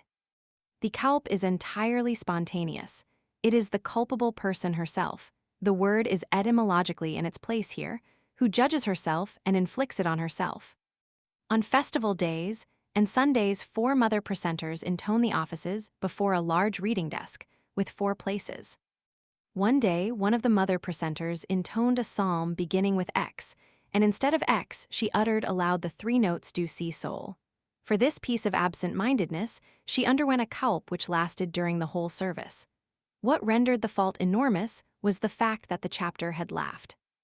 When a nun is summoned to the parlor, even were it the prioress herself, she drops her veil, as will be remembered, so that only her mouth is visible. The prioress alone can hold communication with strangers. The others can see only their immediate family, and that very rarely. If, by chance, an outsider presents herself to see a nun, or one whom she has known and loved in the outer world, a regular series of negotiations is required. If it is a woman, the authorization may sometimes be granted. The nun comes, and they talk to her through the shutters, which are opened only for a mother or sister. It is unnecessary to say that permission is always refused to men. Such is the rule of Saint Benoit, aggravated by Martin Verga. These nuns are not gay, rosy, and fresh, as the daughters of other orders often are. They are pale and grave. Between 1825 and 1830, 3 of them went mad. Chapter 3, Austerities. One is a postulant for 2 years at least, often for 4, a novice for 4. It is rare that the definitive vows can be pronounced earlier than the age of 23 or 24 years. The Bernardines Benedictines of Martin Verga do not admit widows to their order. In their cells, they deliver themselves up to many unknown macerations, of which they must never speak. On the day when a novice makes her profession, she is dressed in her handsomest attire. She is crowned with white roses, her hair is brushed until it shines and curled. Then she prostrates herself. A great black veil is thrown over her, and the office for the dead is sung. Then the nuns separate into 2 files. One file passes close to her, saying in plaintive accents, "Our sister is dead," and the other file responds in a voice of ecstasy, "Our sister is alive in Jesus Christ." At the epoch when this story takes place, a boarding school was attached to the convent. A boarding school for young girls of noble and mostly wealthy families, among whom could be remarked Mademoiselle de Saint-Hilaire and de Belisson, and an English girl bearing the illustrious Catholic name of Talbot. These young girls, reared by these nuns between 4 walls, grew up with a horror of the world and of the age. One of them said to us one day, "The sight of the street pavement made me shudder from head to foot." They were dressed in blue, with a white cap and a holy spirit of silver gilt or of copper on their breast. On certain grand festival days, particularly St. Martha's Day, they were permitted, as a high favor and a supreme happiness, to dress themselves as nuns and to carry out the offices and practice of Saint Benoit for a whole day. In the early days, the nuns were in the habit of lending them their black garments. This seemed profane, and the prioress forbade it. Only the novices were permitted to lend. It is remarkable that these performances, tolerated and encouraged, no doubt, in the convent out of a secret spirit of proselytism, and in order to give these children a foretaste of the holy habit, were a genuine happiness and a real recreation for the scholars. They simply amused themselves with it. It was new, it gave them a change. Candid reasons of childhood, which do not, however, succeed in making us worldlings comprehend the felicity of holding a holy water sprinkler in one's hand and standing for hours together singing hard enough for 4 in front of a reading desk. The pupils conformed, with the exception of the austerities, to all the practices of the convent. There was a certain young woman who entered the world, and who after many years of married life had not succeeded in breaking herself of the habit of saying in great haste whenever anyone knocked at her door, "Forever!" Like the nuns, the pupils saw their relatives only in the parlor. Their very mothers did not obtain permission to embrace them. The following illustrates to what a degree severity on that point was carried. One day, a young girl received a visit from her mother, who was accompanied by a little sister 3 years of age. The young girl wept, for she wished greatly to embrace her sister. Impossible. She begged that, at least, the child might be permitted to pass her little hand through the bars so that she could kiss it. This was almost indignantly refused. Chapter 4, Gaieties. Nonetheless, these young girls filled this grave house with charming souvenirs. At certain hours, childhood sparkled in that cloister. The recreation hour struck. A door swung on its hinges. The birds said, "Good, here come the children." An eruption of youth inundated that garden intersected with a cross like a shroud. Radiant faces, white foreheads, innocent eyes, full of merry light, all sorts of auroras were scattered about amid these shadows. After the psalmodies, the bells, the peals, and knells and offices, the sound of these little girls burst forth on a sudden more sweetly than the noise of bees. The hive of joy was opened, and each one brought her honey. They played, they called to each other, they formed into groups, they ran about, pretty little white teeth chattered in the corners, the veils superintended the laughs from a distance, shades kept watch of the sunbeams, but what mattered it? Still they beamed and laughed. Those 4 lugubrious walls, had their moment of dazzling brilliancy. They looked on, vaguely blanched with the reflection of so much joy at this sweet swarming of the hives. It was like a shower of roses falling athwart this house of mourning. The young girls frolicked beneath the eyes of the nuns. The gaze of impeccability does not embarrass innocence. Thanks to these children, there was, among so many austere hours, 1 hour of ingenuousness. The little ones skipped about, the elder ones danced. In this cloister play was mingled with heaven. Nothing is so delightful and so august as all these fresh, expanding young souls. Homer would have come thither to laugh with Perrault, and there was in that black garden youth, health, noise, cries, giddiness, pleasure, happiness enough to smooth out the wrinkles of all their ancestresses, those of the epic as well as those of the fairy tale, those of the throne as well as those of the thatched cottage from Hecuba to Lamure Grand. In that house more than anywhere else, perhaps, arise those children's sayings which are so graceful and which evoke a smile that is full of thoughtfulness. It was between those 4 gloomy walls that a child of 5 years exclaimed one day, "Mother, one of the big girls has just told me that I have only 9 years and 10 months longer to remain here." What happiness! It was here, too, that this memorable dialogue took place. A vocal mother. "Why are you weeping, my child?" The child aged 6. "I told Alex that I knew my French history. She says that I do not know it, but I do." Alex, the big girl, aged 9. "No, she does not know it." The mother. "How is that, my child?" Alex. "She told me to open the book at random and to ask her any question in the book, and she would answer it." "Well, she did not answer it. Let us see about it. What did you ask her?" "I opened the book at random, as she proposed, and I put the first question that I came across." "And what was the question?" "It was, what happened after that." It was there that that profound remark was made anent a rather greedy paroquet, which belonged to a lady boarder. "How well bred. It eats the top of the slice of bread and butter, just like a person." It was on one of the flagstones of this cloister that there was once picked up a confession which had been written out in advance, in order that she might not forget it, by a sinner of 7 years.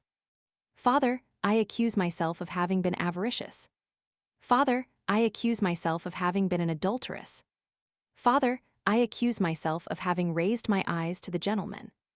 It was on one of the turf benches of this garden that a rosy mouth 6 years of age improvised the following tale, which was listened to by blue eyes aged 4 and 5 years. There were 3 little cocks who owned a country where there were a great many flowers. They plucked the flowers and put them in their pockets. After that, they plucked the leaves and put them in their playthings. There was a wolf in that country, there was a great deal of forest, and the wolf was in the forest, and he ate the little cocks. And this other poem. There came a blow with a stick. It was Punchinello who bestowed it on the cat. It was not good for her, it hurt her. Then a lady put Punchinello in prison. It was there that a little abandoned child, a foundling whom the convent was bringing up out of charity, uttered this sweet and heartbreaking saying.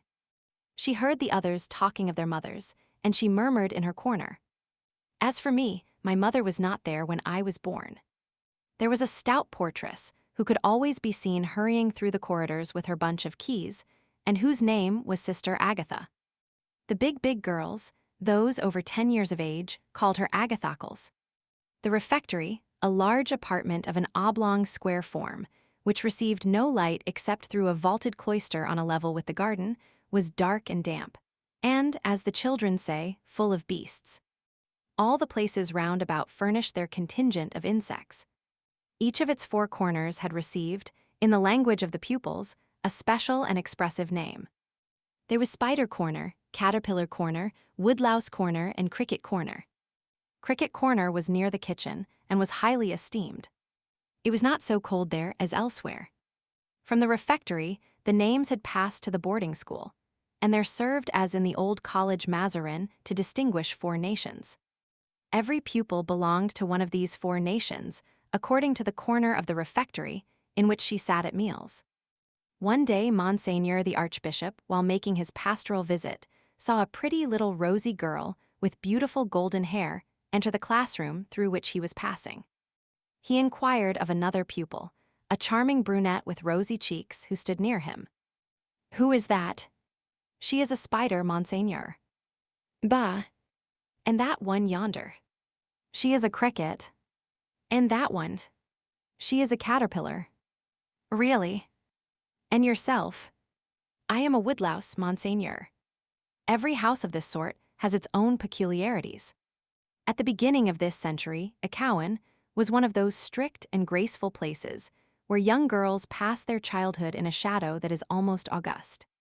At Ecouen, in order to take rank in the procession of the Holy Sacrament, a distinction was made between virgins and florists. There were also the dais and the censors, the first who held the cords of the dais, and the others who carried incense before the Holy Sacrament. The flowers belonged by right to the florists. 4 virgins walked in advance. On the morning of that great day, it was no rare thing to hear the question put in the dormitory, "Who is a virgin?" Madame Campan used to quote this saying of a little one of 7 years to a big girl of 16 who took the head of the procession, while she, the little one, remained at the rear. "You are a virgin, but I am not." Chapter 5: Distractions. Above the door of the refectory, this prayer, which was called the White Paternoster, and which possessed the property of bearing people straight to paradise, was inscribed in large black letters.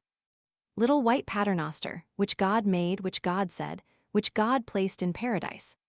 In the evening, when I went to bed, I found 3 angels sitting on my bed, 1 at the foot, 2 at the head, the good Virgin Mary in the middle, who told me to lie down without hesitation. The good God is my Father, the good Virgin is my mother, the 3 apostles are my brothers, the 3 virgins are my sisters. The shirt in which God was born envelopes my body. St. Margaret's cross is written on my breast." Madame the Virgin was walking through the meadows, weeping for God, when she met M. St. John. "Monsieur St. John, whence come you?" "I come from Ave Salis." "You have not seen the good God, where is he?" "He is on the tree of the cross, his feet hanging, his hands nailed, a little cap of white thorns on his head. Whoever shall say this thrice at eventide, thrice in the morning, shall win paradise at the last." In 1827, this characteristic orison had disappeared from the wall under a triple coating of daubing paint. At the present time, it is finally disappearing from the memories of several who were young girls then, and who are old women now. A large crucifix fastened to the wall completed the decoration of this refectory, whose only door, as we think we have mentioned, opened on the garden. 2 narrow tables, each flanked by 2 wooden benches, formed 2 long parallel lines from one end to the other of the refectory. The walls were white, the tables were black. These 2 mourning colors constitute the only variety in convents. The meals were plain, and the food of the children themselves severe. A single dish of meat and vegetables combined, or salt fish, such was their luxury. This meager fare, which was reserved for the pupils alone, was nevertheless an exception. The children ate in silence, under the eye of the mother whose turn it was, who, if a fly took a notion to fly or to hum against the rule, opened and shut a wooden book from time to time. This silence was seasoned with the lives of the saints, read aloud from a little pulpit with a desk, which was situated at the foot of the crucifix. The reader was one of the big girls, in weekly turn. At regular distances, on the bare tables, there were large, varnished bowls in which the pupils washed their own silver cups and knives and forks, and into which they sometimes threw some scrap of tough meat or spoiled fish. This was punished. These bowls were called ransdo. The child who broke the silence made a cross with her tongue. Where? On the ground. She licked the pavement. The dust, that end of all joys, was charged with the chastisement of those poor little rose leaves, which had been guilty of chirping. There was in the convent a book which has never been printed except as a unique copy, and which it is forbidden to read. It is the rule of Saint Benoit, an arcanum which no profane eye must penetrate. Nemo regulas, seu constitutions nostras, externis communicabit. The pupils one day succeeded in getting possession of this book, and set to reading it with avidity, a reading which was often interrupted by the fear of being caught, which caused them to close the volume precipitately. From the great danger, thus incurred they derived, but a very moderate amount of pleasure. The most interesting thing they found were some unintelligible pages about the sins of young boys. They played in an alley of the garden, bordered with a few shabby fruit trees. In spite of the extreme surveillance and the severity of the punishments administered, when the wind had shaken the trees, they sometimes succeeded in picking up a green apple or a spoiled apricot or an inhabited pear on the sly. I will now cede the privilege of speech to a letter which lies before me, a letter written 25 years ago by an old pupil, now Madame la Duchesse de, one of the most elegant women in Paris. I quote literally, "One hides one's pear or one's apple as best one may. When one goes upstairs to put the veil on the bed before supper, one stuffs them under one's pillow, and at night one eats them in bed, and when one cannot do that, one eats them in the closet." That was one of their greatest luxuries. Once, it was at the epoch of the visit from the Archbishop to the convent, one of the young girls, Mademoiselle Bouchard, who was connected with the Montmorency family, laid a wager that she would ask for a day's leave of absence, an enormity in so austere a community. The wager was accepted, but not one of those who bet believed that she would do it. When the moment came, as the Archbishop was passing in front of the pupils, Mademoiselle Bouchard, to the indescribable terror of her companions, stepped out of the ranks and said, "Monseigneur, a day's leave of absence." Mademoiselle Bouchard was tall, blooming, with the prettiest little rosy face in the world. M. de Quellen smiled and said, "What, my dear child, a day's leave of absence? 3 days if you like." "I grant you 3 days." The prioress could do nothing, the Archbishop had spoken. Horror of the convent, but joy of the pupil. The effect may be imagined. This stern cloister was not so well walled off, however, but that the life of the passions of the outside world, drama, and even romance did not make their way in. To prove this, we will confine ourselves to recording here and to briefly mentioning a real and incontestable fact, which, however, bears no reference in itself to, and is not connected by any thread whatever with the story which we are relating. We mention the fact for the sake of completing the physiognomy of the convent in the reader's mind. About this time, there was in the convent a mysterious person who was not a nun, who was treated with great respect, and who was addressed as Madame Albertine. Nothing was known about her, save that she was mad, and that in the world she passed for dead. Beneath this history, it was said there lay the arrangements of fortune necessary for a great marriage. This woman, hardly 30 years of age, of dark complexion and tolerably pretty, had a vague look in her large black eyes. Could she see? There was some doubt about this. She glided rather than walked, she never spoke. It was not quite known whether she breathed. Her nostrils were livid and pinched as after yielding up their last sigh. To touch her hand was like touching snow. She possessed a strange spectral grace. Wherever she entered, people felt cold. One day a sister, on seeing her pass, said to another sister, "She passes for a dead woman." "Perhaps she is one," replied the other. 100 tales were told of Madame Albertine. This arose from the eternal curiosity of the pupils. In the chapel, there was a gallery called l'Oeil de Boeuf. It was in this gallery, which had only a circular bay, an Oeil de Boeuf, that Madame Albertine listened to the offices. She always occupied it alone because this gallery, being on the level of the first story, the preacher or the officiating priest could be seen, which was interdicted to the nuns. One day the pulpit was occupied by a young priest of high rank, M. Le Duc de Rohan, peer of France, officer of the Red Musketeers in 1815 when he was Prince de Leon, and who died afterward in 1830 as Cardinal and Archbishop of Besançon. It was the first time that M. de Rohan had preached at the Petit Picpus convent. Madame Albertine usually preserved perfect calmness and complete immobility during the sermons and services. That day, as soon as she caught sight of M. de Rohan, she half rose and said in a loud voice amid the silence of the chapel, "Ah!" August, the whole community turned their heads in amazement. The preacher raised his eyes, but Madame Albertine had relapsed into her immobility. A breath from the outer world, a flash of life, had passed for an instant across that cold and lifeless face and had then vanished, and the mad woman had become a corpse again.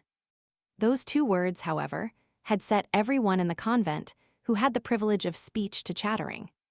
How many things were contained in that awe? August, what revelations? M. De Rohan's name really was Auguste. It was evident that Madame Albertine belonged to the very highest society, since she knew M. de Rohan, and that her own rank there was of the highest, since she spoke thus familiarly of so great a lord, and that there existed between them some connection, of relationship perhaps, but a very close one in any case, since she knew his pet name. Two very severe duchesses, Mesdames de Choiseul and de Sarrant, often visited the community, whither they penetrated, no doubt, in virtue of the privilege magnates Meuliers, and caused great consternation in the boarding school. When these two old ladies passed by, all the poor young girls trembled and dropped their eyes. Moreover, M. de Rohan, quite unknown to himself, was an object of attention to the schoolgirls. At that epoch he had just been made, while waiting for the episcopate, vicar general of the Archbishop of Paris. It was one of his habits to come tolerably often to celebrate the offices in the chapel of the nuns of the Petit Picpus. Not one of the young recluses could see him because of the serge curtain, but he had a sweet and rather shrill voice, which they had come to know and to distinguish. He had been a mousquetaire, and then he was said to be very coquettish, that his handsome brown hair was very well dressed in a roll around his head, and that he had a broad girdle of magnificent moire, and that his black cassock was of the most elegant cut in the world. He held a great place in all these imaginations of 16 years. Not a sound from without made its way into the convent. But there was one year when the sound of a flute penetrated thither. This was an event, and the girls who were at school there at the time still recall it. It was a flute which was played in the neighborhood. This flute always played the same air, an air which is very far away nowadays, My Zettelb, come rain o'er my soul, and it was heard 2 or 3 times a day. The young girls passed hours in listening to it, the vocal mothers were upset by it, brains were busy, punishments descended in showers. This lasted for several months. The girls were all more or less in love with the unknown musician. Each one dreamed that she was Zettelb. The sound of the flute proceeded from the direction of the Rue Droitmer, and they would have given anything, compromised everything, attempted anything for the sake of seeing, of catching a glance, if only for a second, of the young man who played that flute so deliciously, and who, no doubt, played on all these souls at the same time. There were some who made their escape by a back door, and ascended to the 3rd story on the Rue Droitmer side, in order to attempt to catch a glimpse through the gaps. Impossible. One even went so far as to thrust her arm through the grating, and to wave her white handkerchief. 2 were still bolder. They found means to climb on a roof and risk their lives there, and succeeded at last in seeing the young man. He was an old emigre gentleman, blind and penniless, who was playing his flute in his attic in order to pass the time. Chapter 6, The Little Convent. In this enclosure of the Petit Picpus, there were 3 perfectly distinct buildings: the great convent, inhabited by the nuns, the boarding school, where the scholars were lodged, and lastly, what was called the Little Convent. It was a building with a garden, in which lived all sorts of aged nuns of various orders, the relics of cloisters destroyed in the Revolution, a reunion of all the black, gray, and white medleys of all communities and all possible varieties. What might be called, if such a coupling of words is permissible, a sort of harlequin convent. When the empire was established, all these poor old dispersed and exiled women had been accorded permission to come and take shelter under the wings of the Bernardines Benedictines. The government paid them a small pension. The ladies of the Petit Picpus received them cordially. It was a singular pell-mell. Each followed her own rule. Sometimes the pupils of the boarding school were allowed, as a great recreation, to pay them a visit. The result is that all those young memories have retained among other souvenirs that of Mother Saint Basil, Mother Saint Scholastique, and Mother Jacob. One of these refugees found herself almost at home. She was a nun of Saint Tora, the only one of her order who had survived. The ancient convent of the Ladies of Saint Tora occupied, at the beginning of the 18th century, this very house of the Petit Picpus, which belonged later to the Benedictines of Martin Verga. This holy woman, too poor to wear the magnificent habit of her order, which was a white robe with a scarlet scapulary, had piously put it on a little mannequin, which she exhibited with complacency, and which she bequeathed to the house at her death. In 1824, only one nun of this order remained. Today, there remains only a doll. In addition to these worthy mothers, some old society women had obtained permission of the prioress, like Madame Albertine, to retire into the little convent. Among the number were Madame Beaufort de Hautpoul and Marquise de Fresnay. Another was never known in the convent, except by the formidable noise which she made when she blew her nose. The pupils called her Madame Carmini, Hubbub.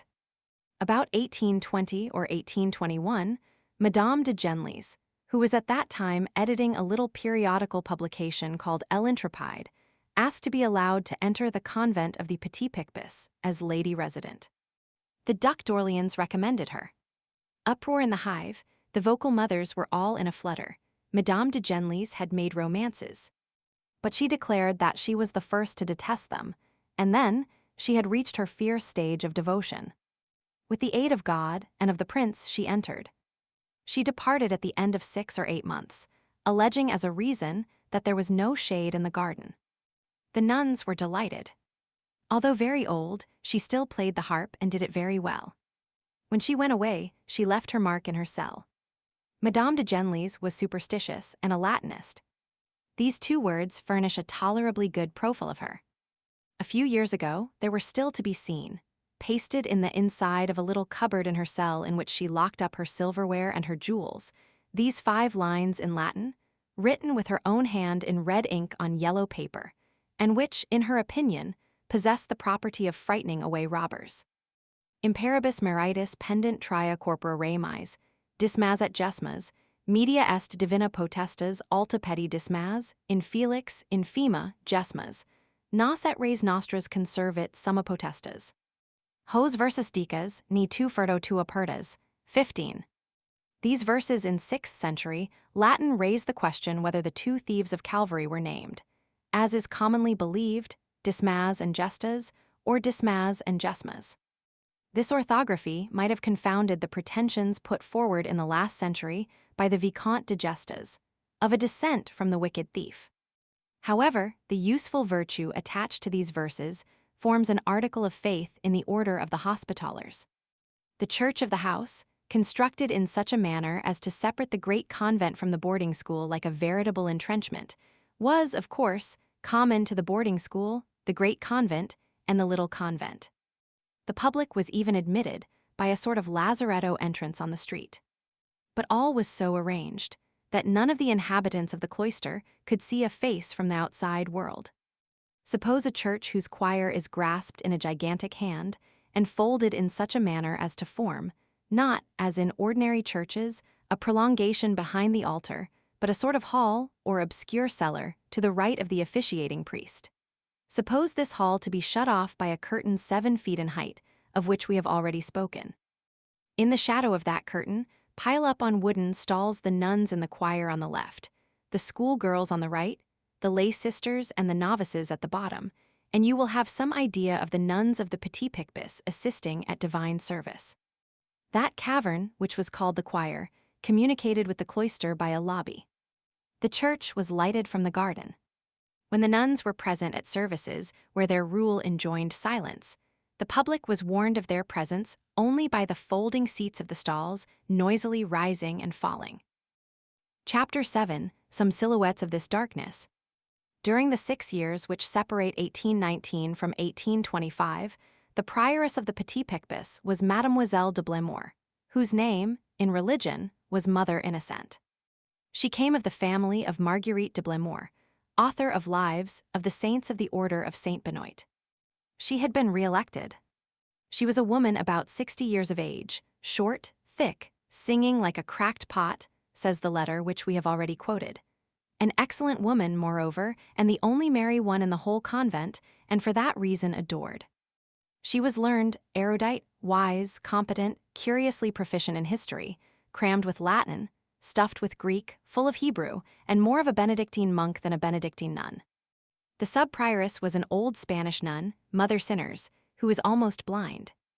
The most esteemed among the vocal mothers were Mother Saint Honorine, the treasurer, Mother Saint Gertrude, the chief mistress of the novices, Mother Saint Ange, the assistant mistress, Mother Annunciation, the sacristan, Mother Saint Augustine, the nurse, the only one in the convent who was malicious. Then Mother Saint Mechtilde, Mademoiselle Gauvain, very young and with a beautiful voice. Mother des Anges, Mademoiselle Drouet, who had been in the convent of the Filsdia and in the convent du Tresor, between Geysers and Magny, Mother Saint Joseph. Mademoiselle de Cogaludo, Mother Saint Adelaide, Mademoiselle d'Auvergne, Mother Misericord, Mademoiselle de Cifuentes, who could not resist austerities. Mother Compassion, Mademoiselle de la Miltière, received at the age of 60 in defiance of the rule and very wealthy. Mother Providence, Mademoiselle de Laudonnière, Mother Presentation, Mademoiselle de Sigenza, who was prioress in 1847, and finally Mother Saint Céline, sister of the sculptor Siraki, who went mad. Mother Saint Chantal, Mademoiselle de Suzanne, who went mad. There was also, among the prettiest of them, a charming girl of 23 who was from the Isle de Bourbon, a descendant of the Chevalier Rose, whose name had been Mademoiselle Rose, and who was called Mother Assumption. Mother Saint Mechtilde, entrusted with the singing and the choir, was fond of making use of the pupils in this quarter. She usually took a complete scale of them, that is to say, 7, from 10 to 16 years of age, inclusive of assorted voices and sizes, whom she made sing standing, drawn up in a line, side by side, according to age, from the smallest to the largest. This presented to the eye something in the nature of a reed pipe of young girls, a sort of living panpipe made of angels. Those of the lay sisters whom the scholars loved most were Sister Euphrasie, Sister Saint Marguerite, Sister Saint Marthe, who was in her dotage, and Sister Saint Mitchell, whose long nose made them laugh. All these women were gentle with the children. The nuns were severe only towards themselves. No fire was lighted except in the school, and the food was choice compared to that in the convent. Moreover, they lavished 1,000 cares on their scholars. Only, when a child passed near a nun and addressed her, the nun never replied. This rule of silence had had this effect, that throughout the whole convent, speech had been withdrawn from human creatures and bestowed on inanimate objects. Now it was the church bell which spoke, now it was the gardener's bell. A very sonorous bell, placed beside the portress, and which was audible throughout the house, indicated by its varied peals, which formed a sort of acoustic telegraph, all the actions of material life which were to be performed, and summoned to the parlor, in case of need, such or such an inhabitant of the house. Each person and each thing had its own peal. The prioress had 1 and 1, the sub-prioress 1 and 2. 6-5 announced lessons, so that the pupils never said to go to lessons, but to go to 6-5. 4-4 was Madame de Genlis's signal. It was very often heard.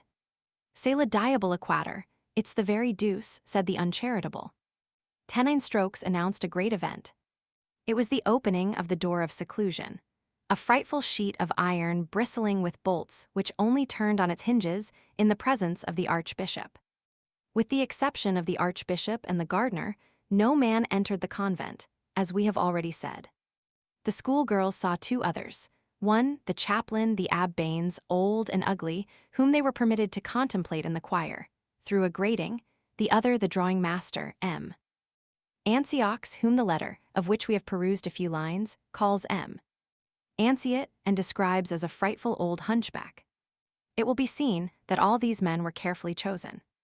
Such was this curious house. Chapter 8, Post Corda Lapides.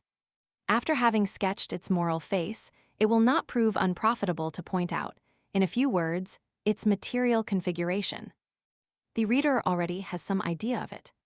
The convent of the Petit Picpus Saint-Antoine filled almost the whole of the vast trapezium, which resulted from the intersection of the Rue Polonceau, the Rue Droitmer, the Rue Petit Picpus, and the unused lane, called Rue Aumarais on old plans. These 4 streets surrounded this trapezium like a moat.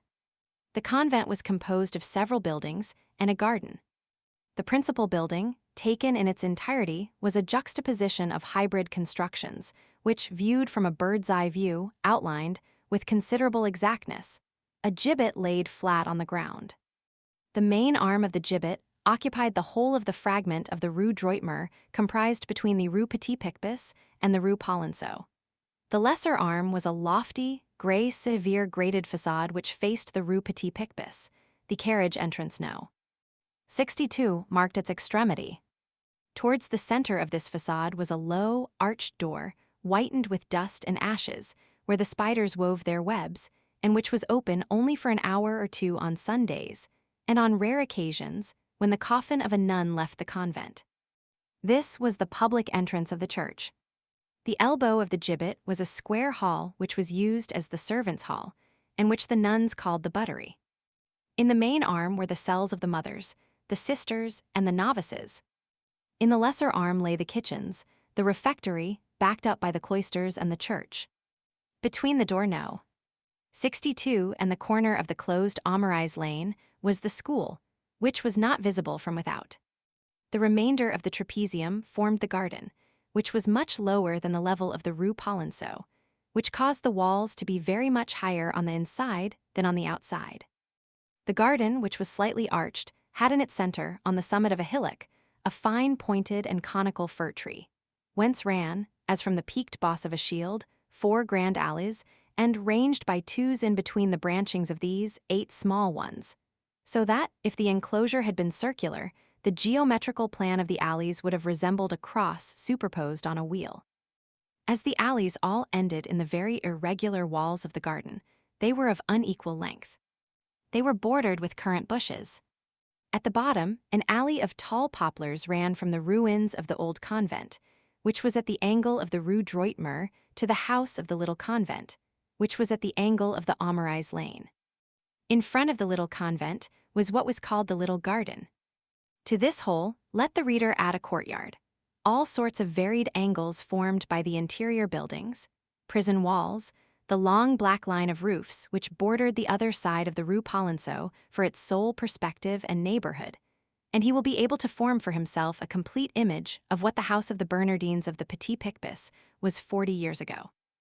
This holy house had been built on the precise site of a famous tennis ground of the 14th to the 16th century, which was called the tennis ground of the 11,000 devils. All these streets, moreover, were more ancient than Paris. These names, Droitmer and Marginalized, are very ancient. The streets which bear them are very much more ancient still. Marginalized lane was called Mogout lane. The Rue Droitmer was called the Rue des Eglantiers, for God opened flowers before man cut stones. Chapter 9, A Century Under a Gimp. Since we are engaged in giving details as to what the convent of the Petit-Picpus was in former times, and since we have ventured to open a window on that discreet retreat, the reader will permit us one other little digression, utterly foreign to this book, but characteristic and useful, since it shows that the cloister even has its original figures. In the little convent, there was a centenarian who came from the Abbey of Fontevrault. She had even been in society before the Revolution. She talked a great deal of M. de Miromesnil, keeper of the seals under Louis Roman XVI, and of a Presidentess Duplat, with whom she had been very intimate. It was her pleasure and her vanity to drag in these names on every pretext. She told wonders of the Abbey of Fontevrault, that it was like a city, and that there were streets in the monastery. She talked with a Picard accent which amused the pupils. Every year she solemnly renewed her vows, and at the moment of taking the oath she said to the priest, Monseigneur Saint Francois gave it to Monseigneur Saint Julian, Monseigneur Saint Julian gave it to Monseigneur Saint Eusebius, Monseigneur Saint Eusebius gave it to Monseigneur Saint Procopius, etc., etc., and thus I give it to you, Father. And the school girls would begin to laugh, not in their sleeves, but under their veils, charming little stifled laughs which made the vocal mothers frown. On another occasion, the centenarian was telling stories. She said that in her youth, the Bernardine monks were every whit as good as the Mousquetaires. It was a century which spoke through her, but it was the 18th century. She told about the custom of the 4 wines, which existed before the Revolution in Champagne and Bourgogne. When a great personage, a marshal of France, a prince, a duke, and a peer traversed a town in Burgundy or Champagne, the city fathers came out to harangue him and presented him with 4 silver gondolas into which they had poured 4 different sorts of wine. On the first goblet, this inscription could be red monkey wine. On the second, lion wine. On the third, sheep wine. On the fourth, hog wine. These 4 legends express the 4 stages descended by the drunkard. The first, intoxication, which enlivens; the second, that which irritates; the third, that which dulls; and the fourth, that which brutalizes. In a cupboard, under lock and key, she kept a mysterious object of which she thought a great deal. The rule of Fontevrault did not forbid this. She would not show this object to anyone. She shut herself up, which her rule allowed her to do, and hid herself, every time that she desired to contemplate it. If she heard a footstep in the corridor, she closed the cupboard again as hastily as it was possible with her aged hands. As soon as it was mentioned to her, she became silent, she who was so fond of talking. The most curious were baffled by her silence, and the most tenacious by her obstinacy. Thus it furnished a subject of comment for all those who were unoccupied or bored in the convent. What could that treasure of the centenarian be, which was so precious and so secret? Some holy book, no doubt. Some unique chaplet. Some authentic relic. They lost themselves in conjectures. When the poor old woman died, they rushed to her cupboard more hastily than was fitting, perhaps, and opened it. They found the object beneath a triple linen cloth, like some consecrated paten. It was a fienza platter, representing little loves, flitting away pursued by apothecary lads, armed with enormous syringes. The chase abounds in grimaces and in comical postures. One of the charming little loves is already fairly spitted. He is resisting, fluttering his tiny wings and still making an effort to fly, but the dancer is laughing with a satanical air. Moral: love conquered by the colic. This platter, which is very curious, and which had, possibly, the honor of furnishing Molière with an idea, was still in existence in September 1845. It was for sale by a bric-a-brac merchant in the Boulevard Beaumarchais. This good old woman would not receive any visits from outside because, said she, the parlor is too gloomy. Chapter 10: Origin of the Perpetual Adoration. However, this almost sepulchral parlor, of which we have sought to convey an idea, is a purely local trait which is not reproduced with the same severity in other convents.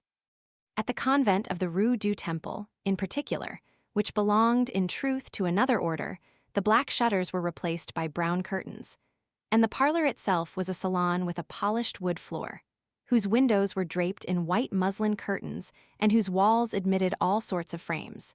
A portrait of a Benedictine nun with unveiled face, painted bouquets, and even the head of a Turk. It is in that garden of the Temple convent that stood that famous chestnut tree which was renowned as the finest and the largest in France, and which bore the reputation among the good people of the 18th century of being the father of all the chestnut trees of the realm. As we have said, this convent of the Temple was occupied by Benedictines of the Perpetual Adoration, Benedictines quite different from those who depended on Cytox. This order of the Perpetual Adoration is not very ancient and does not go back more than 200 years. In 1649, the Holy Sacrament was profaned on 2 occasions a few days apart, in 2 churches in Paris, at Saint Sulpice and at Saint Jean-en-Grève, a rare and frightful sacrilege which set the whole town in an uproar. The prior and vicar general of Saint Germain des Prés ordered a solemn procession of all his clergy, in which the Pope's nuncio officiated. But this expiation did not satisfy 2 sainted women, Madame Courtin, Marquise de Baux, and the Comtesse de Chedovia. This outrage committed on the most holy sacrament of the altar, though but temporary, would not depart from these holy souls, and it seemed to them that it could only be extenuated by a perpetual adoration in some female monastery. Both of them, one in 1652, the other in 1653, made donations of notable sums to Mother Catherine de Bar, called of the Holy Sacrament, a Benedictine nun, for the purpose of founding, to this pious end, a monastery of the Order of Saint Benoit. The first permission for this foundation was given to Mother Catherine de Bar by M. de Metz, Abb of Saint Germain, on condition that no woman could be received unless she contributed 300 livres income, which amounts to 6,000 livres, to the principal. After the Abb of Saint Germain, the king accorded letters patent, and all the rest, abbatial charter and royal letters, was confirmed in 1654 by the Chamber of Accounts and the Parliament.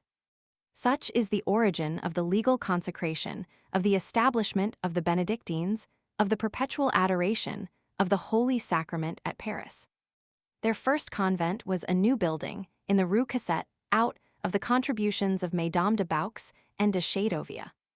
This order, as it will be seen, was not to be confounded with the Benedictine nuns of Cîteaux. It mounted back to the Abbey of Saint-Germain-des-Prés, in the same manner that the Ladies of the Sacred Heart go back to the General of the Jesuits, and the Sisters of Charity to the General of the Lazarists. It was also totally different from the Bernardines of the Petit Picpus, whose interior we have just shown.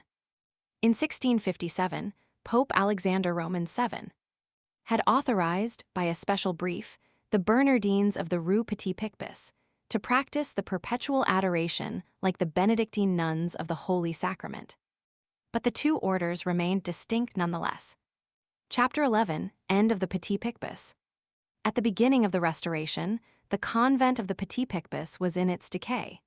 This forms a part of the general death of the order, which, after the 18th century, has been disappearing like all the religious orders. Contemplation is, like prayer, one of humanity's needs. But like everything which the Revolution touched, it will be transformed, and from being hostile to social progress, it will become favorable to it. The house of the Petit Picpus was becoming rapidly depopulated. In 1840, the little convent had disappeared, the school had disappeared. There were no longer any old women, nor young girls. The first were dead, the latter had taken their departure. Voliverent. The rule of the perpetual adoration is so rigid in its nature that it alarms, vocations recoil before it, the order receives no recruits. In 1845, it still obtained lay sisters here and there. But of professed nuns, none at all. 40 years ago, the nuns numbered nearly 100. 15 years ago, there were not more than 28 of them. How many are there today? In 1847, the prioress was young, a sign that the circle of choice was restricted. She was not 40 years old. In proportion as the number diminishes, the fatigue increases, the service of each becomes more painful. The moment could then be seen drawing near when there would be but a dozen bent and aching shoulders to bear the heavy rule of Saint Benoit. The burden is implacable and remains the same for the few as for the many. It weighs down, it crushes. Thus they die. At the period when the author of this book still lived in Paris, two died. One was 25 years old, the other 23. This latter can say, like Julial Pinula, hic jacio. Vixi annos viginti et tres. It is in consequence of this decay that the convent gave up the education of girls.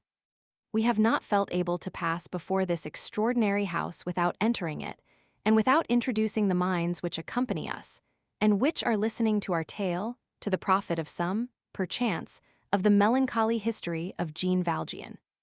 We have penetrated into this community, full of those old practices which seem so novel today. It is the closed garden, hortus conclusus. We have spoken of this singular place in detail, but with respect, in so far at least, as detail and respect are compatible. We do not understand all, but we insult nothing. We are equally far removed from the Hosanna of Joseph de Maistre, who wound up by anointing the executioner, and from the sneer of Voltaire, who even goes so far as to ridicule the cross. An illogical act on Voltaire's part, we may remark, by the way, for Voltaire would have defended Jesus as he defended Calas, and even for those who deny superhuman incarnations, what does the crucifix represent? The assassinated sage. In this 19th century, the religious idea is undergoing a crisis. People are unlearning certain things, and they do well, provided that, while unlearning them they learn this. There is no vacuum in the human heart. Certain demolitions take place, and it is well that they do, but on condition that they are followed by reconstructions. In the meantime, let us study things which are no more. It is necessary to know them, if only for the purpose of avoiding them. The counterfeits of the past assume false names and gladly call themselves the future. This specter, this past, is given to falsifying its own passport. Let us inform ourselves of the trap. Let us be on our guard. The past has a visage, superstition, and a mask, hypocrisy. Let us denounce the visage, and let us tear off the mask. As for convents, they present a complex problem, a question of civilization, which condemns them, a question of liberty, which protects them. Book 7th, parenthesis. Chapter 1, The Convent as an Abstract Idea. This book is a drama, whose leading personage is the infinite. Man is the second. Such being the case, and a convent having happened to be on our road, it has been our duty to enter it. Why? Because the convent, which is common to the Orient as well as to the Occident, to antiquity as well as to modern times, to paganism, to Buddhism, to Mahometanism, as well as to Christianity, is one of the optical apparatuses applied by man to the infinite. This is not the place for enlarging disproportionately on certain ideas. Nevertheless, while absolutely maintaining our reserves, our restrictions, and even our indignations, we must say that every time we encounter man in the infinite, either well or ill understood, we feel ourselves overpowered with respect. There is, in the synagogue, in the mosque, in the pagoda, in the wigwam, a hideous side which we execrate, and a sublime side which we adore. What a contemplation for the mind, and what endless food for thought is the reverberation of God upon the human wall. Chapter 2, The Convent as an Historical Fact. From the point of view of history, of reason, and of truth, monasticism is condemned. Monasteries, when they abound in a nation, are clogs in its circulation, cumbrous establishments, centers of idleness where centers of labor should exist. Monastic communities are to the great social community what the mistletoe is to the oak, what the wart is to the human body. Their prosperity and their fatness mean the impoverishment of the country. The monastic regime, good at the beginning of civilization, useful in the reduction of the brutal by the spiritual, is bad when peoples have reached their manhood.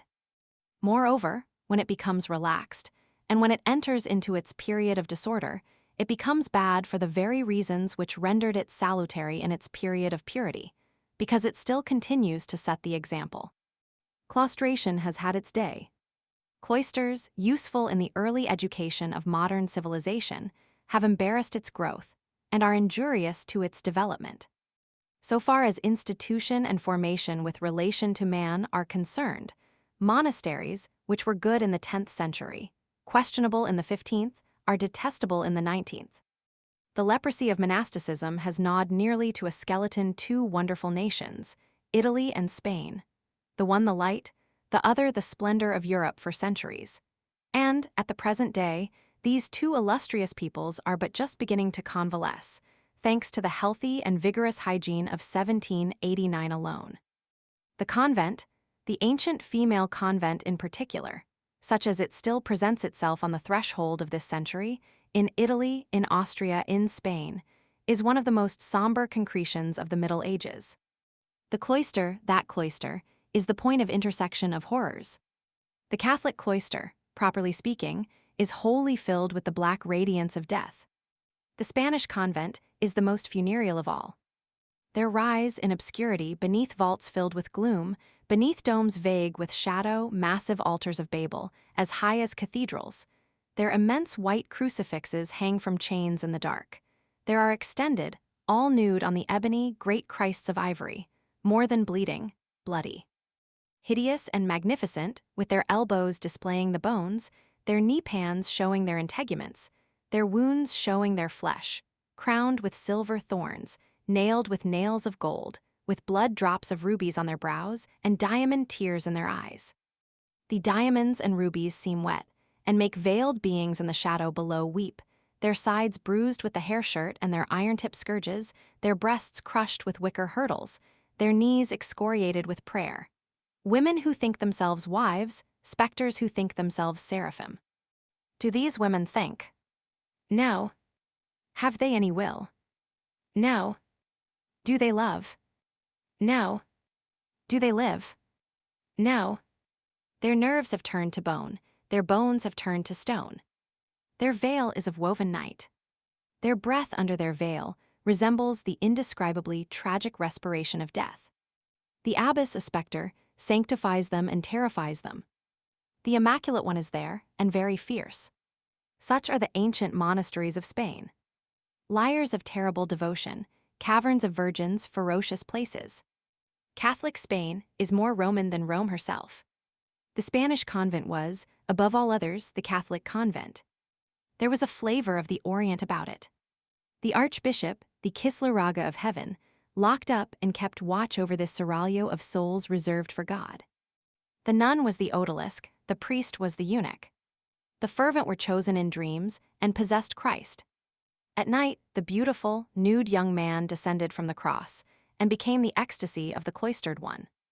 Lofty walls guarded the mystic sultana, who had the crucified for her sultan, from all living distraction. A glance on the outer world was infidelity. The in-pace replaced the leather sack. That which was cast into the sea in the east was thrown into the ground in the west. In both quarters, women wrung their hands, the waves for the first, the grave for the last. Here the drowned, there the buried. Monstrous parallel. Today the upholders of the past, unable to deny these things, have adopted the expedient of smiling at them. There has come into fashion a strange and easy manner of suppressing the revelations of history, of invalidating the commentaries of philosophy, of eliding all embarrassing facts and all gloomy questions. A matter for declamations, say the clever. Declamations, repeat the foolish. Jean-Jacques a declaimer, Diderot a declaimer, Voltaire on Collas, Labar and Servin declaimers. I know not who has recently discovered that Tacitus was a declaimer, that Nero was a victim, and that pity is decidedly due to that poor Holofernes. Facts, however, are awkward things to disconcert, and they are obstinate. The author of this book has seen, with his own eyes, 8 leagues distant from Brussels. There are relics of the Middle Ages there which are attainable for everybody. At the Abbey of Villers, the whole of the oubliettes in the middle of the field which was formerly the courtyard of the cloister, and on the banks of the Thill, 4 stone dungeons, half underground, half under the water. They were in pace. Each of these dungeons has the remains of an iron door, a vault, and a grated opening which, on the outside, is 2 feet above the level of the river, and on the inside, 6 feet above the level of the ground. 4 feet of river flow passed along the outside wall. The ground is always soaked. The occupant of the in-pace had this wet soil for his bed. In one of these dungeons, there is a fragment of an iron necklet riveted to the wall. In another, there can be seen a square box made of 4 slabs of granite, too short for a person to lie down in, too low for him to stand upright in. A human being was put inside, with a coverlet of stone on top. This exists. It can be seen. It can be touched. These in-pace, these dungeons, these iron hinges, these necklets, that lofty peephole on a level with the river's current. That box of stone closed with a lid of granite like a tomb, with this difference, that the dead man here was a living being, that soil which is but mud, that vault hole those oozing walls. What declaimers? Chapter 3, on what conditions one can respect the past. Monasticism, such as it existed in Spain, and such as it still exists in Thibet, is a sort of thesis for civilization. It stops life short. It simply depopulates. Claustration, castration. It has been the scourge of Europe.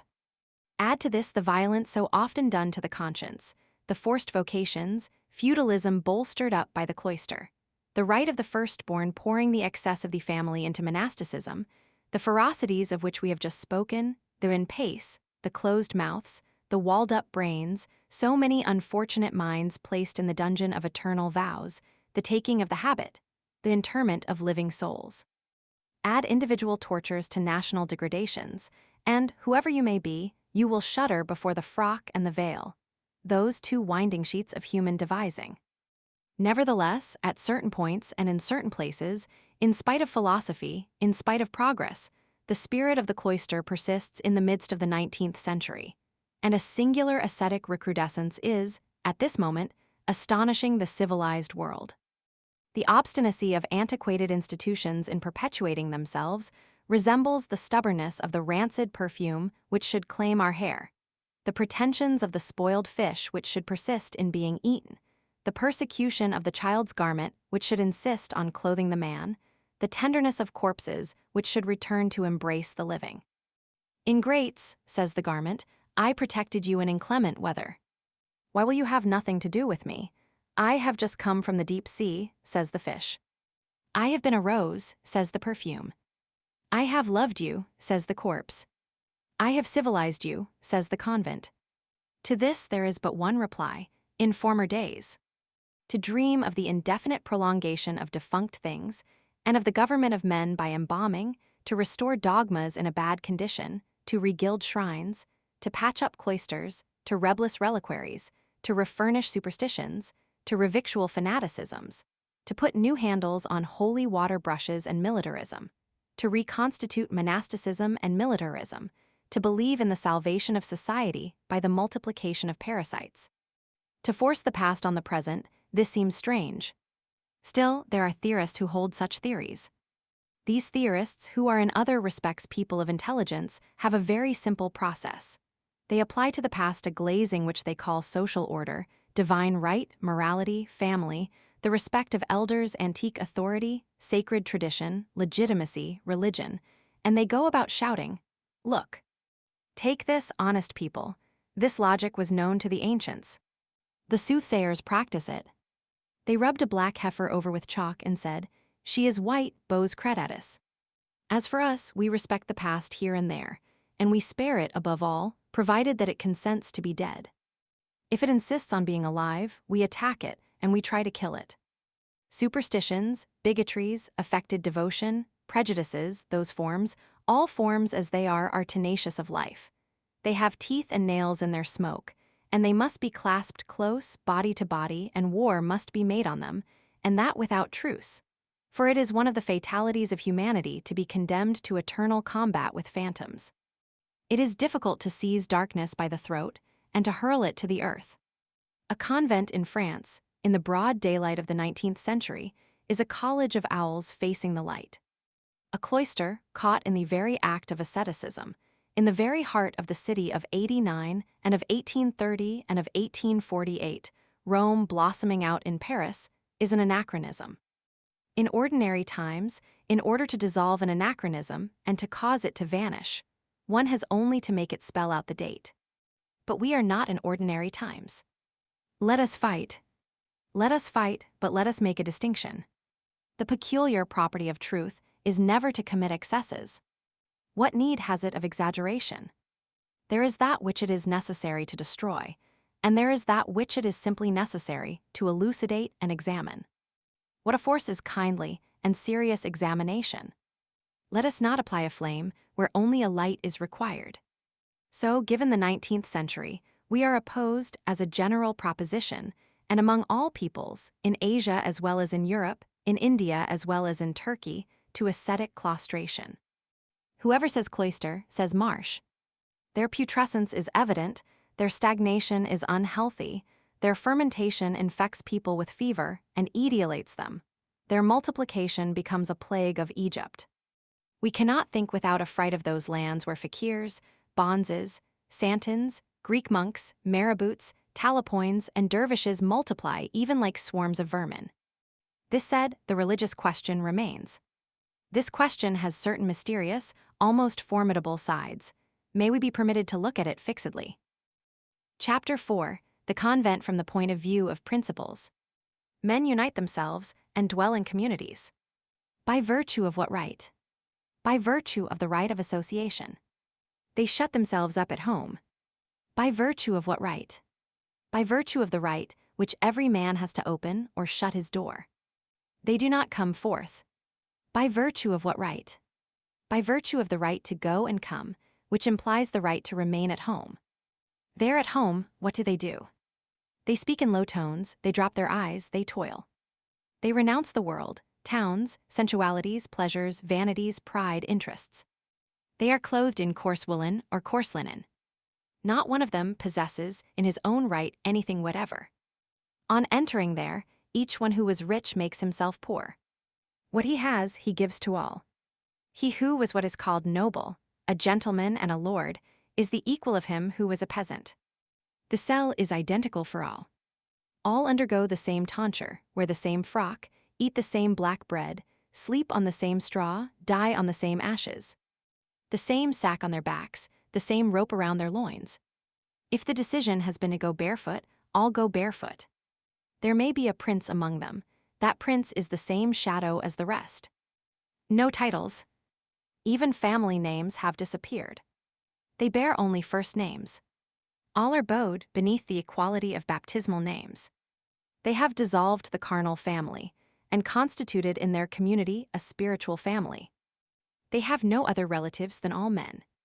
They succor the poor, they care for the sick. They elect those whom they obey. They call each other my brother. You stop me and exclaim, but that is the ideal convent. It is sufficient that it may be the possible convent, that I should take notice of it. Thence it results that, in the preceding book, I have spoken of a convent with respectful accents. The Middle Ages cast aside, Asia cast aside, the historical and political question held in reserve from the purely philosophical point of view, outside the requirements of militant policy, on condition that the monastery shall be absolutely a voluntary matter and shall contain only consenting parties. I shall always consider a cloistered community with a certain attentive, and, in some respects, a deferential gravity. Wherever there is a community, there is a commune. Where there is a commune, there is right. The monastery is the product of the formula, equality, fraternity.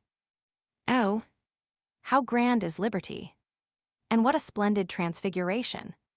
Liberty suffices to transform the monastery into a republic. Let us continue. But these men, or these women who are behind these four walls, they dress themselves in coarse woolen, they are equals, they call each other brothers, that is well, but they do something else. Yes. What? They gaze on the darkness, they kneel, and they clasp their hands. What does this signify? Chapter 5, Prayer. They pray. To whom? To God. To pray to God, what is the meaning of these words? Is there an infinite beyond us? Is that infinite there, inherent, permanent, necessarily substantial since it is infinite, and because if it lacked matter it would be bounded, necessarily intelligent since it is infinite, and because if it lacked intelligence it would end there? Does this infinite awaken in us the idea of essence, while we can attribute to ourselves only the idea of existence? In other terms, is it not the absolute, of which we are only the relative? At the same time that there is an infinite without us, is there not an infinite within us? Are not these two infinites, what an alarming plural, superposed the one upon the other? Is not this second infinite, so to speak, subjacent to the first? Is it not the latter's mirror, reflection, echo, an abyss which is concentric with another abyss? Is this second infinity intelligent also? Does it think? Does it love? Does it will? If these two infinities are intelligent, each of them has a will principle, and there is an I in the upper infinity as there is an I in the lower infinity. The I below is the soul, the I on high is God. To place the infinity here below in contact, by the medium of thought, with the infinity on high, is called praying. Let us take nothing from the human mind. To suppress is bad. We must reform and transform. Certain faculties in man are directed towards the unknown. Thought, reverie, prayer. The unknown is an ocean. What is conscience? It is the compass of the unknown. Thought, reverie, prayer, these are great and mysterious radiations. Let us respect them. Whither go these majestic irradiations of the soul? Into the shadow, that is to say, to the light. The grandeur of democracy is to disown nothing, and to deny nothing of humanity. Close to the right of the man, beside it at the least, there exists the right of the soul. To crush fanaticism and to venerate the infinite, such is the law. Let us not confine ourselves to prostrating ourselves before the tree of creation, and to the contemplation of its branches full of stars. We have a duty to labor over the human soul, to defend the mystery against the miracle, to adore the incomprehensible and reject the absurd, to admit, as an inexplicable fact, only what is necessary to purify belief, to remove superstitions from above religion, to clear God of caterpillars. Chapter 6, The Absolute Goodness of Prayer. With regard to the modes of prayer, all are good, provided that they are sincere. Turn your book upside down and be in the infinite. There is, as we know, a philosophy which denies the infinite. There is also a philosophy, pathologically classified, which denies the sun. This philosophy is called blindness.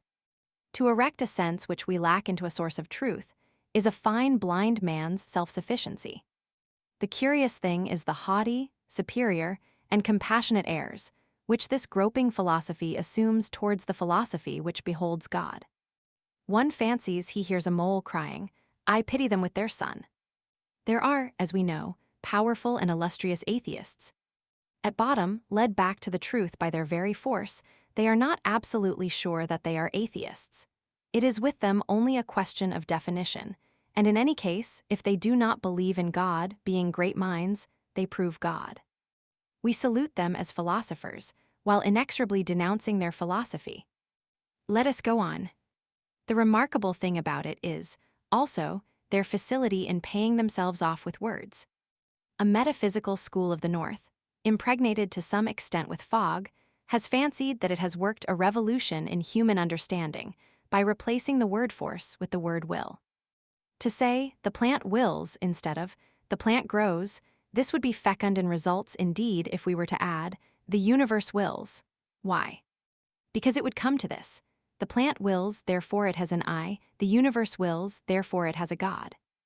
As for us, who, however, in contradistinction to this school, reject nothing a priori, a will in the plant, accepted by this school, appears to us more difficult to admit than a will in the universe denied by it. To deny the will of the infinite, that is to say, God, is impossible on any other conditions than a denial of the infinite. We have demonstrated this. The negation of the infinite leads straight to nihilism. Everything becomes a mental conception. With nihilism, no discussion is possible, for the nihilist logic doubts the existence of its interlocutor and is not quite sure that it exists itself. From its point of view, it is possible that it may be for itself, only a mental conception. Only, it does not perceive that all which it has denied it admits in the lump, simply by the utterance of the word, mind. In short, no way is open to the thought by a philosophy which makes all end in the monosyllable, no. To no there is only one reply, yes. Nihilism has no point. There is no such thing as nothingness. Zero does not exist. Everything is something. Nothing is nothing. Man lives by affirmation, even more than by bread. Even to see and to show does not suffice. Philosophy should be an energy. It should have for effort and effect to ameliorate the condition of man. Socrates should enter into Adam and produce Marcus Aurelius. In other words, the man of wisdom should be made to emerge from the man of felicity. Eden should be changed into Elysium. Science should be a cordial. To enjoy, what a sad aim and what a paltry ambition. The brute enjoys. To offer thought to the thirst of men, to give them all as an elixir the notion of God, to make conscience and science fraternize in them, to render them just by this mysterious confrontation. Such is the function of real philosophy. Morality is a blossoming out of truths. Contemplation leads to action. The absolute should be practicable. It is necessary that the ideal should be breathable, drinkable, and eatable to the human mind. It is the ideal which has the right to say, "Take, this is my body, this is my blood." Wisdom is Holy Communion. It is on this condition that it ceases to be a sterile love of science and becomes the one and sovereign mode of human rallying, and that philosophy herself is promoted to religion. Philosophy should not be a corbel erected on mystery to gaze upon it at its ease, without any other result than that of being convenient to curiosity. For our part, adjourning the development of our thought to another occasion, we will confine ourselves to saying that we neither understand man as a point of departure nor progress as an end, without those two forces which are their two motors, faith and love. Progress is the goal, the ideal is the type. What is this ideal? It is God. Ideal, absolute, perfection, infinity, identical words. Chapter 7. Precautions to be observed in blame. History and philosophy have eternal duties, which are, at the same time, simple duties. To combat Cephas the high priest, Draco the lawgiver, Trimalchion the legislator, Tiberius the emperor. This is clear, direct, and limpid, and offers no obscurity. But the right to live apart, even with its inconveniences and its abuses, insists on being stated and taken into account. Cenobitism is a human problem. When one speaks of convents, those abodes of error, but of innocence, of aberration, but of goodwill, of ignorance, but of devotion, of torture, but of martyrdom, it always becomes necessary to say either yes or no. A convent is a contradiction. Its object salvation, its means thereto sacrifice. The convent is supreme egoism, having for its result supreme abnegation. To abdicate with the object of reigning seems to be the device of monasticism. In the cloister, one suffers in order to enjoy. One draws a bill of exchange on death. One discounts in terrestrial gloom celestial light. In the cloister, hell is accepted in advance as a post-obit on paradise. The taking of the veil or the frock is a suicide paid for with eternity. It does not seem to us that on such a subject mockery is permissible. All about it is serious, the good as well as the bad. The just man frowns, but never smiles with a malicious sneer. We understand wrath, but not malice. Chapter 8, Faith, Law. A few words more. We blame the church when she is saturated with intrigues. We despise the spiritual which is harsh toward the temporal, but we everywhere honor the thoughtful man. We salute the man who kneels. Of faith, this is a necessity for man. Woe to him who believes nothing. One is not unoccupied because one is absorbed. There is visible labor and invisible labor. To contemplate is to labor, to think is to act. Folded arms toil, clasped hands work. A gaze fixed on heaven is a work. Thales remained motionless for 4 years. He founded philosophy. In our opinion, Cenobites are not lazy men, and recluses are not idlers. To meditate on the shadow is a serious thing. Without invalidating anything that we have just said, we believe that a perpetual memory of the tomb is proper for the living. On this point, the priest and the philosopher agree. We must die. The Abdullah trap replies to Horace. To mingle with one's life a certain presence of the sepulchre, this is the law of the sage, and it is the law of the ascetic. In this respect, the ascetic and the sage converge. There is a material growth, we admit it. There is a moral grandeur, we hold to that. Thoughtless and vivacious spirits say, what is the good of those motionless figures on the side of mystery? What purpose do they serve? What do they do? Alas, in the presence of the darkness which environs us and which awaits us, in our ignorance of what the immense dispersion will make of us, we reply, there is probably no work more divine than that performed by these souls. And we add, there is probably no work which is more useful. There certainly must be some who pray constantly for those who never pray at all. In our opinion, the whole question lies in the amount of thought that is mingled with prayer. Leibniz praying is grand, Voltaire adoring is fine.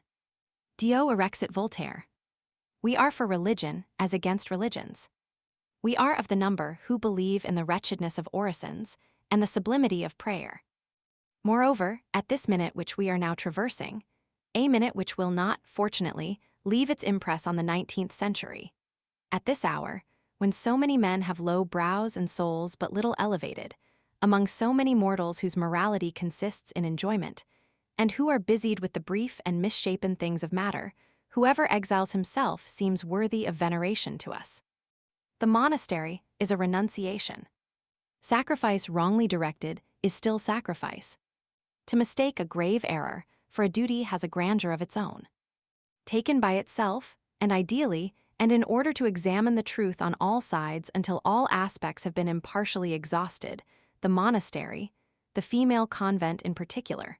For in our century it is woman who suffers the most, and in this exile of the cloister there is something of protestation. The female convent has incontestably a certain majesty. This cloistered existence which is so austere, so depressing, a few of whose features we have just traced, is not life, for it is not liberty. It is not the tomb, for it is not plenitude. It is the strange place whence one beholds, as from the crest of a lofty mountain, on one side the abyss where we are, on the other, the abyss whither we shall go. It is the narrow and misty frontier separating two worlds, illuminated and obscured by both at the same time, where the ray of life which has become enfeebled is mingled with the vague ray of death. It is the half-obscurity of the tomb. We who do not believe what these women believe, but who, like them, live by faith, we have never been able to think without a sort of tender and religious terror, without a sort of pity, that is full of envy, of those devoted, trembling, and trusting creatures of these humble and august souls, who dare to dwell on the very brink of the mystery, waiting between the world which is closed and heaven which is not yet open, turned towards the light which one cannot see. Possessing the sole happiness of thinking that they know where it is, aspiring towards the gulf, and the unknown, their eyes fixed motionless on the darkness, kneeling, bewildered, stupefied, shuddering, half-lifted, at times, by the deep breaths of eternity. Book 8, Cemeteries Take That Which Is Committed Them. Chapter 1, which treats of the manner of entering a convent. It was into this house that Jean Valjean had, as Fauchelevent expressed it, fallen from the sky. He had scaled the wall of the garden, which formed the angle of the Rue Polonceau. That hymn of the angels which he had heard in the middle of the night was the nuns chanting matins. That hall, of which he had caught a glimpse in the gloom, was the chapel. That phantom which he had seen stretched on the ground was the sister who was making reparation. That bell, the sound of which had so strangely surprised him, was the gardener's bell attached to the knee of Father Fauchelevent. Cosette once put to bed, Jean Valjean and Fauchelevent had, as we have already seen, supped on a glass of wine and a bit of cheese before a good, crackling fire. Then, the only bed in the hut being occupied by Cosette, each threw himself on a truss of straw. Before he shut his eyes, Jean Valjean said, "I must remain here henceforth." This remark trotted through Fauchelevent's head all night long. To tell the truth, neither of them slept. Jean Valjean, feeling that he was discovered and that Javert was on his scent, understood that he and Cosette were lost if they returned to Paris. Then the new storm, which had just burst upon him, had stranded him in this cloister. Jean Valjean had henceforth but one thought, to remain there. Now, for an unfortunate man in his position, this convent was both the safest and the most dangerous of places. The most dangerous because, as no men might enter there if he were discovered, it was a flagrant offense, and Jean Valjean would find but one step intervening between the convent and prison. The safest because, if he could manage to get himself accepted there and remain there, who would ever seek him in such a place? To dwell in an impossible place was safety. On his side, Fauchelevent was cudgeling his brains. He began by declaring to himself that he understood nothing of the matter. How had Madeleine got there when the walls were what they were? Cloister walls are not to be stepped over. How did he get there with a child? One cannot scale a perpendicular wall with a child in one's arms. Who was that child? Where did they both come from? Since Fauchelevent had lived in the convent, he had heard nothing of Sir and he knew nothing of what had taken place there. Father Madeleine had an air which discouraged questions, and besides, Fauchelevent said to himself, one does not question a saint. Madeleine had preserved all his prestige in Fauchelevent's eyes.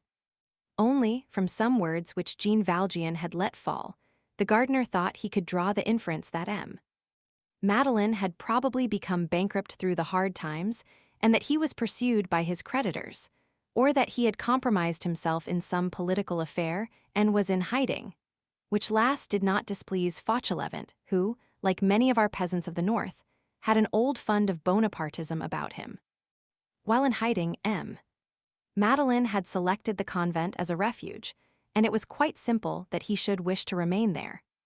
But the inexplicable point, to which Fauchelevent returned constantly and over which he wearied his brain, was that Madeleine should be there, and that he should have that little girl with him.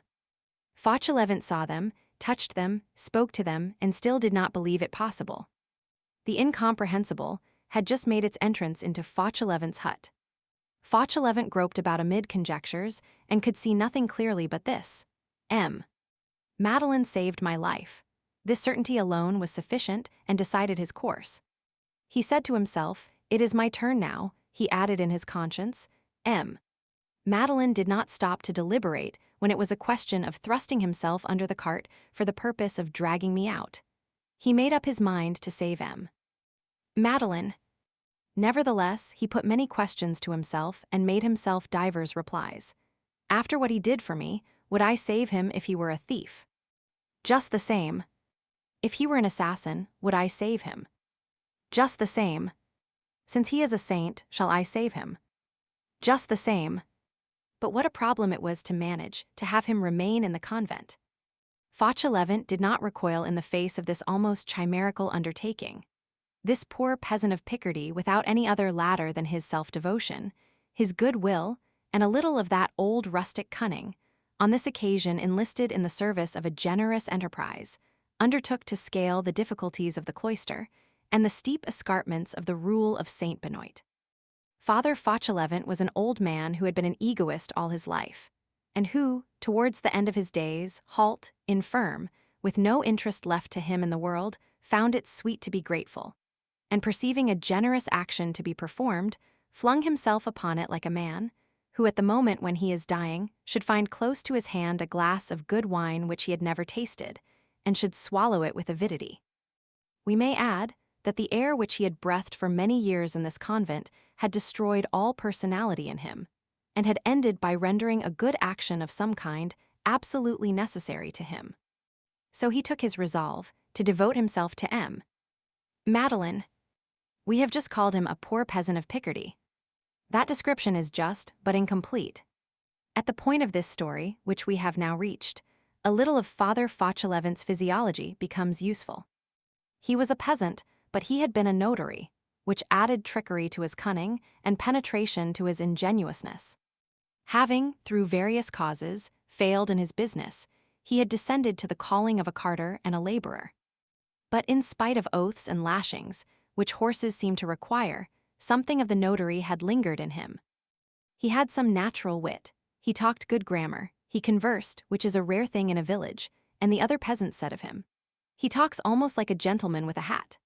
Fauchelevent belonged, in fact, to that species, which the impertinent and flippant vocabulary of the last century qualified as demi-bourgeois, demi-lout, and which the metaphors showered by the chateau upon the thatched cottage ticketed in the pigeonhole of the plebeian, rather rustic, rather citified, pepper and salt.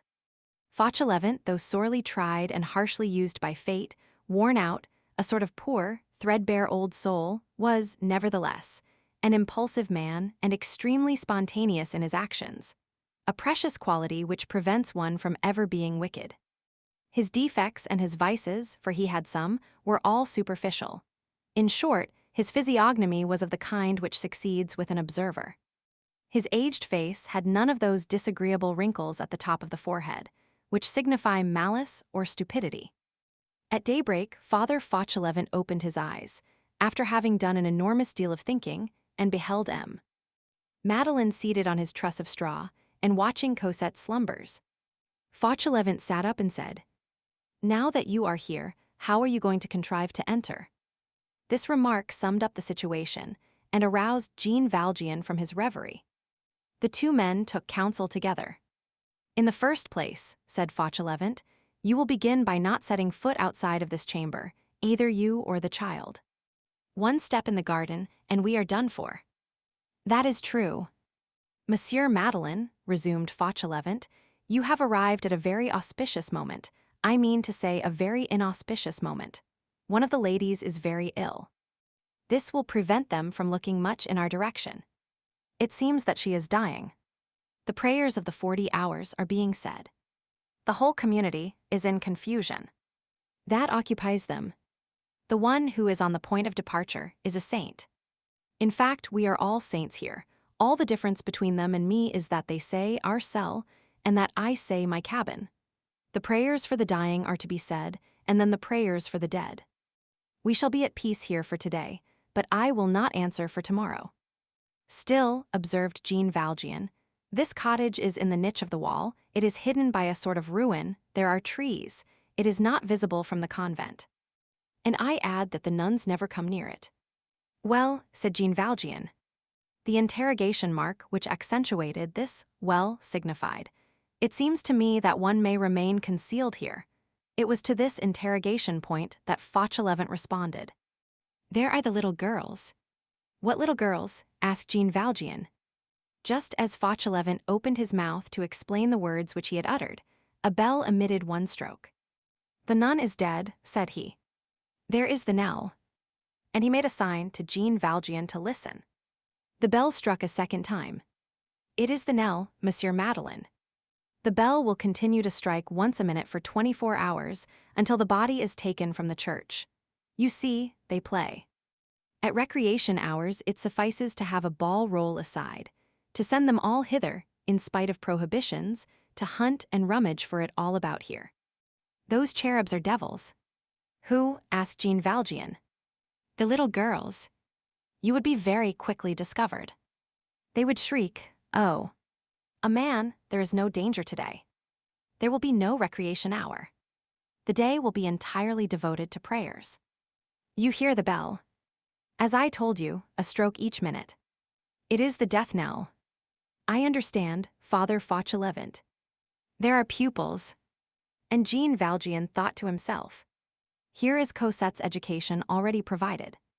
Fauchelevent exclaimed, "Pardon, there are little girls indeed. And they would bawl around you. And they would rush off. To be a man here is to have the plague. You see how they fasten a bell to my paw, as though I were a wild beast." Jean Valjean fell into more and more profound thought. "This convent would be our salvation," he murmured. Then he raised his voice. "Yes, the difficulty is to remain here." "No," said Fauchelevent, "the difficulty is to get out." Jean Valjean felt the blood rush back to his heart. "To get out?" "Yes, Monsieur Madeleine. In order to return here, it is first necessary to get out." And after waiting until another stroke of the knell had sounded, Fauchelevent went on. "You must not be found here in this fashion. Whence come you? For me, you fall from heaven, because I know you, but the nuns require one to enter by the door." All at once they heard a rather complicated pealing from another bell. "Ah," said Fauchelevent, "they are ringing up the vocal mothers. They are going to the chapter. They always hold a chapter when anyone dies. She died at daybreak. People generally do die at daybreak. But cannot you get out by the way in which you entered? Come, I do not ask for the sake of questioning you, but how did you get in?" Jean Valjean turned pale. The very thought of descending again into that terrible street made him shudder. You make your way out of a forest filled with tigers, and once out of it, imagine a friendly council that shall advise you to return thither. Jean Valjean pictured to himself the whole police force still engaged in swarming in that quarter, agents on the watch, sentinels everywhere, frightful fists extended towards his collar, Javert at the corner of the intersection of the streets perhaps. "Impossible," said he. "Father Fauchelevent say that I fell from the sky." "But I believe it," retorted Fauchelevent. "You have no need to tell me that. The good God must have taken you in his hand for the purpose of getting a good look at you close to, and then dropped you. Only he meant to place you in a man's convent. He made a mistake. Come, there goes another peal. That is to order the porter to go and inform the municipality that the dead doctor is to come here and view a corpse. All that is the ceremony of dying. These good ladies are not at all fond of that visit. A doctor is a man who does not believe in anything. He lifts the veil. Sometimes he lifts something else too. How quickly they have had the doctor summoned this time. What is the matter? Your little one is still asleep. What is her name? Cosette. She is your daughter. You are her grandfather, that is. Yes. It will be easy enough for her to get out of here. I have my service door which opens on the courtyard. I knock. The porter opens. I have my vintage basket on my back, the child is in it, I go out. Father Fauchelevent goes out with his basket, that is perfectly natural. You will tell the child to keep very quiet. She will be under the cover. I will leave her for whatever time is required with a good old friend, a fruit seller whom I know in the Rue Cheminvert, who is deaf, and who has a little bed. I will shout in the fruit seller's ear that she is a niece of mine, and that she is to keep her for me until tomorrow. Then the little one will re-enter with you, for I will contrive to have you re-enter. It must be done. But how will you manage to get out? Jean Valjean shook his head. No one must see me, the whole point lies there, Father Fauchelevent. Find some means of getting me out in a basket, under cover, like Cosette. Fauchelevent scratched the lobe of his ear with the middle finger of his left hand, a sign of serious embarrassment. A third peal created a diversion. That is the dead doctor taking his departure, said Fauchelevent. He has taken a look and said, she is dead, that is well. When the doctor has signed the passport for paradise, the undertaker's company sends a coffin. If it is a mother, the mothers lay her out. If she is a sister, the sisters lay her out. After which, I nail her up. That forms a part of my gardener's duty. A gardener is a bit of a grave digger. She is placed in a lower hall of the church which communicates with the street, and into which no man may enter save the doctor of the dead. I don't count the undertaker's men and myself as men. It is in that hall that I nail up the coffin. The undertaker's men come and get it, and whip up coachmen. That's the way one goes to heaven. They fetch a box with nothing in it, they take it away again with something in it. That's what a burial is like. De profundis. A horizontal ray of sunshine lightly touched the face of the sleeping Cosette, who lay with her mouth vaguely open, and had the air of an angel drinking in the light. Jean Valjean had fallen to gazing at her. He was no longer listening to Fauchelevent. That one is not listened to is no reason for preserving silence. The good old gardener went on tranquilly with his babble. The grave is dug in the Vaugirard cemetery. They declare that they are going to suppress that Vaugirard cemetery.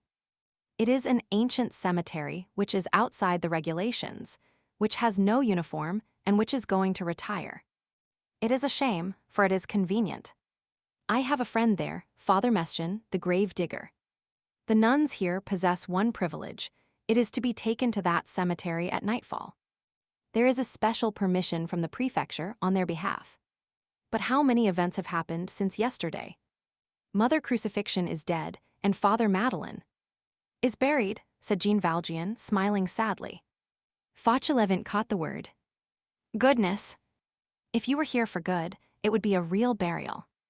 A fourth peal burst out. Fauchelevent hastily detached the belled kneecap from its nail and buckled it on his knee again. This time it is for me. The mother prioress wants me. Good, now I am pricking myself on the tongue of my buckle. Monsieur Madeleine, don't stir from here and wait for me. Something new has come up. If you are hungry, there is wine, bread, and cheese. And he hastened out of the hut, crying, Coming! Coming! Jean Valjean watched him hurrying across the garden as fast as his crooked leg would permit, casting a sidelong glance, by the way, on his melon patch.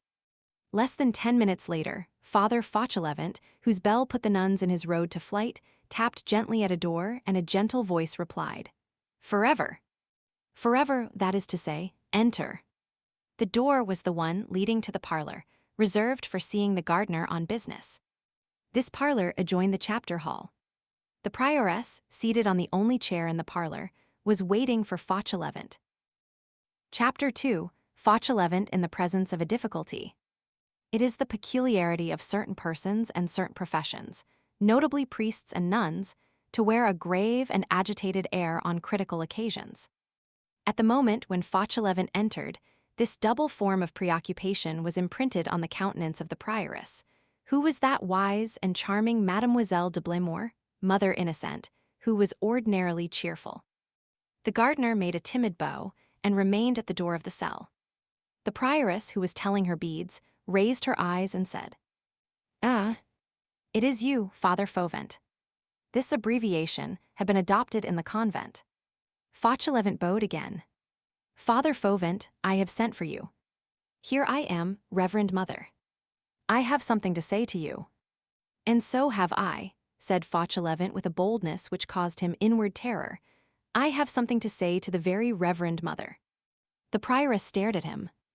Ah, you have a communication to make to me. A request. Very well, speak.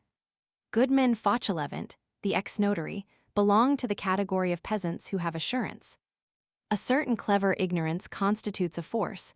You do not distrust it, and you are caught by it. Fauchelevent had been a success during the something more than 2 years which he had passed in the convent. Always solitary and busied about his gardening, he had nothing else to do than to indulge his curiosity. As he was at a distance from all those veiled women passing to and fro, he saw before him only an agitation of shadows. By dint of attention and sharpness, he had succeeded in clothing all those phantoms with flesh, and those corpses were alive for him. He was like a deaf man whose sight grows keener, and like a blind man whose hearing becomes more acute. He had applied himself to riddling out the significance of the different peals, and he had succeeded, so that this taciturn and enigmatical cloister possessed no secrets for him.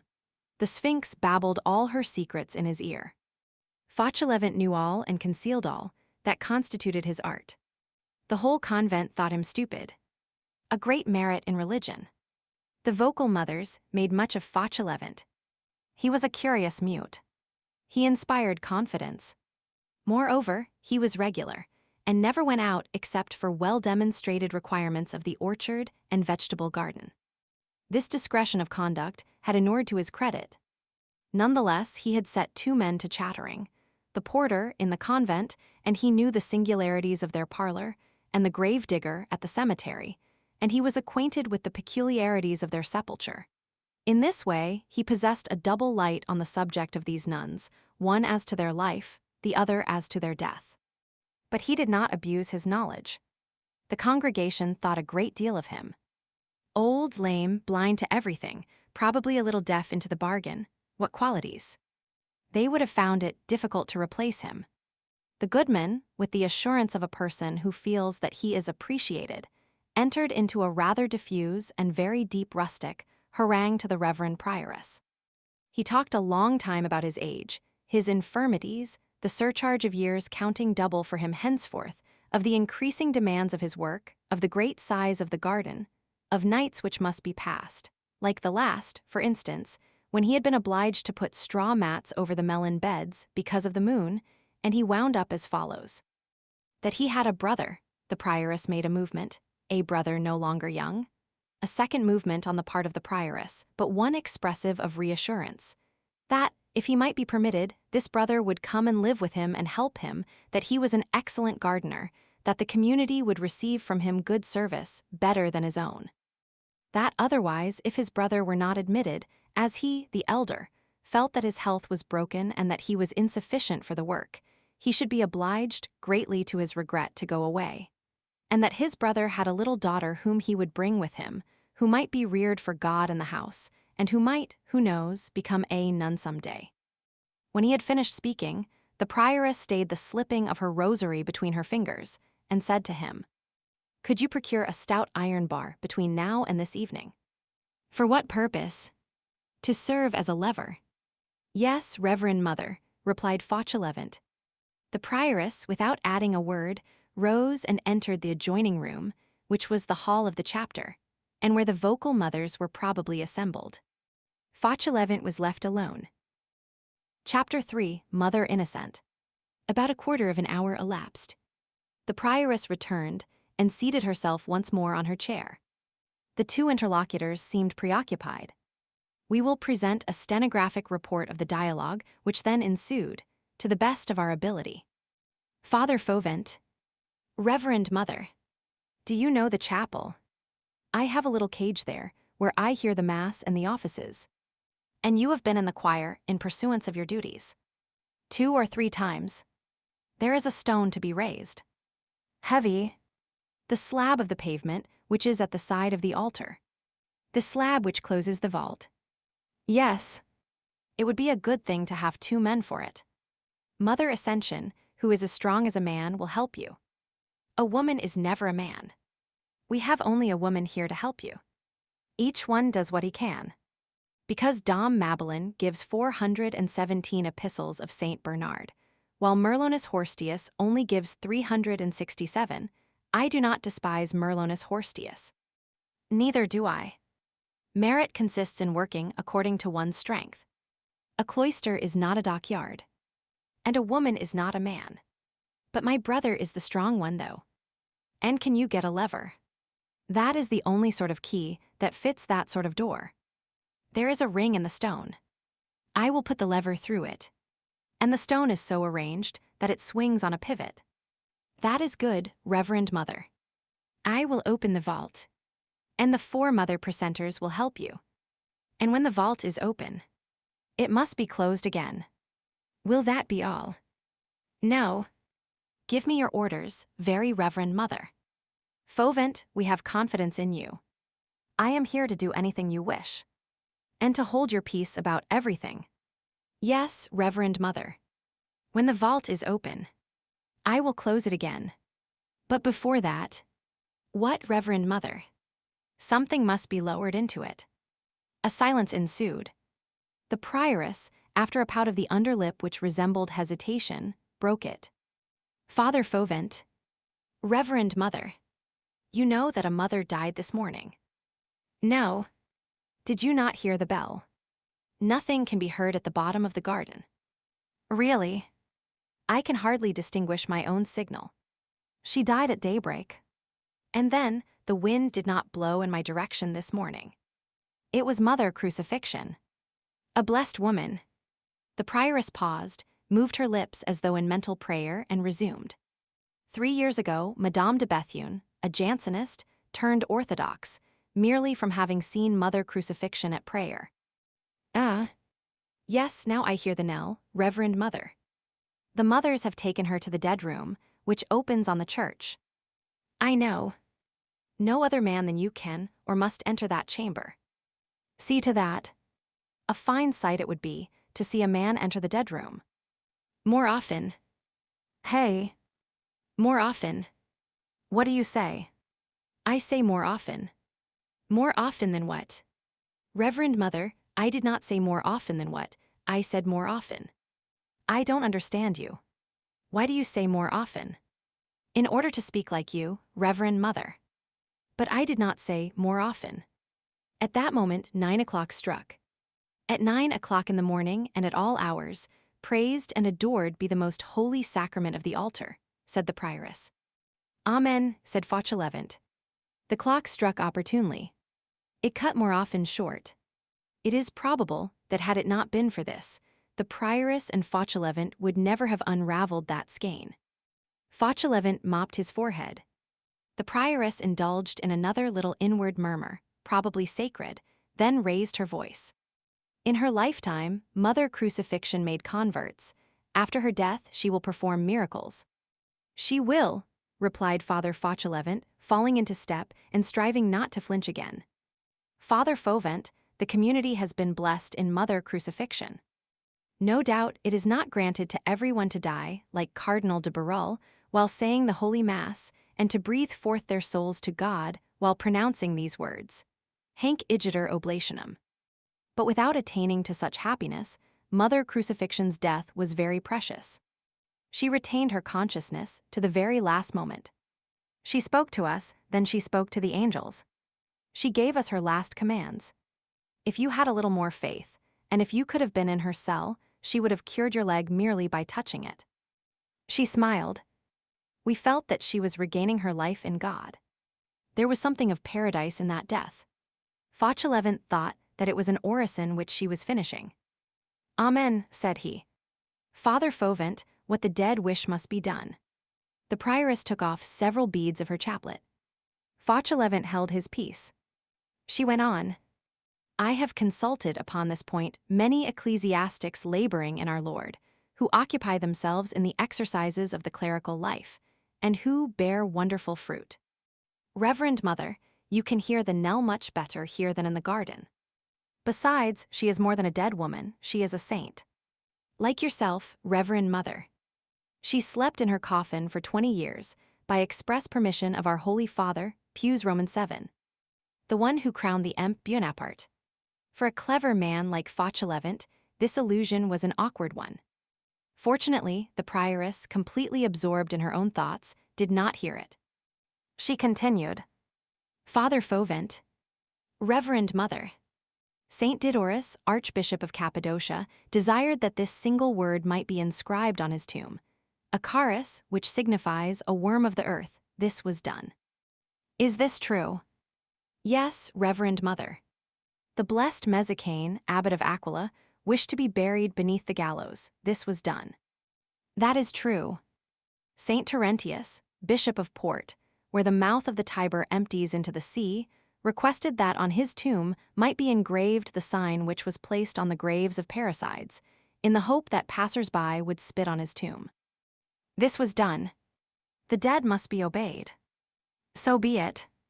The body of Bernard Guidenus, born in France near Rochebay, was, as he had ordered, and in spite of the King of Castile, borne to the Church of the Dominicans in Limoges, although Bernard Guidenus was Bishop of Tai in Spain. Can the contrary be affirmed? For that matter, no, Reverend Mother. The fact is attested by Plantavet de la Fosse. Several beads of the chaplet were told off, still in silence. The prioress resumed. Father Fauvent, Mother Crucifixion will be interred in the coffin, in which she has slept for the last 20 years. That is just. It is a continuation of her slumber. So I shall have to nail up that coffin. Yes. And we are to reject the undertaker's coffin. Precisely. I am at the orders of the very reverend community. The 4 mother precentors will assist you. In nailing up the coffin. I do not need them. No. In lowering the coffin. Where? Into the vault. What vault? Under the altar. Fauchelevent started. The vault under the altar. Under the altar. But you will have an iron bar. Yes, but you will raise the stone with the bar by means of the ring. But the dead must be obeyed. To be buried in the vault under the altar of the chapel, not to go to profane earth, to remain there in death where she prayed while living. Such was the last wish of Mother Crucifixion. She asked it of us, that is to say, commanded us. But it is forbidden. Forbidden by men, enjoined by God. What if it became known? We have confidence in you. Oh, I am a stone in your walls. The chapter assembled. The vocal mothers, whom I have just consulted again, and who are now deliberating, have decided that Mother Crucifixion shall be buried, according to her wish, in her own coffin, under our altar. Think, Father Fauvent, if she were to work miracles here. What a glory of God for the community. And miracles issue from tombs. But, Reverend Mother, if the agent of the Sanitary Commission, Saint Benoit Roman II, in the matter of sepulture, resisted Constantine Pogonatus.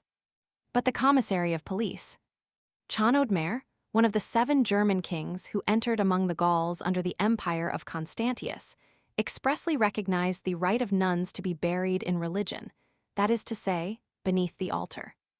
But the inspector from the prefecture, the world is nothing in the presence of the cross. Martin, the 11th general of the Carthusians, gave to his order this device, stat crux dum volvitur orbis. Amen, said Fauchelevent, who imperturbably extricated himself in this manner from the dilemma whenever he heard Latin. Any audience suffices for a person who has held his peace too long. On the day when the rhetorician Gymnostoras left his prison, bearing in his body many dilemmas and numerous syllogisms which had struck in, he halted in front of the first tree which he came to, harangued it, and made very great efforts to convince it. The prioress, who was usually subjected to the barrier of silence, and whose reservoir was overfull, rose and exclaimed with the loquacity of a dam which has broken away. I have on my right Benoit, and on my left Bernard. Who was Bernard? The first abbot of Clairvaux. Fontaines in Burgundy is a country that is blessed because it gave him birth. His father was named Tesselin, and his mother Aleth. He began at Citeaux to end in Clairvaux. He was ordained abbot by the Bishop of Chalon-sur-Saône, Guillaume de Champeaux. He had 700 novices and founded 160 monasteries. He overthrew a Bailard at the Council of Sens in 1140, and Pierre de Brise and Henry, his disciple, and another sort of erring spirits who were called the Apostolics. He confounded Arnauld de Brescia, darted lightning at the monk Réal, the murderer of the Jews, dominated the Council of Reims in 1148, caused the condemnation of Gilbert de Poria, Bishop of Poitiers, caused the condemnation of Jan de Eladel, arranged the disputes of princes, enlightened King Louis the Young, advised Pope Eugene Roman III. regulated the temple, preached the crusade, performed 250 miracles during his lifetime, and as many as 39 in one day. Who was Benoit? He was the patriarch of Montcassin. He was the second founder of the Saint Claustrel. He was the Basil of the West. His order has produced 40 popes, 200 cardinals, 50 patriarchs, 1,600 archbishops, 4,600 bishops, 4 emperors, 12 empresses, 46 kings, 41 queens, 3,600 canonized saints, and has been in existence for 1,400 years. On one side, Saint Bernard, on the other the agent of the sanitary department. On one side, Saint Benoit, on the other the inspector of public ways. The state, the road commissioners, the public undertaker, regulations, the administration, what do we know of all that? There is not a chance passerby who would not be indignant to see how we are treated. We have not even the right to give our dust to Jesus Christ. Your sanitary department is a revolutionary invention. God subordinated to the commissary of police, such is the age. Silence Fauvent. Fauchelevent was but ill at ease under this shower bath. The prioress continued. No one doubts the right of the monastery to sepulture. Only fanatics and those in error deny it. We live in times of terrible confusion. We do not know that which it is necessary to know, and we know that which we should ignore. We are ignorant and impious. In this age, there exist people who do not distinguish between the very great Saint Bernard and the Saint Bernard denominated of the poor Catholics, a certain good ecclesiastic who lived in the 13th century. Others are so blasphemous as to compare the scaffold of Louis Roman XVI to the cross of Jesus Christ. Louis Roman XVI was merely a king. Let us beware of God. There is no longer just nor unjust. The name of Voltaire is known, but not the name of César de Bus. Nevertheless, César de Bus is a man of blessed memory, and Voltaire one of unblessed memory. The last archbishop, the Cardinal de Périgord, did not even know that Charles de Gondren succeeded to Berulle, and François Bergen to Gondren, and Jean-François Senault to Bergen, and Father Saint-Marthe to Jean-François Senault. The name of Father Cotton is known, not because he was one of the 3 who urged the foundation of the oratory, but because he furnished Henry Roman IV, the Huguenot king, with the material for an oath. That which pleases people of the world in Saint François de Sales is that he cheated at play. And then, religion is attacked. Why? Because there have been bad priests, because Sagittaire, Bishop of Gap, was the brother of Salon, Bishop of Embrun, and because both of them followed Mamal. What has that to do with the question? Does that prevent Martin de Tours from being a saint and giving half of his cloak to a beggar? They persecute the saints. They shut their eyes to the truth. Darkness is the rule. The most ferocious beasts are beasts which are blind. No one thinks of hell as a reality. Oh, how wicked people are. By order of the king signifies today, by order of the revolution. One no longer knows what is due to the living or to the dead. A holy death is prohibited. Burial is a civil matter. This is horrible. Saint Leo Roman II wrote 2 special letters, one to Pierre Notaire, the other to the king of the Visigoths, for the purpose of combating and rejecting, in questions touching the dead, the authority of the exarch and the supremacy of the emperor. Gauthier, Bishop of Chalons, held his own in this matter against Otho, Duke of Burgundy. The ancient magistracy agreed with him. In former times, we had voices in the chapter, even on matters of the day. The abbot of Cîteaux, the general of the order, was councillor by right of birth to the Parliament of Burgundy. We do what we please with our dead. Is not the body of Saint Benoit himself in France, in the Abbey of Fleury, called Saint Benoit-sur-Loire, although he died in Italy at Montcassin, on Saturday, the 21st of the month of March of the year 543. All this is incontestable. I abhor psalm singers, I hate priors, I execrate heretics, but I should detest yet more anyone who should maintain the contrary. One has only to read Arnauld Wian, Gabriel Bucelin, Trithemus Moralix, and Dom Luc Dacre. The prioress took breath, then turned to Fauchelevent. Is it settled, Father Fauvent? It is settled, Reverend Mother. We may depend on you. I will obey. That is well. I am entirely devoted to the convent. That is understood. You will close the coffin. The sisters will carry it to the chapel. The office for the dead will then be said. Then we shall return to the cloister. Between 11 o'clock and midnight, you will come with your iron bar. All will be done in the most profound secrecy. There will be in the chapel only the 4 mother presenters, Mother Ascension and yourself. And the sister at the post. She will not turn round. But she will hear. She will not listen. Besides, what the cloister knows the world learns not. A pause ensued. The prioress went on. You will remove your bell. It is not necessary that the sister at the post should perceive your presence. Reverend Mother. What Father Fauvent? Has the doctor for the dead paid his visit? He will pay it at 4 o'clock today. The peal which orders the doctor for the dead to be summoned has already been rung. But you do not understand any of the peals. I pay no attention to any but my own. That is well, Father Fauvent. Reverend Mother, a lever at least 6 feet long will be required. Where will you obtain it? Where gratings are not lacking, iron bars are not lacking. I have my heap of old iron at the bottom of the garden. About 3/4 of an hour before midnight, do not forget. Reverend Mother. What? If you were ever to have any other jobs of this sort, my brother is the strong man for you. A perfect Turk. You will do it as speedily as possible. I cannot work very fast. I am infirm, that is why I require an assistant. I limp.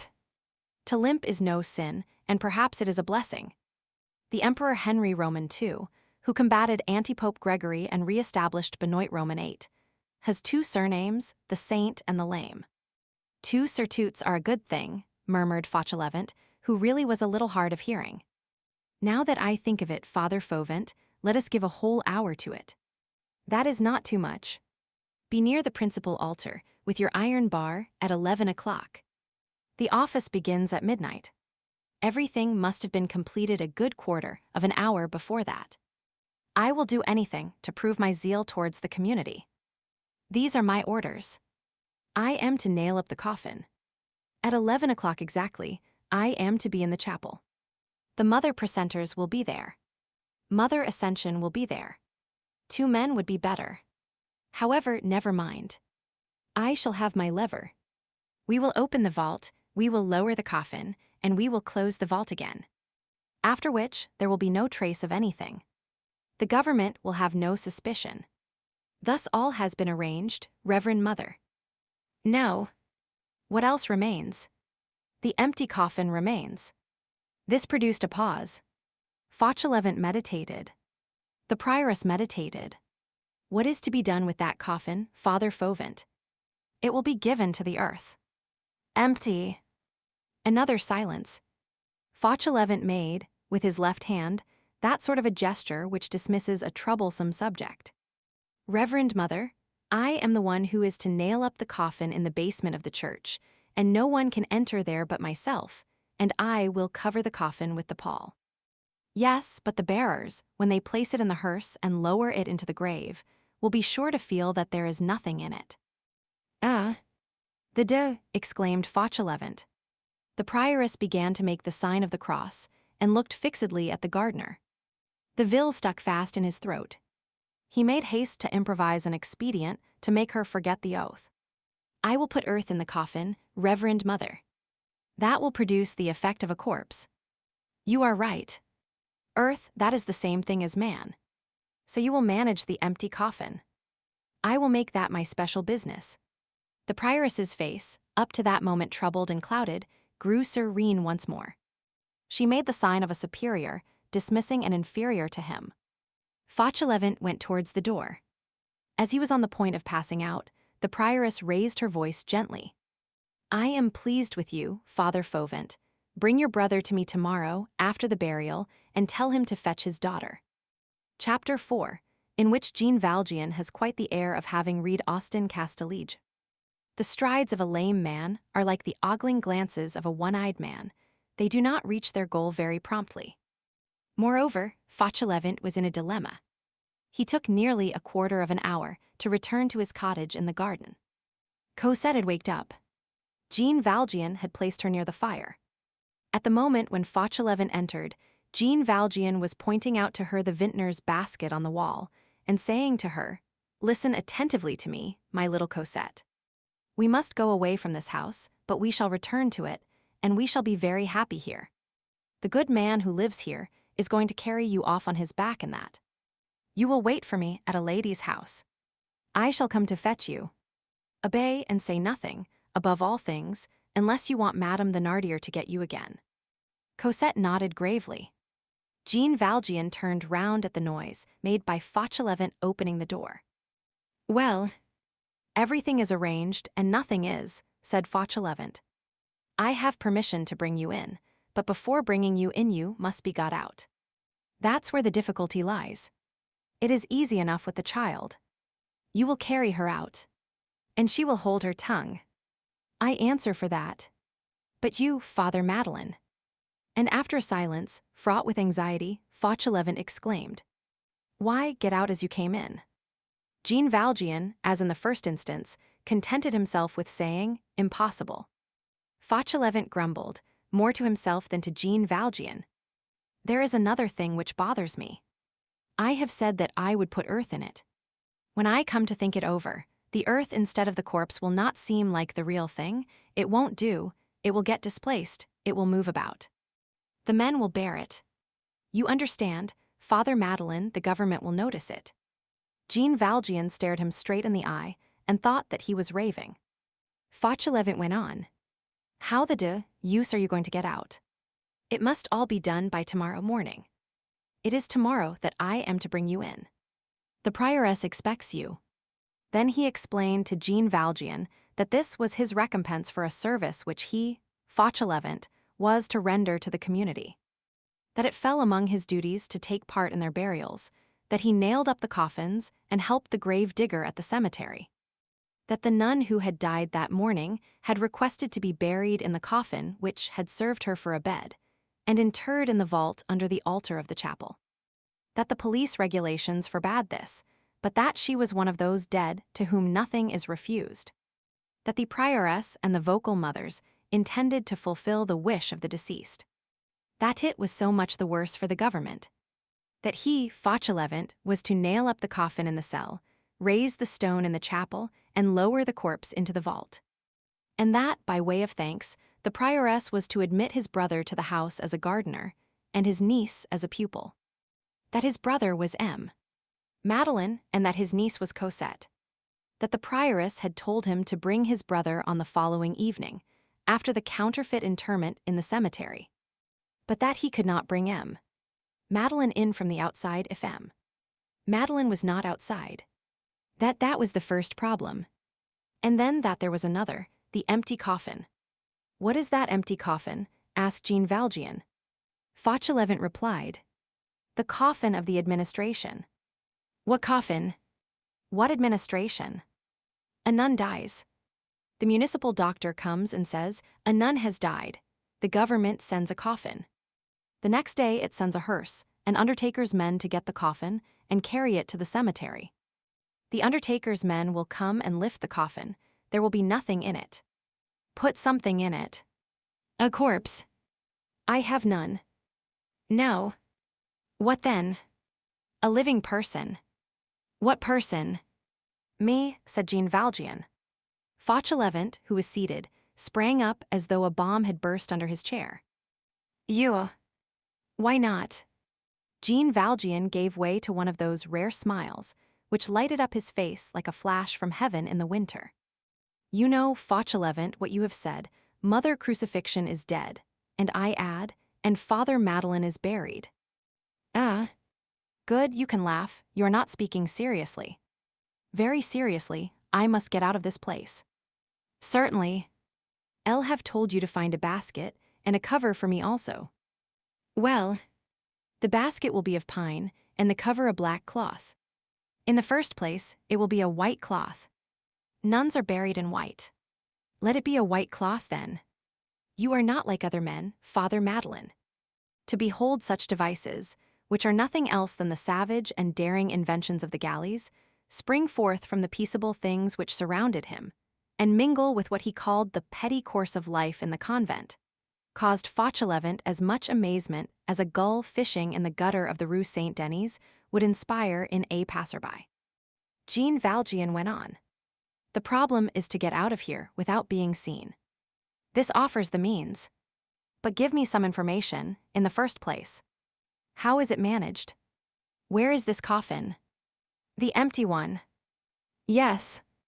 Downstairs, in what is called the dead room. It stands on 2 trestles, under the pall. How long is the coffin? 6 feet. What is this dead room? It is a chamber on the ground floor which has a grated window opening on the garden, which is closed on the outside by a shutter and 2 doors. One leads into the convent, the other into the church. What church? The church in the street, the church which anyone can enter. Have you the keys to those 2 doors? No, I have the key to the door which communicates with the convent. The porter has the key to the door which communicates with the church. When does the porter open that door? Only to allow the undertaker's men to enter, when they come to get the coffin. When the coffin has been taken out, the door is closed again. Who nails up the coffin? I do. Who spreads the pall over it? I do. Are you alone? Not another man, except the police doctor, can enter the dead room. That is even written on the wall. Could you hide me in that room, tonight, when everyone is asleep? No. But I could hide you in a small, dark nook which opens on the dead room, where I keep my tools to use for burials, and of which I have the key. At what time will the hearse come for the coffin tomorrow? About 3 o'clock in the afternoon. The burial will take place at the Vaugirard Cemetery, a little before nightfall. It is not very near. I will remain concealed in your tool closet all night and all the morning. And how about food? I shall be hungry. I will bring you something. You can come and nail me up in the coffin at 2 o'clock. Fauchelevent recoiled and cracked his finger joints. But that is impossible. Bah! Impossible to take a hammer and drive some nails in a plank. What seemed unprecedented to Fauchelevent was, we repeat, a simple matter to Jean Valjean. Jean Valjean had been in worse straits than this. Any man who has been a prisoner understands how to contract himself to fit the diameter of the escape. The prisoner is subject to flight, as the sick man is subject to a crisis, which saves or kills him. An escape is a cure. What does not a man undergo for the sake of a cure? To have himself nailed up in a case and carried off like a bale of goods, to live for a long time in a box, to find air where there is none, to economize his breath for hours, to know how to stifle without dying. This was one of Jean Valjean's gloomy talents. Moreover, a coffin containing a living being, that convict's expedient, is also an imperial expedient. If we are to credit the monk Austin Castillejo, this was the means employed by Charles V, desirous of seeing the Plombs for the last time after his abdication. He had her brought into and carried out of the monastery of Saint Eustache in this manner. Fauchelevent, who had recovered himself a little, exclaimed, "But how will you manage to breathe?" "I will breathe. In that box. The mere thought of it suffocates me. You surely must have a gimlet. You will make a few holes here and there, around my mouth, and you will nail the top plank on loosely." "Good. And what if you should happen to cough or to sneeze?" "A man who is making his escape does not cough or sneeze." And Jean Valjean added, "Father Fauchelevent, we must come to a decision. I must either be caught here or accept this escape through the hearse. Every one has noticed the taste which cats have for pausing and lounging between the 2 leaves of a half-shut door. Who is there who has not said to a cat, 'Do come in'? There are men who, when an incident stands half open before them, have the same tendency to halt in indecision between 2 resolutions, at the risk of getting crushed through the abrupt closing of the adventure by fate. The overprudent, cats as they are, and because they are cats, sometimes incur more danger than the audacious. Fauchelevent was of this hesitating nature. But Jean Valjean's coolness prevailed over him in spite of himself. He grumbled, "Well, since there is no other means." Jean Valjean resumed, "The only thing which troubles me is what will take place at the cemetery." "That is the very point that is not troublesome," exclaimed Fauchelevent. "If you are sure of coming out of the coffin all right, I am sure of getting you out of the grave. The grave digger is a drunkard and a friend of mine. He is Father Mestienne, an old fellow of the old school. The grave digger puts the corpses in the grave, and I put the grave digger in my pocket. I will tell you what will take place. They will arrive a little before dusk, 3/4 of an hour before the gates of the cemetery are closed. The hearse will drive directly up to the grave. I shall follow, that is my business. I shall have a hammer, a chisel, and some pincers in my pocket. The hearse halts, the undertaker's men knot a rope around your coffin, and lower you down. The priest says the prayers, makes the sign of the cross, sprinkles the holy water, and takes his departure. I am left alone with Father Mestienne. He is my friend, I tell you. One of two things will happen: he will either be sober, or he will not be sober. If he is not drunk, I shall say to him, 'Come and drink a bout while the bon coing is open.' I carry him off, I get him drunk. It does not take long to make Father Mestienne drunk. He always has the beginning of it about him. I lay him under the table, I take his card, so that I can get into the cemetery again, and I return without him. Then you have no longer anyone but me to deal with. If he is drunk, I shall say to him, 'Be off, I will do your work for you.' Off he goes, and I drag you out of the hole." Jean Valjean held out his hand, and Fauchelevent precipitated himself upon it with the touching effusion of a peasant. "That is settled, Father Fauchelevent. All will go well." Provided nothing goes wrong, thought Fauchelevent. In that case, it would be terrible. Chapter 5. It is not necessary to be drunk in order to be immortal. On the following day, as the sun was declining, the very rare passers-by on the Boulevard du Maine pulled off their hats to an old-fashioned hearse, ornamented with skulls, crossbones, and tears. This hearse contained a coffin covered with a white cloth over which spread a large black cross, like a huge corpse with drooping arms. A mourning coach, in which could be seen a priest in his surplice, and a choir boy in his red cap, followed. 2 undertaker's men in gray uniforms, trimmed with black, walked on the right and the left of the hearse. Behind it came an old man in the garments of a laborer, who limped along. The procession was going in the direction of the Vaugirard cemetery. The handle of a hammer, the blade of a cold chisel, and the antennae of a pair of pincers were visible, protruding from the man's pocket. The Vaugirard cemetery formed an exception among the cemeteries of Paris. It had its peculiar usages, just as it had its carriage entrance and its house door, which old people in the quarter, who clung tenaciously to ancient words, still called the Porte Cavalier and the Porte Pieton. 16 The Bernardines Benedictines of the Rue Petit Picpus had obtained permission, as we have already stated, to be buried there in a corner apart, and at night, the plot of land having formerly belonged to their community. The grave diggers being thus bound to service in the evening in summer and at night in winter, in this cemetery they were subjected to a special discipline. The gates of the Paris cemeteries closed, at that epoch, at sundown, and this being a municipal regulation, the Vaugirard cemetery was bound by it like the rest. The carriage gate and the house door were 2 contiguous grated gates, adjoining a pavilion built by the architect Perronet and inhabited by the doorkeeper of the cemetery. These gates, therefore, swung inexorably on their hinges at the instant when the sun disappeared behind the dome of the Invalides. If any grave digger were delayed after that moment in the cemetery, there was but one way for him to get out: his grave digger's card furnished by the Department of Public Funerals. A sort of letter box was constructed in the porter's window. The grave digger dropped his card into this box. The porter heard it fall, pulled the rope, and the small door opened. If the man had not his card, he mentioned his name. The porter, who was sometimes in bed and asleep, rose, came out and identified the man, and opened the gate with his key. The grave digger stepped out, but had to pay a fine of 15 francs.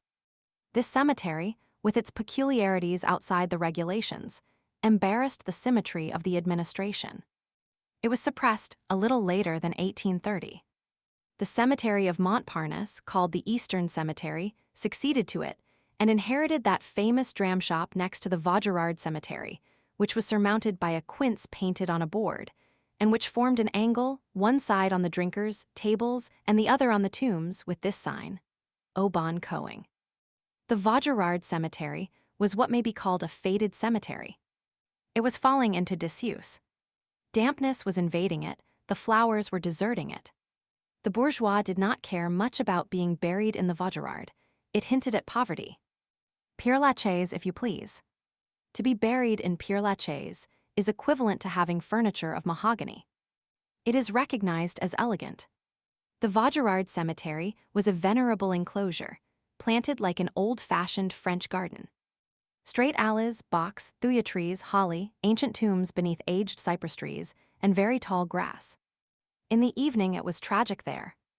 There were very lugubrious lines about it. The sun had not yet set when the hearse with the white pall and the black cross entered the avenue of the Vaugirard Cemetery.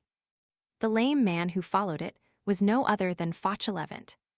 The interment of Mother Crucifixion in the vault under the altar, the exit of Cosette, the introduction of Jean Valjean to the dead room, all had been executed without difficulty, and there had been no hitch. Let us remark in passing that the burial of Mother Crucifixion under the altar of the convent is a perfectly venial offense in our sight. It is one of the faults which resemble a duty. The nuns had committed it, not only without difficulty, but even with the applause of their own consciences. In the cloister, what is called the government is only an intermeddling with authority, an interference which is always questionable. In the first place, the rule, as for the code we shall see. Make as many laws as you please, men, but keep them for yourselves. The tribute to Caesar is never anything but the remnants of the tribute to God. A prince is nothing in the presence of a principal. Fauchelevent limped along behind the hearse in a very contented frame of mind. His twin plots, the one with the nuns, the one for the convent, the other against it, the other with M. Madeleine had succeeded, to all appearance. Jean Valjean's composure was one of those powerful tranquillities which are contagious. Fauchelevent no longer felt doubtful as to his success. What remained to be done was a mere nothing. Within the last 2 years, he had made good Father Mestienne, a chubby-cheeked person, drunk at least 10 times. He played with Father Mestienne. He did what he liked with him. He made him dance according to his whim. Mestienne's head adjusted itself to the cap of Fauchelevent's will. Fauchelevent's confidence was perfect. At the moment when the convoy entered the avenue leading to the cemetery, Fauchelevent glanced cheerfully at the hearse and said half aloud, as he rubbed his big hands, "Here's a fine farce." All at once the hearse halted. It had reached the gate. The permission for interment must be exhibited. The undertaker's man addressed himself to the porter of the cemetery. During this colloquy, which always is productive of a delay of from 1 to 2 minutes, someone, a stranger, came and placed himself behind the hearse, beside Fauchelevent. He was a sort of laboring man, who wore a waistcoat with large pockets and carried a mattock under his arm. Fauchelevent surveyed the stranger. "Who are you?" he demanded. The man replied, "The grave digger." If a man could survive the blow of a cannonball full in the breast, he would make the same face that Fauchelevent made. "The grave digger." "Yes." "You." "I." "Father Mestienne is the grave digger." "He was." "What?" "He was." "He is dead." Fauchelevent had expected anything but this, that a grave digger could die. It is true, nevertheless, that grave diggers do die themselves. By dint of excavating graves for other people, one hollows out one's own. Fauchelevent stood there with his mouth wide open. He had hardly the strength to stammer. "But it is not possible." "It is so." "But," he persisted feebly, "Father Mestienne is the grave digger." After Napoleon, Louis Roman 18. After Mestienne, Gribier. "Peasant, my name is Gribier." Fauchelevent, who was deadly pale, stared at this Gribier. He was a tall, thin, livid, utterly funereal man. He had the air of an unsuccessful doctor who had turned grave digger. Fauchelevent burst out laughing. "Ah," said he, "what queer things do happen. Father Mestienne is dead, but long live little Father Lenoir. Do you know who little Father Lenoir is? He is a jug of red wine." It is a jug of Suran Morbigu. Of real Paris Suran. So old Mestian is dead. I am sorry for it, he was a jolly fellow. But you are a jolly fellow too. Are you not, comrade? We'll go and have a drink together presently. The man replied, I have been a student. I passed my 4th examination. I never drink. The hearse had set out again, and was rolling up the grand alley of the cemetery. Fauchelevent had slackened his pace. He limped more out of anxiety than from infirmity. The grave digger walked on in front of him. Fauchelevent passed the unexpected Greibier once more in review. He was one of those men who, though very young, have the air of age, and who, though slender, are extremely strong. Comrade, cried Fauchelevent. The man turned round. I am the convent grave digger. My colleague, said the man. Fauchelevent, who was illiterate but very sharp, understood that he had to deal with a formidable species of man, with a fine talker. He muttered, So Father Mestian is dead. The man replied, Completely. The good God consulted his notebook, which shows when the time is up. It was Father Mestian's turn. Father Mestian died. Fauchelevent repeated mechanically, The good God. The good God, said the man authoritatively. According to the philosophers, the eternal Father. According to the Jacobins, the supreme being. Shall we not make each other's acquaintance? Stammered Fauchelevent. It is made. You are a peasant, I am a Parisian. People do not know each other until they have drunk together. He who empties his glass empties his heart. You must come and have a drink with me. Such a thing cannot be refused. Business first. Fauchelevent thought, I am lost. They were only a few turns of the wheel distant from the small alley leading to the nuns' corner. The gravedigger resumed. Peasant, I have 7 small children who must be fed. As they must eat, I cannot drink. And he added, with the satisfaction of a serious man who is turning a phrase well. Their hunger is the enemy of my thirst. The hearse skirted a clump of cypress trees, quitted the grand alley, turned into a narrow one, entered the wasteland, and plunged into a thicket. This indicated the immediate proximity of the place of sepulture. Fauchelevent slackened his pace, but he could not detain the hearse. Fortunately, the soil, which was light and wet with the winter rains, clogged the wheels and retarded its speed. He approached the grave digger.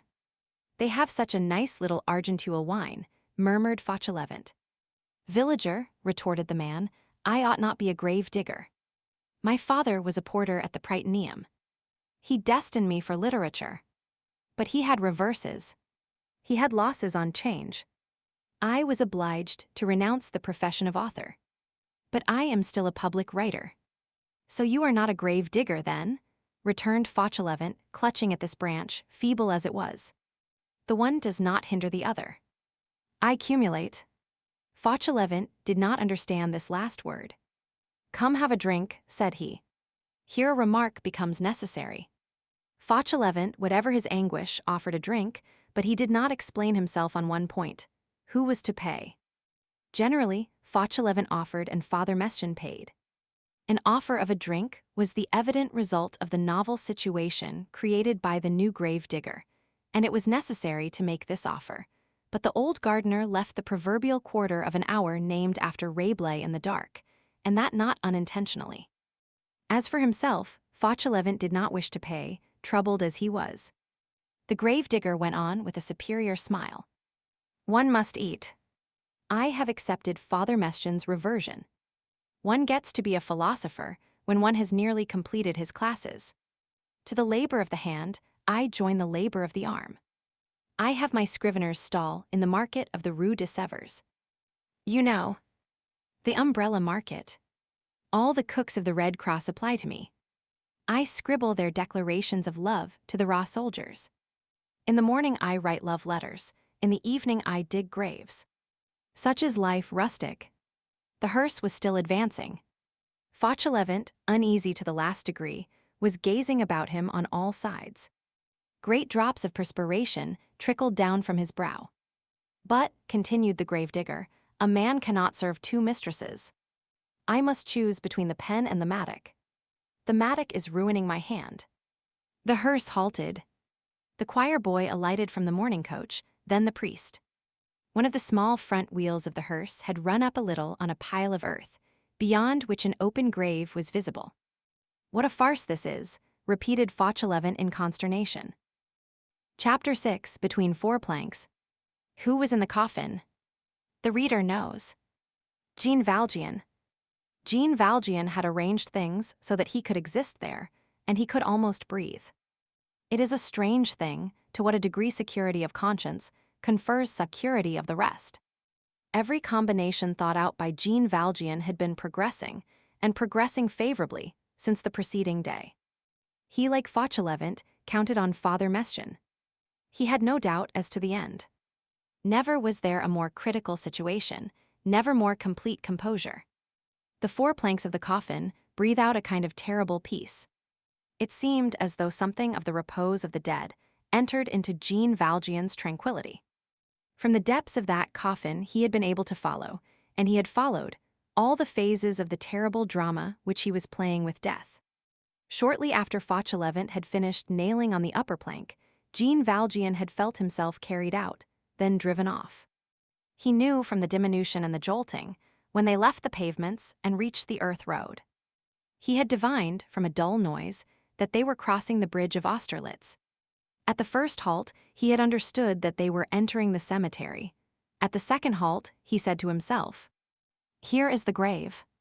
Suddenly, he felt hands seize the coffin, then a harsh grating against the planks. He explained it to himself as the rope which was being fastened round the casket in order to lower it into the cavity. Then he experienced a giddiness. The undertaker's man and the grave digger had probably allowed the coffin to lose its balance and had lowered the head before the foot. He recovered himself fully when he felt himself horizontal and motionless. He had just touched the bottom. He had a certain sensation of cold. A voice rose above him, glacial and solemn. He heard Latin words, which he did not understand, pass over him, so slowly that he was able to catch them one by one. Qui dormiunt in terri pulver, evigilabunt, alii in vitam aeternam, et alii in opprobrium, ut vident semper. A child's voice said, De profundis. The grave voice began again. Requiem aeternam dona I domin. The child's voice responded, Et lux perpetua lucit I. He heard something like the gentle patter of several drops of rain on the plank which covered him. It was probably the holy water. He thought, this will be over soon now. Patience for a little while longer. The priest will take his departure. Fauchelevent will take Mestienne off to drink. I shall be left. Then Fauchelevent will return alone, and I shall get out. That will be the work of a good hour. The grave voice resumed. Requiescat in pace. And the child's voice said, Amen. Jean Valjean strained his ears and heard something like retreating footsteps. There they are going now, thought he. I am alone. All at once, he heard over his head a sound, which seemed to him to be a clap of thunder. It was a shovelful of earth falling on the coffin. A second shovelful fell. One of the holes through which he breathed had just been stopped up. A third shovelful of earth fell. Then a fourth. There are things which are too strong for the strongest man. Jean Valjean lost consciousness. Chapter 7, in which will be found the origin of the saying, Don't lose the cart. This is what had taken place above the coffin, in which lay Jean Valjean. When the hearse had driven off, when the priest and the choir boy had entered the carriage again and taken their departure, Fauchelevent, who had not taken his eyes from the grave digger, saw the latter bend over and grasp his shovel, which was sticking upright in the heap of dirt. Then Fauchelevent took a supreme resolve. He placed himself between the grave and the grave digger, crossed his arms and said, I am the one to pay. The grave digger stared at him in amazement and replied, What's that, peasant? Fauchelevent repeated, I am the one who pays. What? For the wine. What wine? That argentule wine. Where is the argentule? At the bon coing. Go to the devil, said the grave digger. And he flung a shovelful of earth on the coffin. The coffin gave back a hollow sound.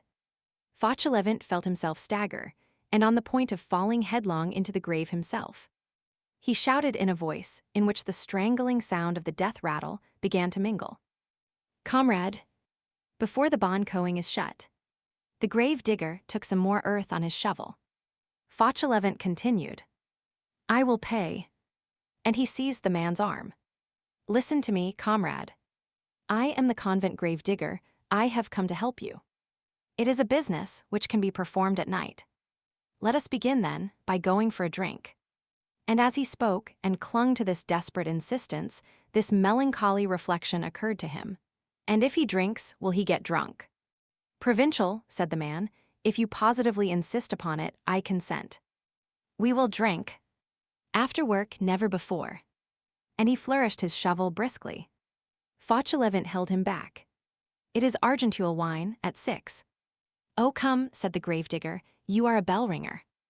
Ding dong, that's all you know how to say. Go hang yourself."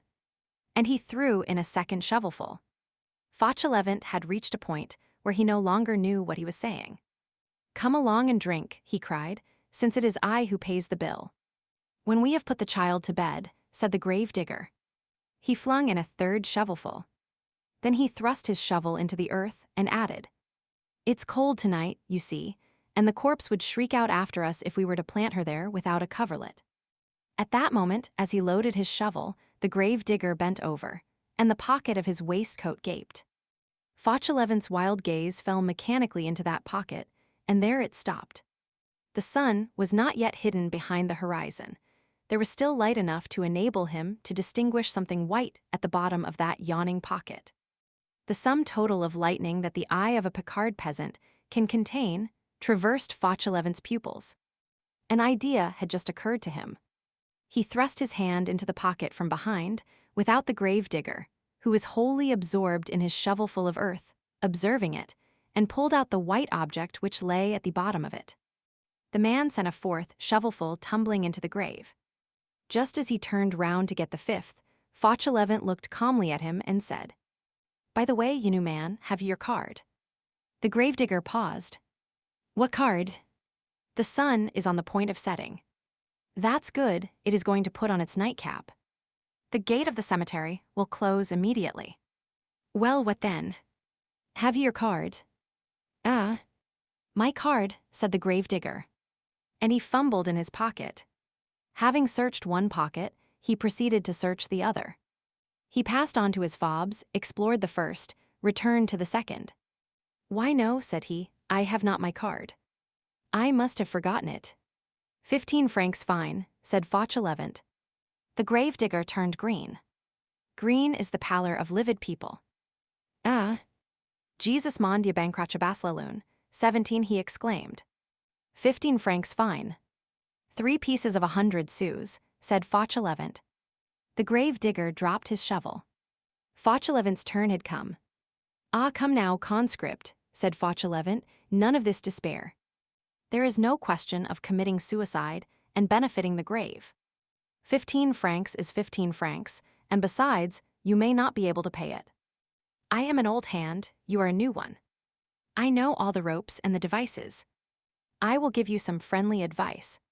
One thing is clear. The sun is on the point of setting, it is touching the dome now, the cemetery will be closed in 5 minutes more."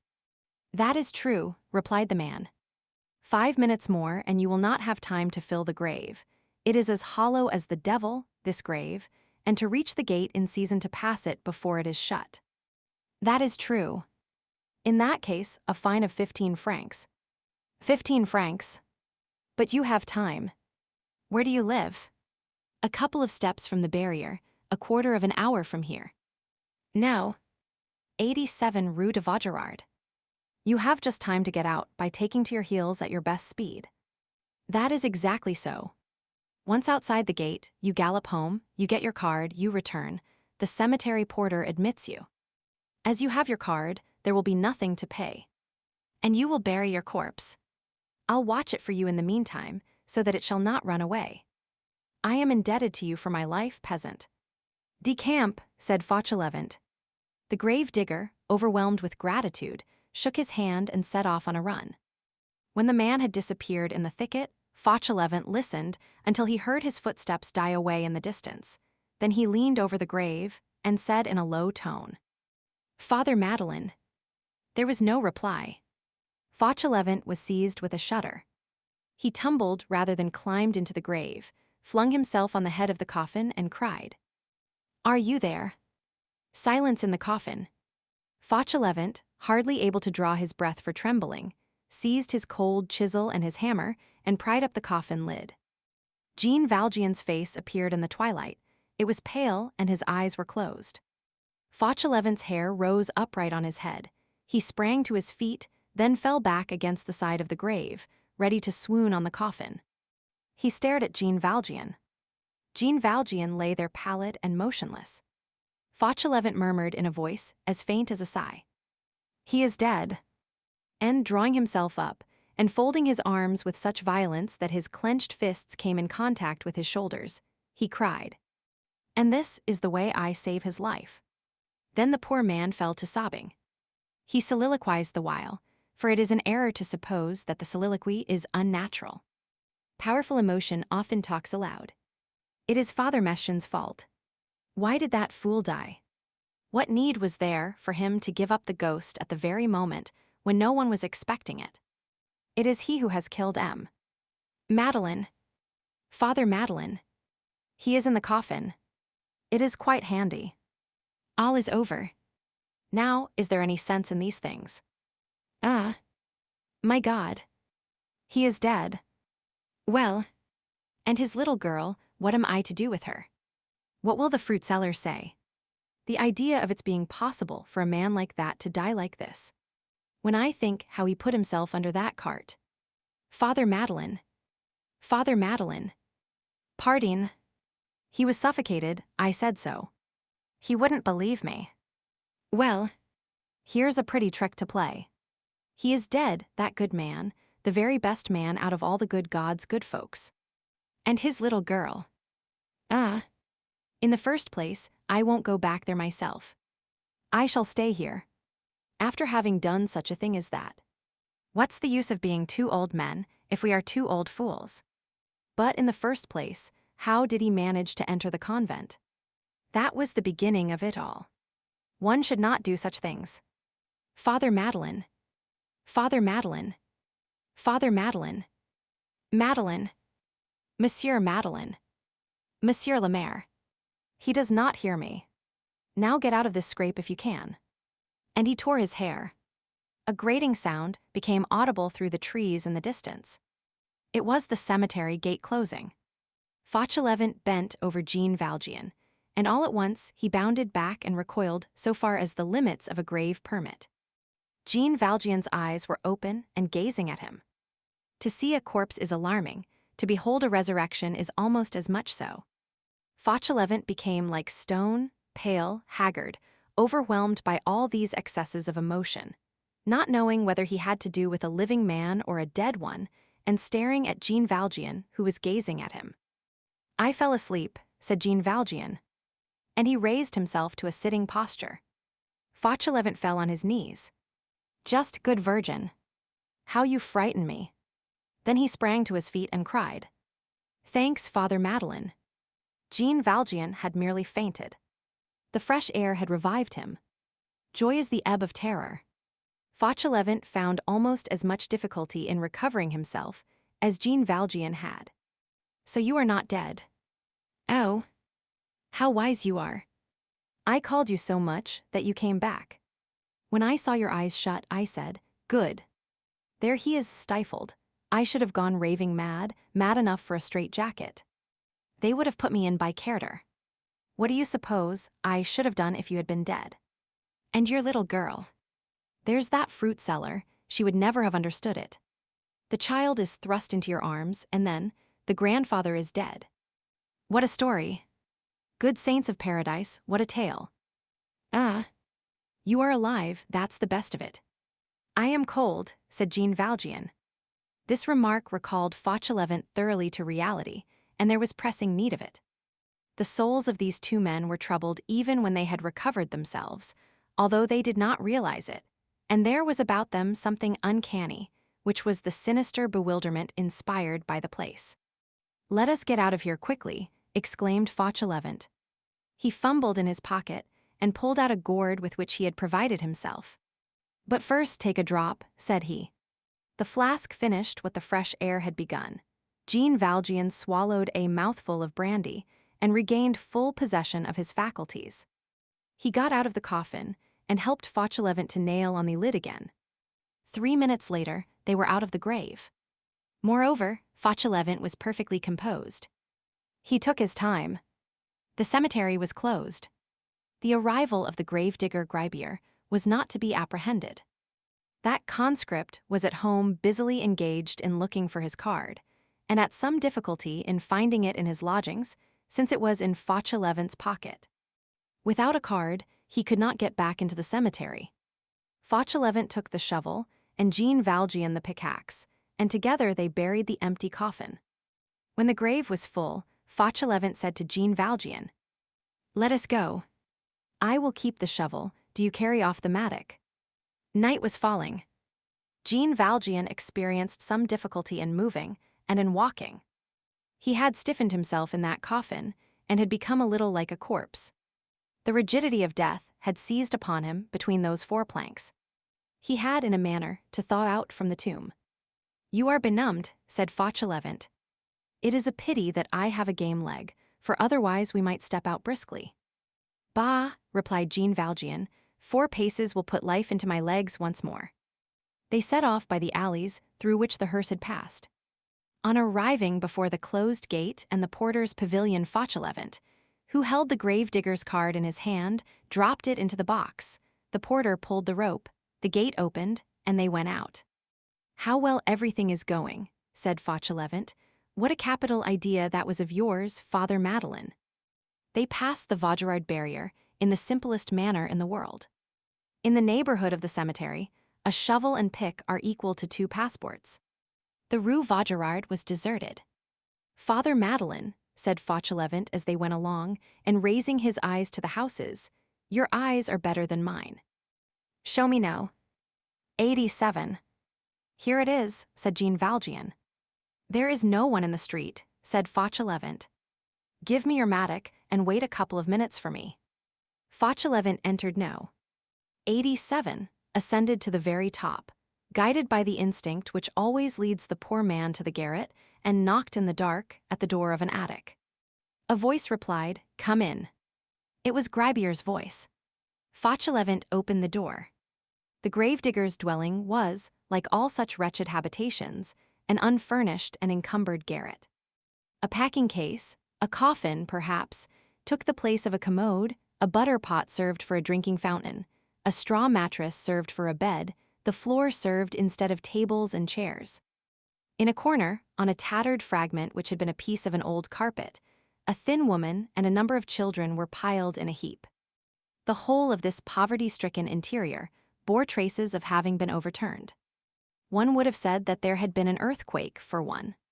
The covers were displaced, the rags scattered about, the jug broken, the mother had been crying, the children had probably been beaten, traces of a vigorous and ill-tempered search.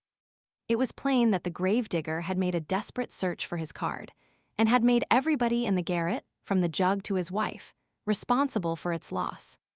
He wore an air of desperation. But Fauchelevent was in too great a hurry to terminate this adventure, to take any notice of this sad side of his success. He entered and said, "I have brought you back your shovel and pick." Gribier gazed at him in stupefaction. "Is it you, peasant? And tomorrow morning you will find your card with the porter of the cemetery." And he laid the shovel and mattock on the floor. "What is the meaning of this?" demanded Gribier. "The meaning of it is that you dropped your card out of your pocket, that I found it on the ground after you were gone, that I have buried the corpse, that I have filled the grave, that I have done your work, that the porter will return your card to you, and that you will not have to pay 15 francs. There you have it, conscript." "Thanks, villager," exclaimed Gribier, radiant. "The next time I will pay for the drinks." Chapter 8, A Successful Interrogatory. An hour later, in the darkness of night, 2 men and a child presented themselves at No. 62 Rue Petit Picpus. The elder of the men lifted the knocker and rapped. They were Fauchelevent, Jean Valjean, and Cosette. The two old men had gone to fetch Cosette from the fruiterer S in the Rue du Cheminvert, where Fauchelevent had deposited her on the preceding day. Cosette had passed these 24 hours trembling silently and understanding nothing. She trembled to such a degree that she wept. She had neither eaten nor slept. The worthy fruit seller had plied her with 100 questions, without obtaining any other reply than a melancholy and unvarying gaze.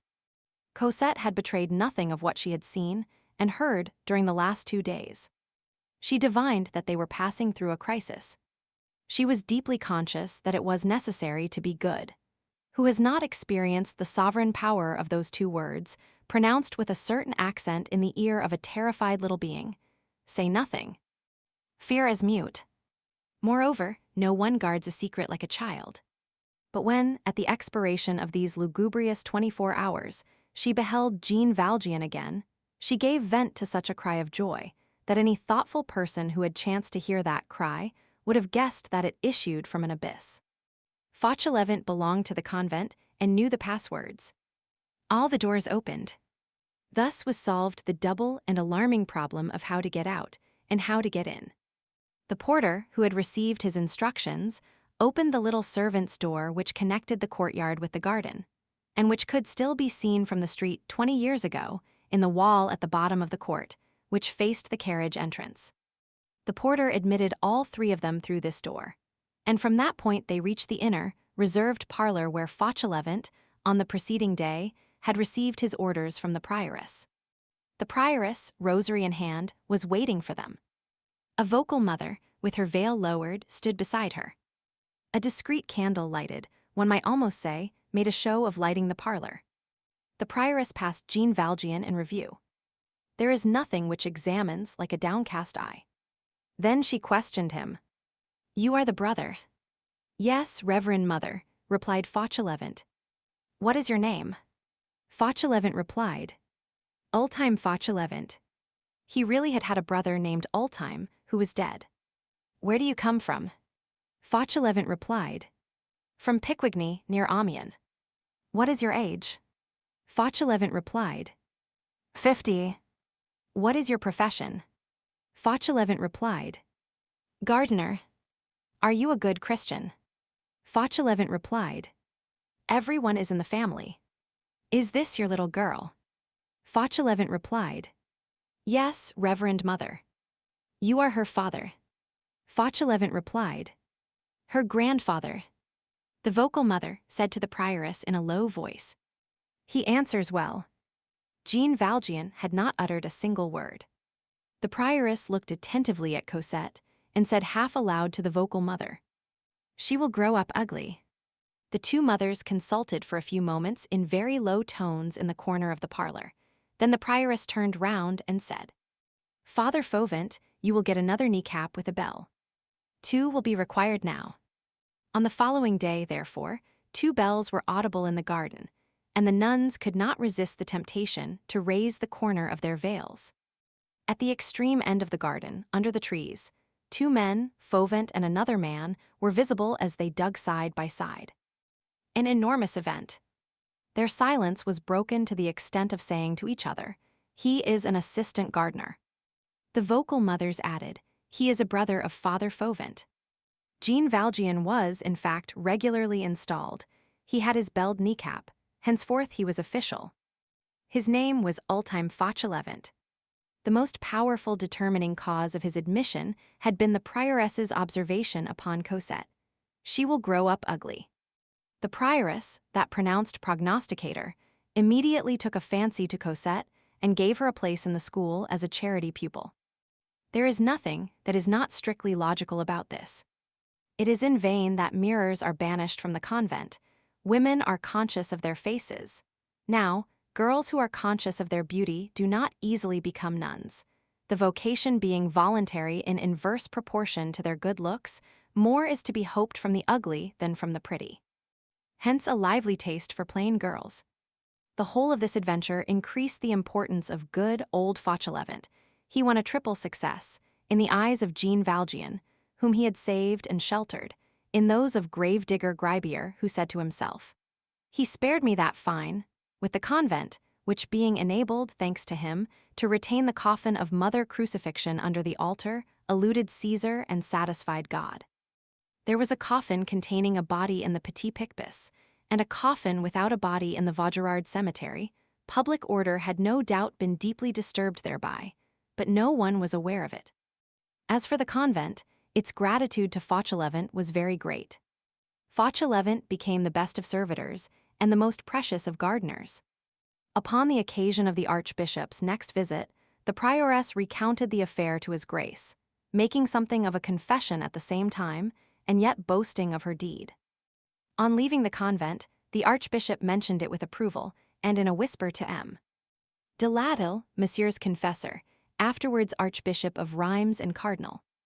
This admiration for Fauchelevent became widespread, for it made its way to Rome. We have seen a note addressed by the then reigning Pope, Leo Roman XII, to one of his relatives, a Monsignor in the Nuncio's establishment in Paris, and bearing, like himself, the name of Della Genga. It contained these lines: "It appears that there is in a convent in Paris an excellent gardener, who is also a holy man, named Fauvent." Nothing of this triumph reached Fauchelevent in his hut. He went on grafting, weeding, and covering up his melon beds, without in the least suspecting his excellences and his sanctity. Neither did he suspect his glory, any more than a Durham or Surrey bull whose portrait is published in the London Illustrated News, with this inscription: "Bull which carried off the prize at the cattle show." Chapter 9, Cloistered. Cosette continued to hold her tongue in the convent. It was quite natural that Cosette should think herself Jean Valjean's daughter. Moreover, as she knew nothing, she could say nothing, and then she would not have said anything in any case. As we have just observed, nothing trains children to silence like unhappiness. Cosette had suffered so much that she feared everything, even to speak or to breathe. A single word had so often brought down an avalanche upon her. She had hardly begun to regain her confidence since she had been with Jean Valjean. She speedily became accustomed to the convent. Only she regretted Catherine, but she dared not say so. Once, however, she did say to Jean Valjean, "Father, if I had known, I would have brought her away with me."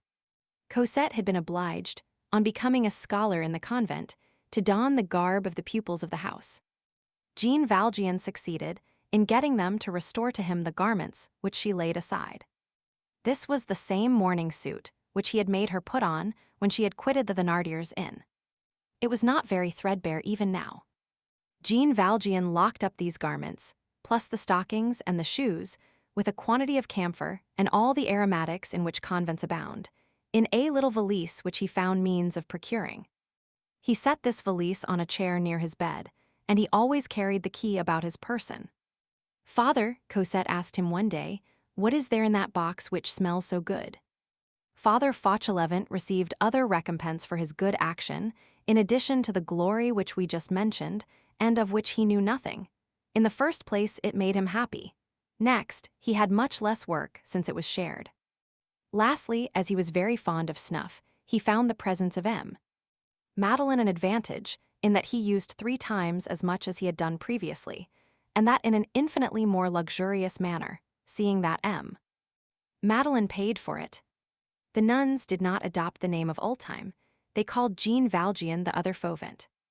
If these holy women had possessed anything of Javert's glance, they would eventually have noticed that when there was any errand to be done outside in the behalf of the garden, it was always the elder Fauchelevent, the old, the infirm, the lame man, who went, and never the other. But whether it is that eyes constantly fixed on God know not how to spy, or whether they were, by preference, occupied in keeping watch on each other, they paid no heed to this. Moreover, it was well for Jean Valjean that he kept close and did not stir out. Javert watched the quarter for more than a month. This convent was for Jean Valjean like an island surrounded by gulfs. Henceforth, those 4 walls constituted his world. He saw enough of the sky there to enable him to preserve his serenity, and Cosette enough to remain happy. A very sweet life began for him. He inhabited the old hut at the end of the garden, in company with Fauchelevent. This hovel, built of old rubbish, which was still in existence in 1845, was composed, as the reader already knows, of 3 chambers, all of which were utterly bare and had nothing beyond the walls. The principal one had been given up by force, for Jean Valjean had opposed it in vain, to M. Madeleine by Father Fauchelevent.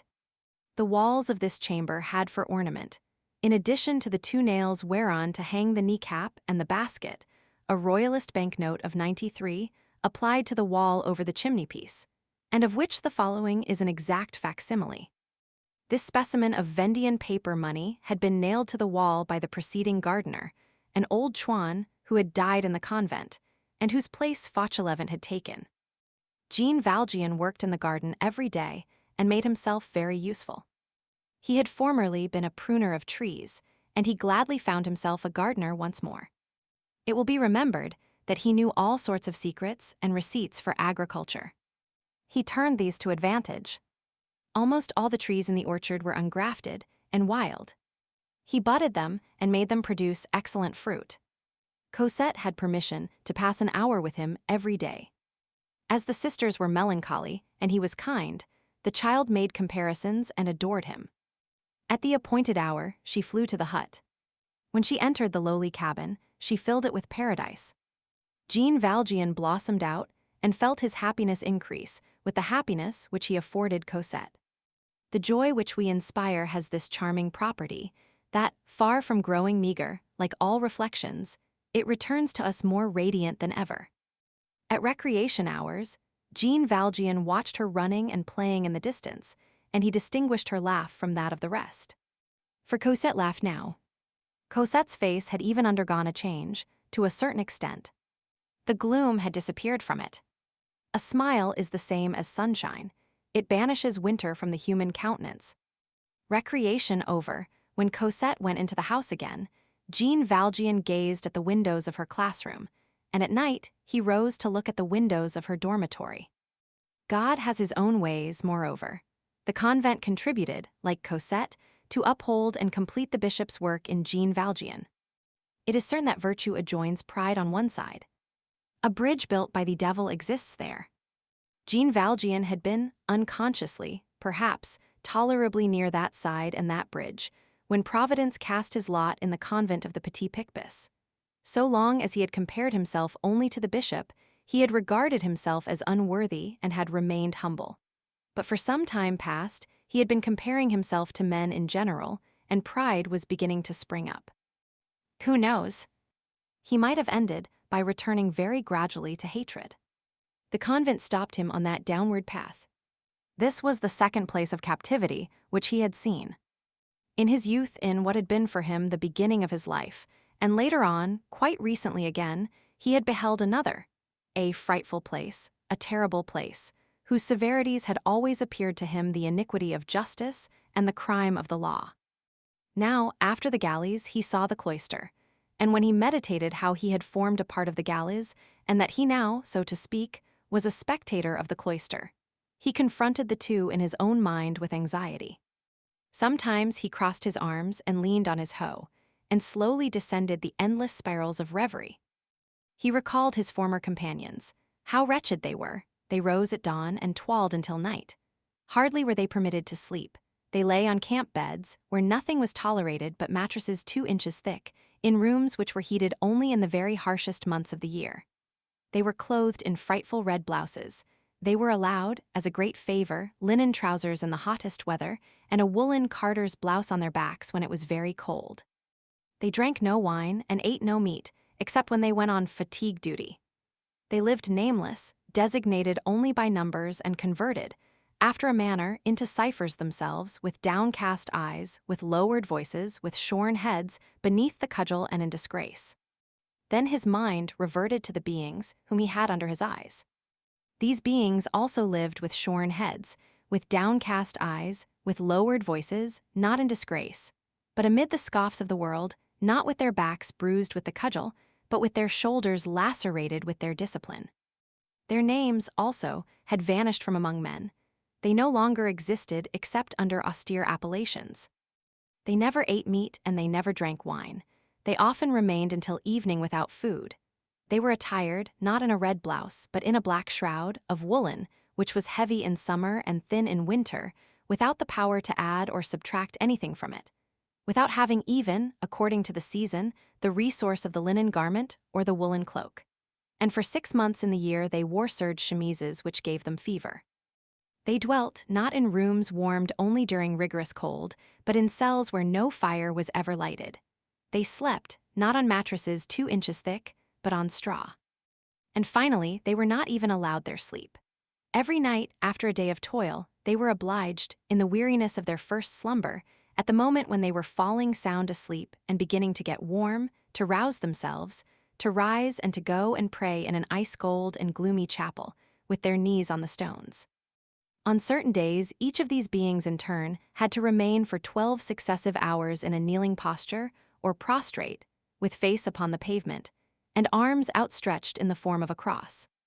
The others were men, these were women. What had those men done? They had stolen, violated, pillaged, murdered, assassinated. They were bandits, counterfeiters, poisoners, incendiaries, murderers, parricides. What had these women done? They had done nothing whatever. On the one hand, highway robbery, fraud, deceit, violence, sensuality, homicide, all sorts of sacrilege, every variety of crime. On the other, one thing only, innocence. Perfect innocence, almost caught up into heaven in a mysterious assumption, attached to the earth by virtue, already possessing something of heaven through holiness. On the one hand, confidences over crimes, which are exchanged in whispers. On the other, the confession of faults made aloud. And what crimes? And what faults? On the one hand, miasms, on the other, an ineffable perfume. On the one hand, a moral pest, guarded from sight, penned up under the range of cannon, and literally devouring its plague-stricken victims. On the other, the chaste flame of all souls on the same hearth. There darkness, here the shadow, but a shadow filled with gleams of light, and of gleams full of radiance. 2 strongholds of slavery, but in the first, deliverance possible, a legal limit always in sight, and then escape. In the second, perpetuity, the sole hope, at the distant extremity of the future, that faint light of liberty which men call death. In the first, men are bound only with chains, in the other, chained by faith. What flowed from the first?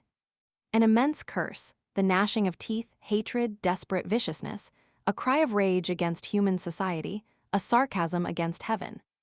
What results flowed from the second? Blessings and love. And in these 2 places, so similar yet so unlike, these 2 species of beings who were so very unlike were undergoing the same work, expiation. Jean Valjean understood thoroughly the expiation of the former, that personal expiation, the expiation for oneself. But he did not understand that of these last, that of creatures without reproach and without stain, and he trembled as he asked himself, the expiation of what? What expiation? A voice within his conscience replied, the most divine of human generosities, the expiation for others. Here all personal theory is withheld. We are only the narrator. We place ourselves at Jean Valjean's point of view, and we translate his impressions. Before his eyes he had the sublime summit of abnegation, the highest possible pitch of virtue, the innocence which pardons men their faults and which expiates in their stead. Servitude submitted to, torture accepted, punishment claimed by souls which have not sinned, for the sake of sparing it to souls which have fallen. The love of humanity swallowed up in the love of God, but even there preserving its distinct and mediatorial character. Sweet and feeble beings, possessing the misery of those who are punished, and the smile of those who are recompensed. And he remembered that he had dared to murmur. Often, in the middle of the night, he rose to listen to the grateful song of those innocent creatures weighed down with severities, and the blood ran cold in his veins at the thought that those who were justly chastised raised their voices heavenward only in blasphemy, and that he, wretch that he was, had shaken his fist at God. There was one striking thing which caused him to meditate deeply, like a warning whisper from Providence itself.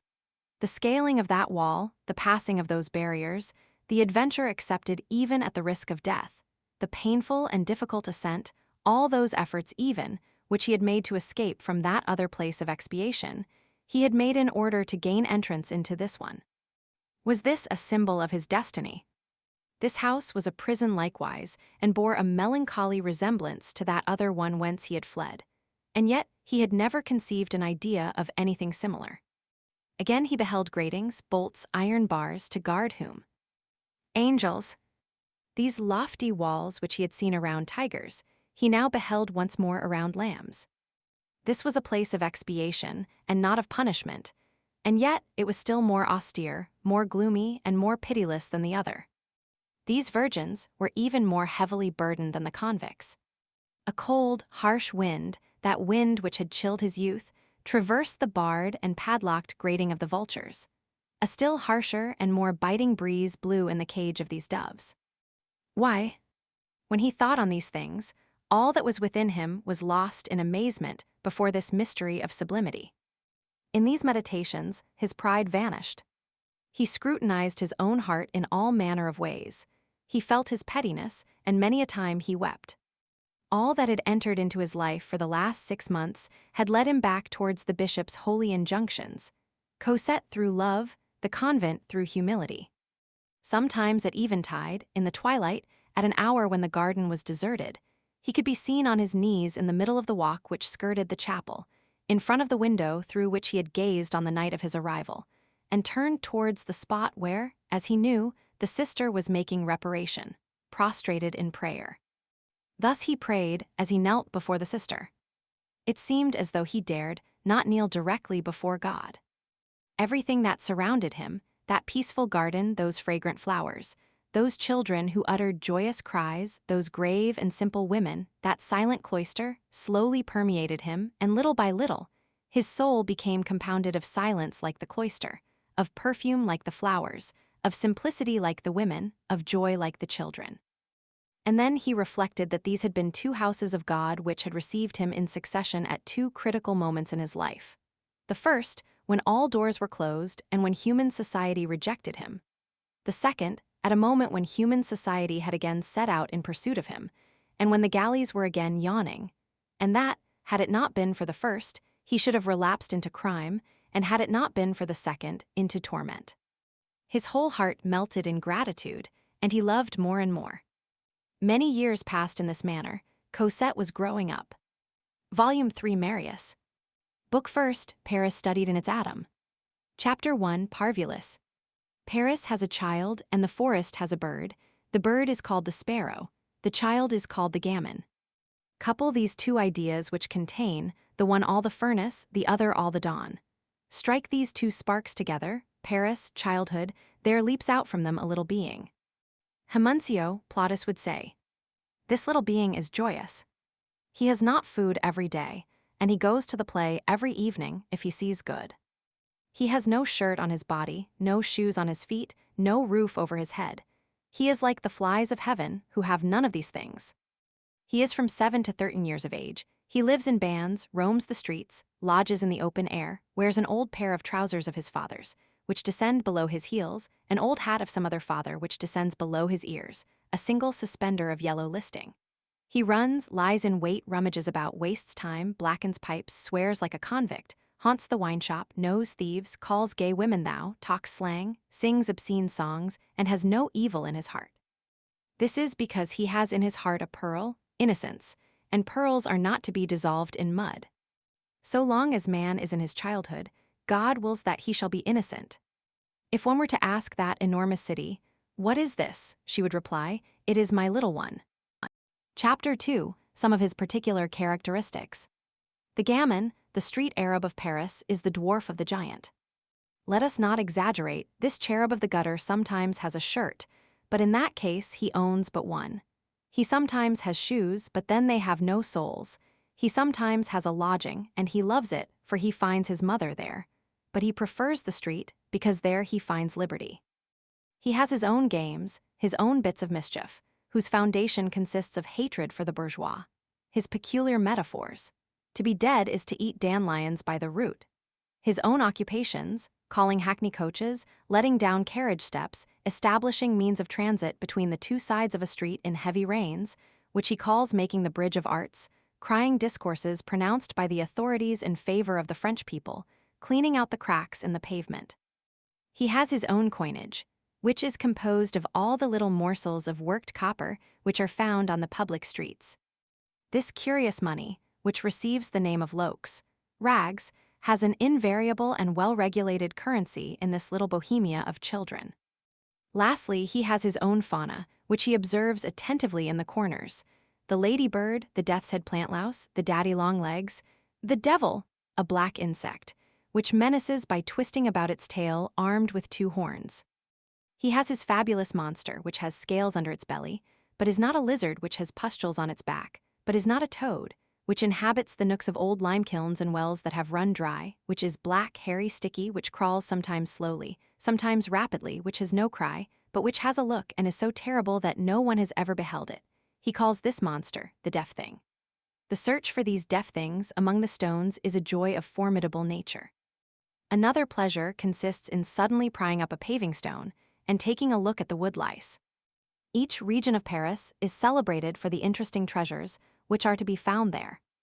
There are earwigs in the timber yards of the Ursulines, there are milleps in the Pantheon, there are tadpoles in the ditches of the Champs de Mars. As far as sayings are concerned, this child has as many of them as Talleyrand. He is no less cynical, but he is more honest. He is endowed with a certain indescribable, unexpected joviality. He upsets the composure of the shopkeeper with his wild laughter. He ranges boldly from high comedy to farce. A funeral passes by. Among those who accompany the dead there is a doctor. "Hey there," shouts some street Arab, "how long has it been customary for doctors to carry home their own work?" Another is in a crowd. A grave man, adorned with spectacles and trinkets, turns round indignantly.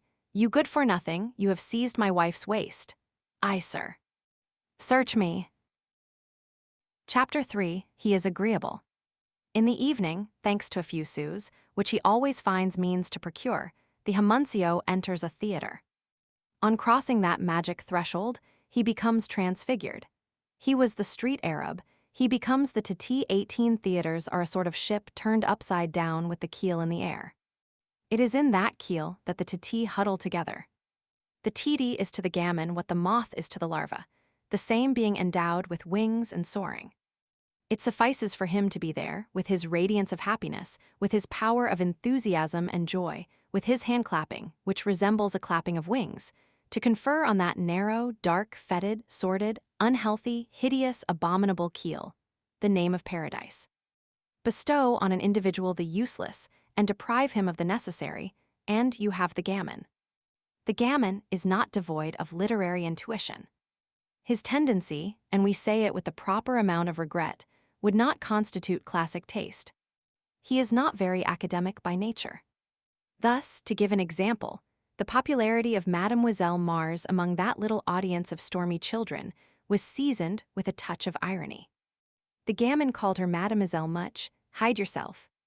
This being bawls and scoffs and ridicules and fights, has rags like a baby and tatters like a philosopher, fishes in the sewer, hunts in the cesspool, extracts mirth from foulness, whips up the squares with his wit, grins and bites, whistles and sings, shouts and shrieks, tempers Alleluia with matin turlorette, chants every rhythm from the de profundis to the jack pudding, finds without seeking, knows what he is ignorant of, is a Spartan to the point of thieving, is mad to wisdom, is lyrical to filth, would crouch down on Olympus, wallows in the dunghill, and emerges from it covered with stars.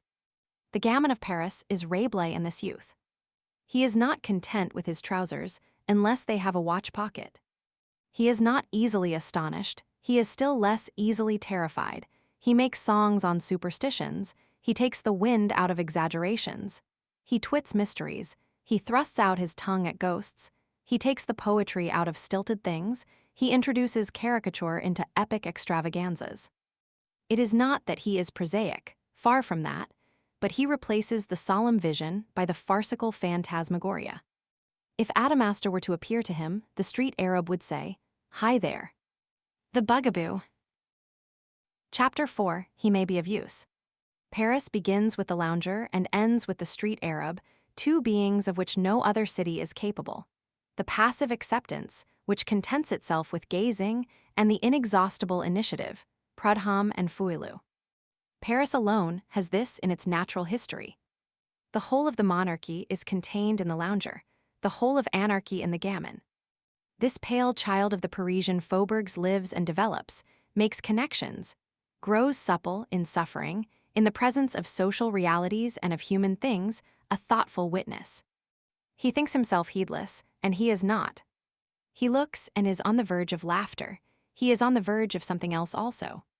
Whoever you may be, if your name is prejudice, abuse, ignorance, oppression, iniquity, despotism, injustice, fanaticism, tyranny, beware of the gaping gammon.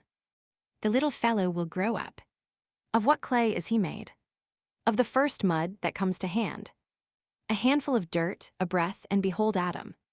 It suffices for a god to pass by. A god has always passed over the street Arab. Fortune labors at this tiny being. By the word fortune we mean chance, to some extent. That pygmy kneaded out of common earth, ignorant, unlettered, giddy, vulgar, low. Will that become an Ionian or a Boeotian? Wait, curret rhoda, the spirit of Paris, that demon which creates the children of chance and the men of destiny, reversing the process of the Latin potter, makes of a jug an amphora. Chapter 5, His Frontiers. The gammon loves the city, he also loves solitude, since he has something of the sage in him. Urbis amator like Fuscus, ruris amator like Flaccus. To roam thoughtfully about, that is to say, to lounge, is a fine employment of time in the eyes of the philosopher, particularly in that rather illegitimate species of campaign, which is tolerably ugly but odd and composed of two natures, which surrounds certain great cities, notably Paris. To study the suburbs is to study the amphibious animal. End of the trees, beginning of the roofs, end of the grass, beginning of the pavements, end of the furrows, beginning of the shops, end of the wheel ruts, beginning of the passions, end of the divine murmur, beginning of the human uproar, hence an extraordinary interest. Hence, in these not very attractive places, indelibly stamped by the passing stroller with the epithet, melancholy, the apparently objectless promenades of the dreamer. He who writes these lines has long been a prowler about the barriers of Paris, and it is for him a source of profound souvenirs. That close-shaven turf, those pebbly paths, that chalk, those pools, those harsh monotonies of waste and fallow lands, the plants of early market gardens suddenly springing into sight in a bottom, that mixture of the savage and the citizen, those vast desert nooks where the garrison drums practice noisily, and produce a sort of lisping of battle, those hermits by day and cutthroats by night, that clumsy mill which turns in the wind, the hoisting wheels of the quarries, the tea gardens at the corners of the cemeteries. The mysterious charm of great, somber walls squarely intersecting immense, vague stretches of land inundated with sunshine and full of butterflies, all this attracted him. There is hardly anyone on earth who is not acquainted with those singular spots. The Glacière, the Canette, the hideous wall of Grenelle all speckled with balls, Montparnasse, the Fossox loops, Aubiers on the bank of the Marne, Montsouris, the Thomassoir, the Pierre Plate de Chatelain, where there is an old, exhausted quarry which no longer serves any purpose except to raise mushrooms, and which is closed on a level with the ground by a trapdoor of rotten planks. The Campagna of Rome is one idea, the banlieue of Paris is another. To behold nothing but fields, houses, or trees in what a stretch of country offers us is to remain on the surface. All aspects of things are thoughts of God. The spot where a plain affects its junction with a city is always stamped with a certain piercing melancholy. Nature and humanity both appeal to you at the same time there. Local originalities there make their appearance. Anyone who, like ourselves, has wandered about in these solitudes contiguous to our faubourgs, which may be designated as the limbos of Paris, has seen here and there, in the most desert spot, at the most unexpected moment, behind a meager hedge, or in the corner of a lugubrious wall, children grouped tumultuously, fetid, muddy, dusty, ragged, disheveled, playing hide-and-seek, and crowned with cornflowers. All of them are little ones who have made their escape from poor families. The outer boulevard is their breathing space, the suburbs belong to them. There they are eternally playing truant. There they innocently sing their repertory of dirty songs. There they are, or rather there they exist, far from every eye in the sweet light of May or June, kneeling round a hole in the ground, snapping marbles with their thumbs, quarreling over half-farthings, irresponsible, volatile, free, and happy. And no sooner do they catch sight of you than they recollect that they have an industry, and that they must earn their living, and they offer to sell you an old woolen stocking filled with cockchafers or a bunch of lilacs. These encounters with strange children are one of the charming, and at the same time poignant graces of the environs of Paris. Sometimes there are little girls among the throng of boys, are they their sisters? Who are almost young maidens, thin, feverish, with sunburnt hands, covered with freckles, crowned with poppies and ears of rye, gay, haggard, barefooted. They can be seen devouring cherries among the wheat. In the evening, they can be heard laughing. These groups, warmly illuminated by the full glow of midday, or indistinctly seen in the twilight, occupy the thoughtful man for a very long time, and these visions mingle with his dreams. Paris, center, banlieue, circumference, this constitutes all the earth to those children. They never venture beyond this. They can no more escape from the Parisian atmosphere than fish can escape from the water. For them, nothing exists 2 leagues beyond the barriers. Ivry, Gentilly, Arcueil, Belleville, Aubervilliers, Menilmontant, Choisy-le-Roi, Billancourt, Meudon, Issy, Vanvres, Severs, Puteaux, Neuilly, Gennevilliers, Colombes, Romainville, Chatou, Asnières, Bougival, Nanterre, Enghien, Noisy-le-Sec, Nogent, Gournay, Drancy, Gonesse. The universe ends there. Chapter 6, A Bit of History. At the epoch, nearly contemporary by the way, when the action of this book takes place, there was not, as there is today, a policeman at the corner of every street, a benefit which there is no time to discuss here. Stray children abounded in Paris. The statistics give an average of 260 homeless children picked up annually at that period, by the police patrols, in unenclosed lands, in houses in process of construction, and under the arches of the bridges. One of these nests, which has become famous, produced the swallows of the bridge of Arcola. This is, moreover, the most disastrous of social symptoms. All crimes of the man begin in the vagabondage of the child. Let us make an exception in favor of Paris, nevertheless. In a relative measure, and in spite of the souvenir which we have just recalled, the exception is just. While in any other great city the vagabond child is a lost man, while nearly everywhere the child left to itself is, in some sort, sacrificed and abandoned to a kind of fatal immersion in the public vices which devour in him honesty and conscience, the street boy of Paris, we insist on this point, however defaced and injured on the surface, is almost intact on the interior. It is a magnificent thing to put on record, and one which shines forth in the splendid probity of our popular revolutions, that a certain incorruptibility results from the idea which exists in the air of Paris, as salt exists in the water of the ocean. To breathe Paris preserves the soul. What we have just said takes away nothing of the anguish of heart which one experiences every time that one meets one of these children around whom one fancies that he beholds floating the threads of a broken family. In the civilization of the present day, incomplete as it still is, it is not a very abnormal thing to behold these fractured families pouring themselves out into the darkness, not knowing clearly what has become of their children, and allowing their own entrails to fall on the public highway. Hence these obscure destinies. This is called, for this sad thing has given rise to an expression, to be cast on the pavements of Paris. Let it be said, by the way, that this abandonment of children was not discouraged by the ancient monarchy. A little of Egypt and Bohemia in the lower regions suited the upper spheres, and compassed the aims of the powerful. The hatred of instruction for the children of the people was a dogma. What is the use of half-lights? Such was the countersign. Now, the erring child is the corollary of the ignorant child. Besides this, the monarchy sometimes was in need of children, and in that case it skimmed the streets. Under Louis Roman XIV, not to go any further back, the king rightly desired to create a fleet. The idea was a good one. But let us consider the means. There can be no fleet if, beside the sailing ship, that plaything of the winds, and for the purpose of towing it, in case of necessity, there is not the vessel which goes where it pleases, either by means of oars or of steam. The galleys were then to the marine what steamers are today. Therefore, galleys were necessary, but the galley is moved only by the galley slave. Hence, galley slaves were required. Colbert had the commissioners of provinces, and the parliaments make as many convicts as possible. The magistracy showed a great deal of complaisance in the matter. A man kept his hat on in the presence of a procession. It was a Huguenot attitude. He was sent to the galleys. A child was encountered in the streets.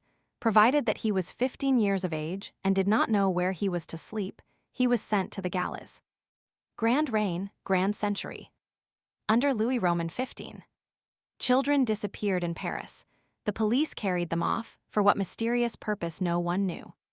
People whispered with terror monstrous conjectures as to the king's baths of purple. Barbier speaks ingenuously of these things. It sometimes happened that the exempts of the guard, when they ran short of children, took those who had fathers. The fathers, in despair, attacked the exempts. In that case, the Parliament intervened and had someone hung. Who? The exempts. No, the fathers. Chapter 7. The gamin should have his place in the classifications of India. The body of street Arabs in Paris almost constitutes a caste. One might almost say, not everyone who wishes to belong to it can do so. This word gamin was printed for the first time and reached popular speech through the literary tongue in 1834. It is in a little work entitled Claude Gueux that this word made its appearance. The horror was lively. The word passed into circulation. The elements which constitute the consideration of the gamins for each other are very various. We have known and associated with one who was greatly respected and vastly admired because he had seen a man fall from the top of the Tower of Notre Dame. Another, because he had succeeded in making his way into the rear courtyard where the statues of the Dome of the Invalids had been temporarily deposited and had prigged some lead from them. A third, because he had seen a diligence tip over. Still another, because he knew a soldier who came near putting out the eye of a citizen. This explains that famous exclamation of a Parisian gamin, a profound epiphonema, which the vulgar herd laughs at without comprehending. Dieu de Dieu. What ill luck I do have. To think that I have never yet seen anybody tumble from a fifth-story window. I have pronounced ave and fifth pronounced fift. Surely this saying of a peasant is a fine one. Father so-and-so, your wife has died of her malady. Why did you not send for the doctor? What would you have, sir? We poor folks die of ourselves. But if the peasant's whole passivity lies in this saying, the whole of the free-thinking anarchy of the brat of the faubourgs is, assuredly, contained in this other saying. A man condemned to death is listening to his confessor in the tumbrel.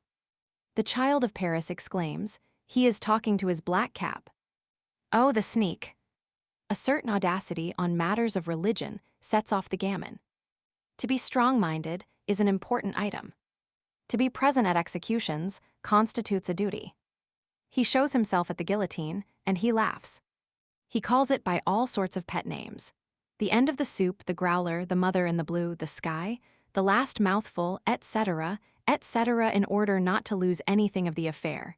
He scales the walls, he hoists himself to balconies, he ascends trees, he suspends himself to gratings, he clings fast to chimneys. The gamin is born a tiler, as he is born a mariner. A roof inspires him with no more fear than a mast. There is no festival which comes up to an execution on the place de Grève. Samson and the Abmontes are the truly popular names. They hoot at the victim in order to encourage him. They sometimes admire him. Lacenaire, when a gamin, on seeing the hideous Daughton die bravely, uttered these words which contain a future, I was jealous of him. In the brotherhood of gamins Voltaire is not known, but Papavoine is. Politicians are confused with assassins in the same legend. They have a tradition as to everybody's last garment. It is known that Tolleran had a fireman's cap, Avril an otter cap, Losville a round hat, that old Delaport was bald and bareheaded, that Castaigne was all ruddy and very handsome, that Bories had a romantic small beard, that Jean Martin kept on his suspenders, that Lecouf and his mother quarreled. Don't reproach each other for your basket, shouted a gamin to them. Another, in order to get a look at de Backer as he passed, and being too small in the crowd, caught sight of the lantern on the quay and climbed it. A gendarme stationed opposite frowned. Let me climb up, Monsieur le gendarme, said the gamin. And to soften the heart of the authorities he added, I will not fall. I don't care if you do, retorted the gendarme. In the brotherhood of gamins, a memorable accident counts for a great deal. One reaches the height of consideration if one chances to cut oneself very deeply, to the very bone. The fist is no mediocre element of respect. One of the things that the gamin is fondest of saying is, "I am fine and strong, come now." To be left-handed renders you very enviable. A squint is highly esteemed. Chapter 8, in which the reader will find a charming saying of the last king. In summer, he metamorphoses himself into a frog, and in the evening, when night is falling, in front of the bridges of Austerlitz and Jena, from the tops of coal wagons and the washerwomen's boats, he hurls himself headlong into the Seine, and into all possible infractions of the laws of modesty and of the police.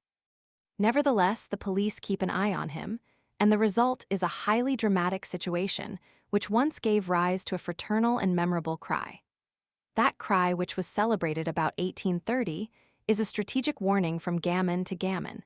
It scans like a verse from Homer, with a notation as inexpressible as the Eleusiniac chant of the Panathenaea, and in it one encounters again the ancient Evoe. Here it is, O Hatitiohi. Here comes the bobby, here comes the pilais, pick up your duds and be off, through the sewer with you. Sometimes this gnat, that is what he calls himself, knows how to read, sometimes he knows how to write, he always knows how to daub. He does not hesitate to acquire, by no one knows what mysterious mutual instruction, all the talents which can be of use to the public. From 1815 to 1830, he imitated the cry of the turkey. From 1830 to 1848, he scrawled pears on the walls. One summer evening, when Louis Philippe was returning home on foot, he saw a little fellow, no higher than his knee, perspiring and climbing up to draw a gigantic pear in charcoal on one of the pillars of the gate of Neuilly. The king, with that good nature which came to him from Henry Roman IV, helped the gamin finish the pear and gave the child a louis, saying, "The pear is on that also." 19. The gamin loves uproar. A certain state of violence pleases him. He execrates the cures. One day, in the Rue de l'Université, one of these scamps was putting his thumb to his nose at the carriage gate of No. 69. "Why are you doing that at the gate?" a passerby asked. The boy replied, "There is a cure there." It was there, in fact, that the papal nuncio lived. Nevertheless, whatever may be the Voltairianism of the small gamin, if the occasion to become a chorister presents itself, it is quite possible that he will accept, and in that case he serves the Mass civilly. There are two things to which he plays Tantalus, and which he always desires without ever attaining them: to overthrow the government and to get his trousers sewed up again. The gamin in his perfect state possesses all the policemen of Paris, and can always put the name to the face of anyone which he chances to meet. He can tell them off on the tips of his fingers. He studies their habits, and he has special notes on each one of them. He reads the souls of the police like an open book. He will tell you fluently and without flinching, such an one is a traitor, such another is very malicious, such another is great, such another is ridiculous. All these words, traitor, malicious, great, ridiculous, have a particular meaning in his mouth. That one imagines that he owns the Pont Neuf, and he prevents people from walking on the cornice outside the parapet. That other has a mania for pulling persons' ears, etc., etc. Chapter 9, The Old Soul of Gaul. There was something of that boy in Poquelin, the son of the fish market. Beaumarchais had something of it. Gaminery is a shade of the Gallic spirit. Mingled with good sense, it sometimes adds force to the latter, as alcohol does to wine. Sometimes it is a defect. Homer repeats himself eternally, granted. One may say that Voltaire plays the gamin. Camille Desmoulins was a native of the faubourgs. Championnet, who treated miracles brutally, rose from the pavements of Paris. He had, when a small lad, inundated the porticos of Saint Jean de Beauvais and of Saint Etienne du Mont. He had addressed the shrine of Saint Genevieve familiarly to give orders to the file of Saint Januarius. The gamin of Paris is respectful, ironical, and insolent. He has villainous teeth, because he is badly fed and his stomach suffers, and handsome eyes because he has wit. If Jehovah himself were present, he would go hopping up the steps of paradise on one foot. He is strong on boxing. All beliefs are possible to him. He plays in the gutter and straightens himself up with a revolt. His effrontery persists even in the presence of grapeshot. He was a scapegrace, he is a hero, Like the little Theban, he shakes the skin from the lion. Bear the drummer boy was a gamin of Paris. He shouts, "Forward!" as the horse of scripture says, "Va!" and in a moment he has passed from the small brat to the giant. This child of the puddle is also the child of the ideal. Measure that spread of wings which reaches from Molière to Barra. To sum up the whole, and in one word, the gamin is a being who amuses himself because he is unhappy. Chapter 10, Ex Paris, Ex Homo. To sum it all up once more, the Paris gamin of today, like the Greeculus of Rome in days gone by, is the infant populace with the wrinkle of the old world on his brow. The gamin is a grace to the nation, and at the same time a disease which must be cured how? By light. Light renders healthy. Light kindles. All generous social irradiations spring from science, letters, arts, education. Make men make men. Give them light that they may warm you. Sooner or later, the splendid question of universal education will present itself with the irresistible authority of the absolute truth. And then, those who govern under the superintendence of the French idea will have to make this choice. The children of France or the gamins of Paris, flames in the light or will-o'-the-wisps in the gloom. The gamin expresses Paris, and Paris expresses the world. For Paris is a total. Paris is the ceiling of the human race. The whole of this prodigious city is a foreshortening of dead manners and living manners. He who sees Paris thinks he sees the bottom of all history, with heaven and constellations in the intervals. Paris has a capital, the town hall, a Parthenon, Notre Dame, a Mount Aventine, the Faubourg Saint-Antoine, an Asinarium, the Sorbonne, a Pantheon, the Pantheon, a Via Sacra, the Boulevard des Italiens, a Temple of the Winds, a Pinion, and it replaces the Gemonii by ridicule. Its Majo is called Farad, its Transteverin is the man of the faubourgs, its Hamel is the market porter, its Lazarone is the peggar, its Cockney is the native of Ghent. Everything that exists elsewhere exists at Paris. The fishwoman of Dumarsais can retort on the herb seller of Euripides. The Discabals Veganus lives again in the Forioso, the tightrope dancer. Therapontigonus Miles could walk arm in arm with Vaidbencoer the grenadier. Damasippus the second-hand dealer would be happy among bric-a-brac merchants. Vincennes could grasp Socrates in its fist just as Agora could imprison Diderot. Grimaud de la Reynière discovered larded roast beef. As Curtilis invented roast hedgehog, we see the trapeze which figures in Plautus reappear under the vault of the Ark of El-Etel. The sword-eater of Posilus encountered by Apuleius is a sword-swallower on the Pont Neuf. The nephew of Rameau and Curculio the parasite make a pair. Ergasilis could get himself presented to Cambyses by Degrafuel. The four dandies of Rome, Alcesimarchus, Phodramus, Diabolus, and Argyrippus, descend from Cordel in Labatut's posting chaise. Aulus Gellius would halt no longer in front of Congrio than would Charles Nodier in front of Punchinello. Mardo is not a tigress, but Pardalisca was not a dragon. Pantalabus the wag jeers in the Café Anglais at Nomentanus the fast liver, Hermogenes is a tenor in the Champsilices, and round him, Thracius the beggar, clad like Bobich, takes up a collection. The boor who stops you by the button of your coat in the Tuileries makes you repeat after a lapse of 2,000 years Thesprian's apostrophe. Quis properantem me prehendit palio. The wine on Surerne is a parody of the wine of Alba. The red border of Desaugiers forms a balance to the great cutting of Balatro. Pere Lachaise exhales beneath nocturnal rains the same gleams as the Esquilii, and the grave of the poor bought for 5 years is certainly the equivalent of the slave's hived coffin. Seek something that Paris has not. The vat of Trophonius contains nothing that is not in Mesmer's tub. Ergophiles lives again in Cagliostro. The Brahmin Vasiphanta become incarnate in the Comte de Saint-Germain.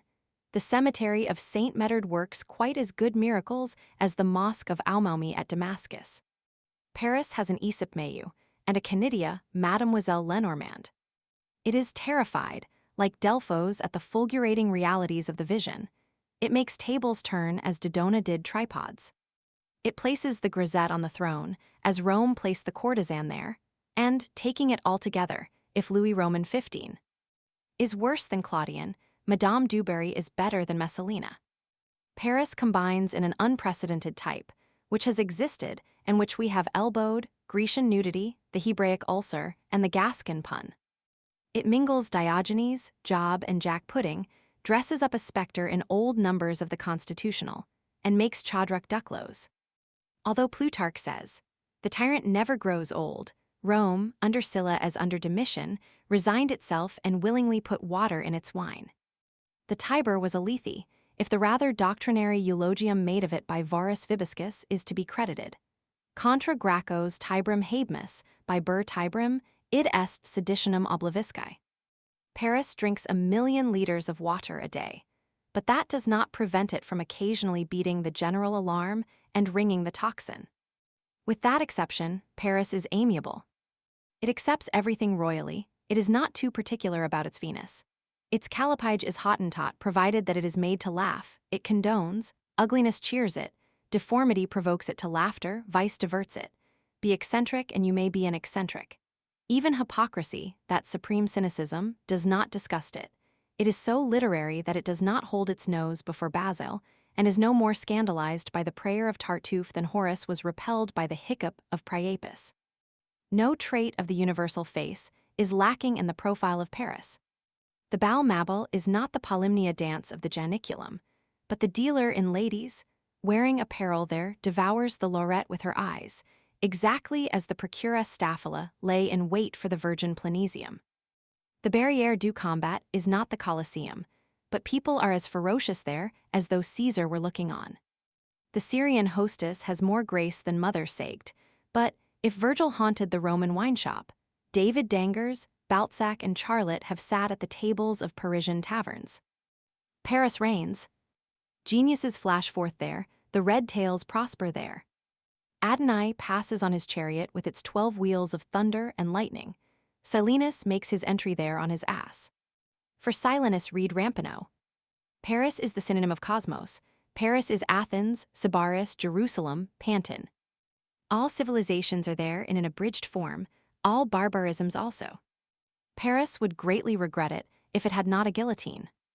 A little of the place to grieve is a good thing. What would all that eternal festival be without this seasoning? Our laws are wisely provided, and thanks to them, this blade drips on the Shrove Tuesday. Chapter 11, To Scoff to Reign. There is no limit to Paris. No city has had that domination which sometimes derides those whom it subjugates. To please you, O Athenians! Exclaimed Alexander. Paris makes more than the law, it makes the fashion. Paris sets more than the fashion, it sets the routine. Paris may be stupid if it sees fit. It sometimes allows itself this luxury, then the universe is stupid in company with it. Then Paris awakes, rubs its eyes, says, "How stupid I am," and bursts out laughing in the face of the human race. What a marvel is such a city! It is a strange thing that this grandioseness and this burlesque should be amicable neighbors, that all this majesty should not be thrown into disorder by all this parody, and that the same mouth can today blow into the trump of the judgment day, and tomorrow into the reed flute. Paris has a sovereign joviality. Its gaiety is of the thunder, and its farce holds a scepter. Its tempest sometimes proceeds from a grimace. Its explosions, its days, its masterpieces, its prodigies, its epics, go forth to the bounds of the universe, and so also do its cock and bull stories. Its laugh is the mouth of a volcano, which spatters the whole earth. Its jests are sparks. It imposes its caricatures, as well as its ideal on people. The highest monuments of human civilization accept its ironies and lend their eternity to its mischievous pranks. It is superb. It is a prodigious 14th of July, which delivers the globe. It forces all nations to take the oath of tennis.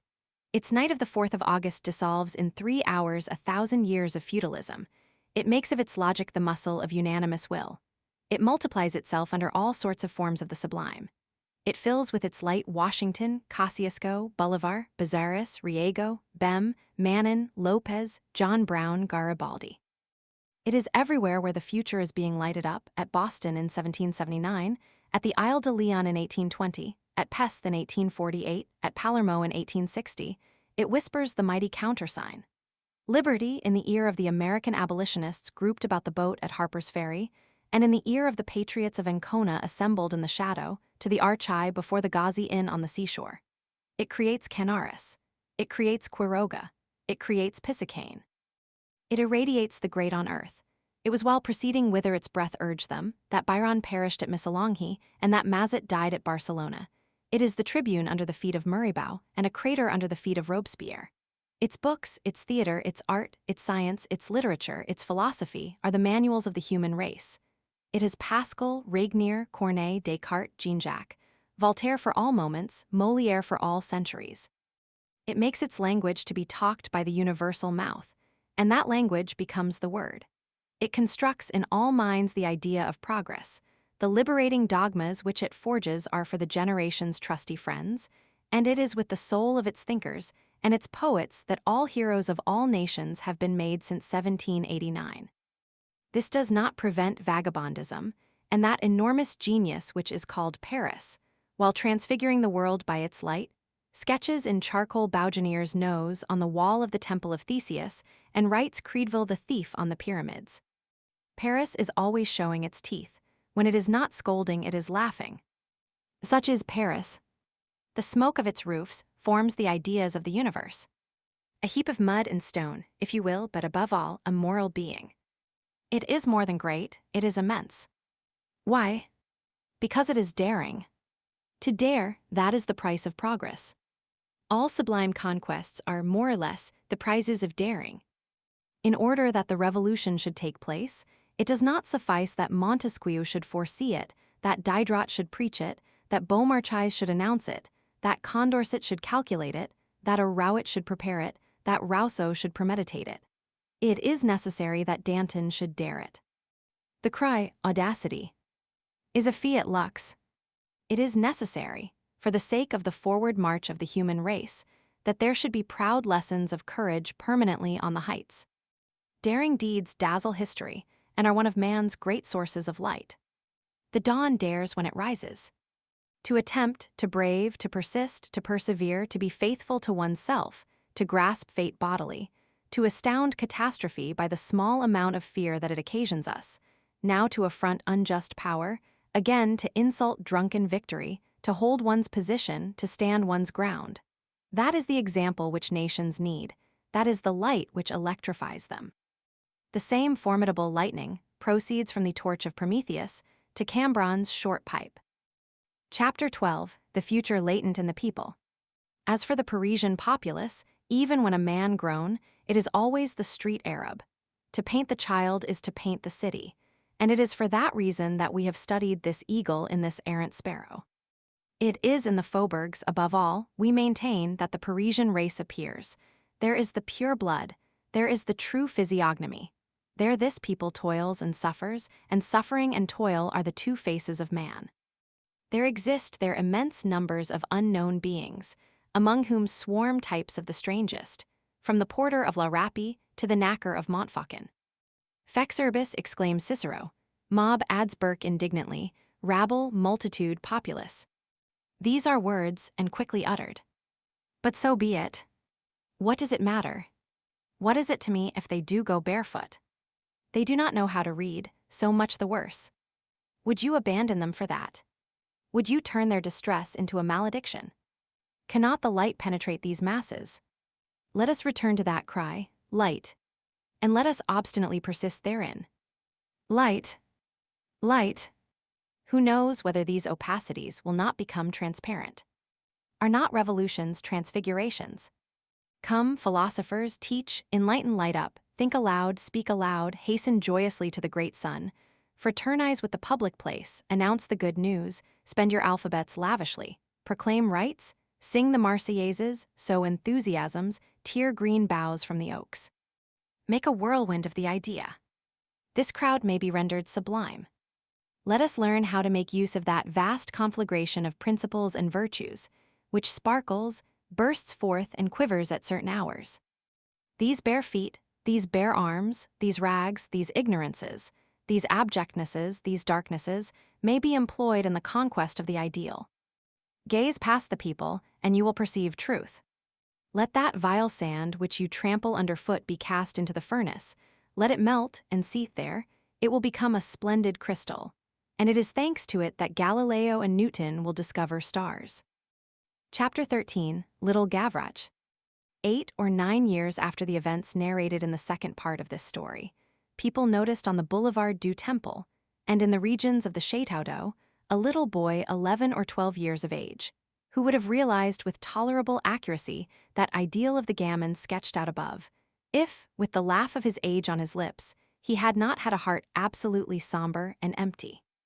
This child was well muffled up in a pair of man's trousers, but he did not get them from his father, and a woman's chemise, but he did not get it from his mother. Some people or other had clothed him in rags out of charity. Still, he had a father and a mother. But his father did not think of him, and his mother did not love him. He was one of those children most deserving of pity, among all, one of those who have father and mother, and who are orphans nevertheless. This child never felt so well as when he was in the street. The pavements were less hard to him than his mother's heart. His parents had dispatched him into life with a kick. He simply took flight.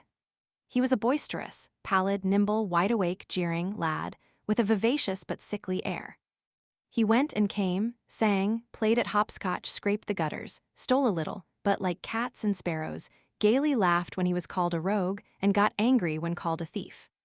He had no shelter, no bread, no fire, no love, but he was merry because he was free. When these poor creatures grow to be men, the millstones of the social order meet them and crush them, but so long as they are children, they escape because of their smallness. The tiniest hole saves them.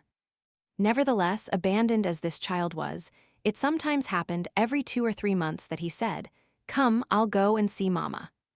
Then he quitted the boulevard, the Cirque, the Porte Saint-Martin, descended to the quays, crossed the bridges, reached the suburbs, arrived at the Salpêtrière, and came to a halt where? Precisely at that double number 50-52, with which the reader is acquainted, at the Gorbeau hovel.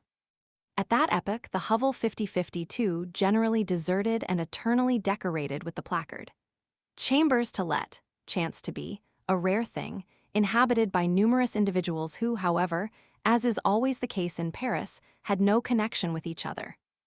All belonged to that indigent class which begins to separate from the lowest of petty bourgeoisie in straitened circumstances, and which extends from misery to misery into the lowest depths of society, down to those two beings in whom all the material things of civilization end, the sewerman who sweeps up the mud, and the rag-picker who collects scraps. The principal lodger of Jean Valjean's day was dead, and had been replaced by another exactly like her. I know not what philosopher has said, old women are never lacking. This new old woman was named Madame Bergen, and had nothing remarkable about her life except a dynasty of 3 parakeets, who had reigned in succession over her soul. The most miserable of those who inhabited the hovel were a family of 4 persons, consisting of father, mother, and 2 daughters, already well grown, all 4 of whom were lodged in the same attic, one of the cells which we have already mentioned. At first sight, this family presented no very special feature except its extreme destitution. The father, when he hired the chamber, had stated that his name was Jondrette. Some time after his moving in, which had borne a singular resemblance to the entrance of nothing at all, to borrow the memorable expression of the principal tenant, this Jondrette had said to the woman, who, like her predecessor, was at the same time portress and stair-sweeper, "Mother so-and-so, if anyone should chance to come and inquire for a Pole or an Italian, or even a Spaniard, perchance, it is I." This family was that of the merry barefoot boy. He arrived there and found distress, and what is still sadder, no smile, a cold hearth and cold hearts. When he entered, he was asked, "Whence come you?" He replied, "From the street." When he went away, they asked him, "Whither are you going?" He replied, "Into the streets." His mother said to him, "What did you come here for?" This child lived, in this absence of affection, like the pale plants which spring up in cellars. It did not cause him suffering, and he blamed no one. He did not know exactly how a father and mother should be. Nevertheless, his mother loved his sisters. We have forgotten to mention that on the Boulevard du Temple, this child was called Little Gavroche. Why was he called Little Gavroche? Probably because his father's name was Jondrette. It seems to be the instinct of certain wretched families to break the thread. The chamber which the Jondrettes inhabited in the Gorbeau hovel was the last at the end of the corridor. The cell next to it was occupied by a very poor young man who was called M. Marius. Let us explain who this M. Marius was. Book 2nd, The Great Bourgeois. Chapter 1, 90 Years and 32 Teeth. In the Rue Boucherat, Rue de Normandie and the Rue de Saint-Ange, there still exist a few ancient inhabitants who have preserved the memory of a worthy man named M. Gillenormand, and who mention him with complacence. This good man was old when they were young. This silhouette has not yet entirely disappeared, for those who regard with melancholy that vague swarm of shadows which is called the past, from the labyrinth of streets in the vicinity of the Temple to which, under Louis Roman XIV, the names of all the provinces of France were appended exactly, as in our day, the streets of the new Tivoli quarter have received the names of all the capitals of Europe. A progression, by the way, in which progress is visible. M. Gillenormand, who was as much alive as possible in 1831, was one of those men who had become curiosities to be viewed, simply because they have lived a long time, and who are strange because they formerly resembled everybody, and now resemble nobody. He was a peculiar old man, and in very truth, a man of another age, the real, complete, and rather haughty bourgeois of the 18th century, who wore his good, old bourgeoisie with the air with which marquises wear their marquisates. He was over 90 years of age, his walk was erect, he talked loudly, saw clearly, drank neat, ate, slept, and snored. He had all 32 of his teeth. He only wore spectacles when he read. He was of an amorous disposition, but declared that, for the last 10 years, he had wholly and decidedly renounced women. He could no longer please, he said. He did not add, "I am too old, but I am too poor," he said. If I were not ruined, all he had left, in fact, was an income of about 15,000 francs. His dream was to come into an inheritance and to have 100,000 livres income for mistresses. He did not belong, as the reader will perceive, to that puny variety of octogenaries who, like M. de Voltaire, have been dying all their life. His was no longevity of a cracked pot. This jovial old man had always had good health.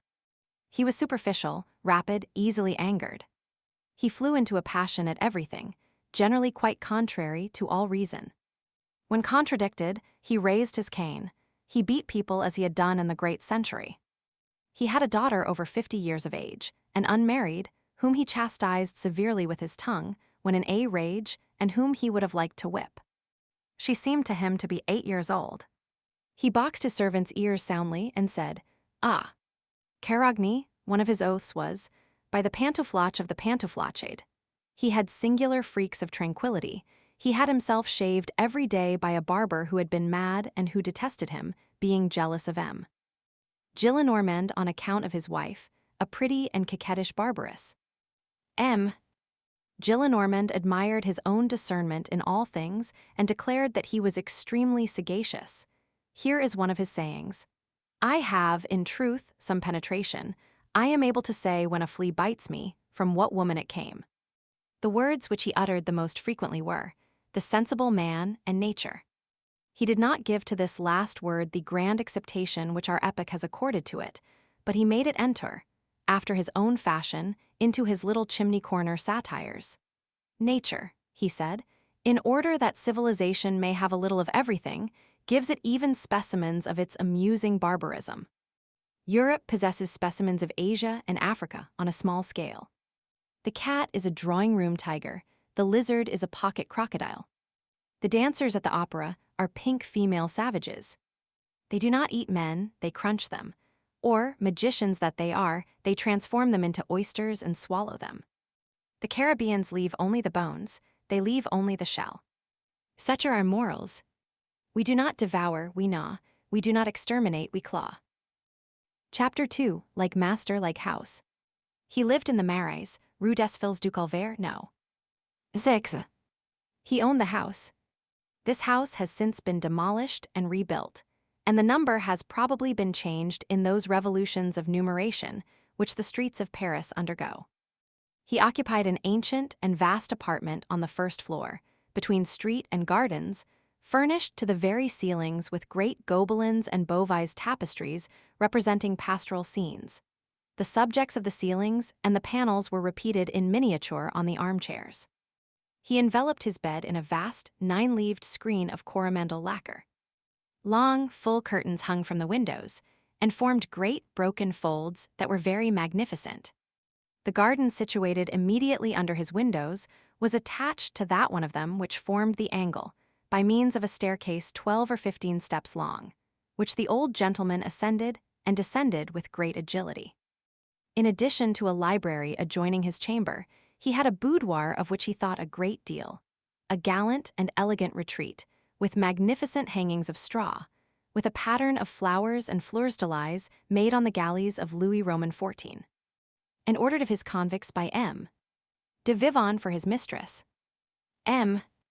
Gillenormand had inherited it from a grim maternal great-aunt, who had died a centenarian. He had had 2 wives. His manners were something between those of the courtier, which he had never been, and the lawyer, which he might have been. He was gay and caressing when he had a mind. In his youth, he had been one of those men who are always deceived by their wives and never by their mistresses, because they are, at the same time, the most sullen of husbands and the most charming of lovers in existence. He was a connoisseur of painting.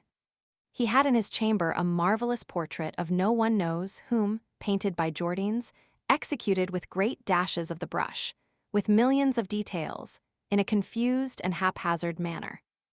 M. Gillenormand's attire was not the habit of Louis Roman XIV, nor yet that of Louis Roman XVI. It was that of the incroyables of the Directory. He had thought himself young up to that period and had followed the fashions.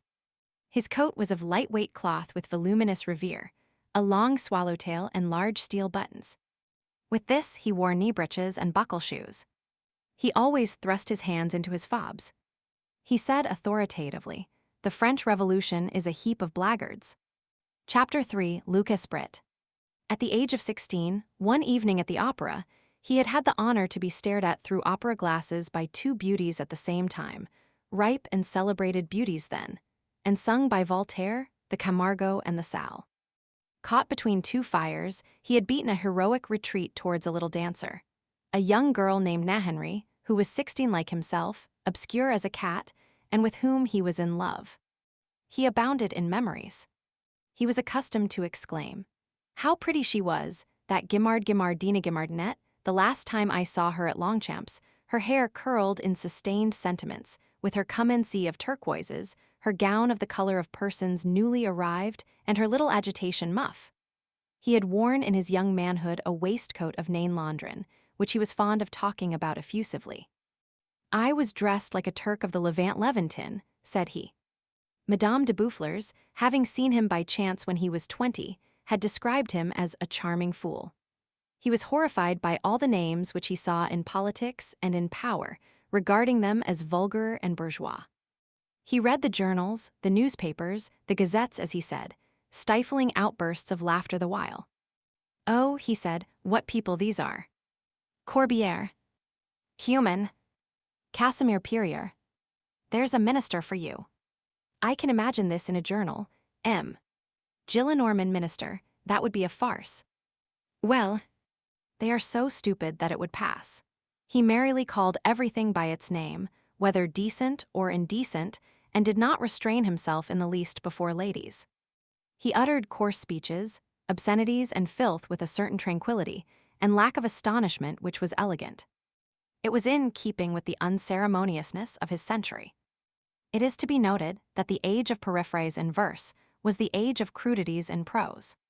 His godfather had predicted that he would turn out a man of genius, and had bestowed on him these 2 significant names, Lucas Brit. Chapter 4, A Centenarian Aspirant. He had taken prizes in his boyhood at the College of Moulins, where he was born, and he had been crowned by the hand of the Duc de Nivernais, whom he called the Duc de Nevers. Neither the Convention, nor the death of Louis Roman XVI, nor the Napoleon, nor the return of the Bourbons, nor anything else had been able to efface the memory of this crowning. The Duc de Nevers was, in his eyes, the great figure of the century. "What a charming grand seigneur," he said, "and what a fine air he had with his blue ribbon." In the eyes of M. Gillenormand, Catherine II had made reparation for the crime of the partition of Poland by purchasing, for 3,000 rubles, the secret of the elixir of gold from Bestuzhev. He grew animated on this subject. "The elixir of gold," he exclaimed, "the yellow dye of Bestuzhev, General Lamotte's drops in the 18th century. This was the great remedy for the catastrophes of love, the panacea against Venus, at 1 louis the half-ounce phial." Louis Roman XV sent 200 phials of it to the Pope. He would have been greatly irritated and thrown off his balance had anyone told him that the elixir of gold is nothing but the perchloride of iron. Gillenormand adored the Bourbons and had a horror of 1789. He was forever narrating in what manner he had saved himself during the Terror, and how he had been obliged to display a vast deal of gaiety and cleverness in order to escape having his head cut off. If any young man ventured to pronounce an eulogium on the Republic in his presence, he turned purple and grew so angry that he was on the point of swooning. He sometimes alluded to his 90 years and said, "I hope that I shall not see 93 twice." On these occasions, he hinted to people that he meant to live to be 100. Chapter 5. Basque and Nicolette. He had theories. Here is one of them. When a man is passionately fond of women, and when he has himself a wife for whom he cares but little, who is homely, cross, legitimate, with plenty of rights, perched on the code, and jealous at need, there is but one way of extricating himself from the quandary and of procuring peace, and that is to let his wife control the purse strings. This abdication sets him free. Then his wife busies herself, grows passionately fond of handling coin, gets her fingers covered with verdigris in the process, undertakes the education of half-share tenants and the training of farmers, convokes lawyers, presides over notaries, harangues scriveners, visits limbs of the law, follows lawsuits, draws up leases, dictates contracts, feels herself the sovereign, sells, buys, regulates, promises and compromises, binds fast and annuls, yields, concedes and retrocedes, arranges. Disarranges, hoards, lavishes. She commits follies, a supreme and personal delight, and that consoles her. While her husband disdains her, she has the satisfaction of ruining her husband. This theory Gillenormand had himself applied, and it had become his history. His wife, the second one, had administered his fortune in such a manner that, one fine day, when Gillenormand found himself a widower, there remained to him just sufficient to live on, by sinking nearly the whole of it in an annuity of 15,000 francs, 3/4 of which would expire with him. He had not hesitated on this point, not being anxious to leave a property behind him. Besides, he had noticed that patrimonies are subject to adventures, and, for instance, become national property.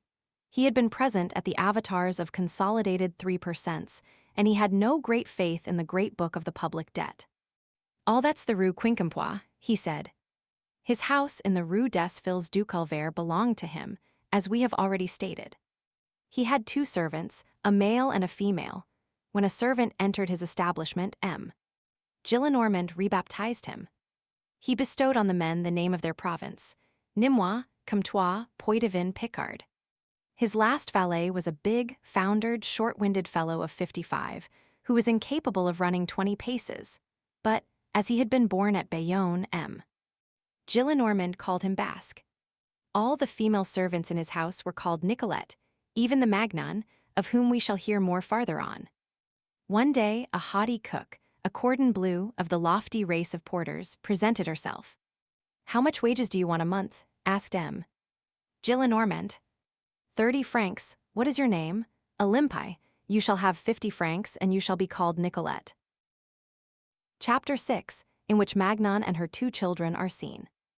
With Gillenormand, sorrow was converted into wrath. He was furious at being in despair. He had all sorts of prejudices and took all sorts of liberties. One of the facts of which his exterior relief and his internal satisfaction was composed was, as we have just hinted, that he had remained a brisk spark, and that he passed energetically for such. This he called having royal renown. This royal renown sometimes drew down upon him singular windfalls.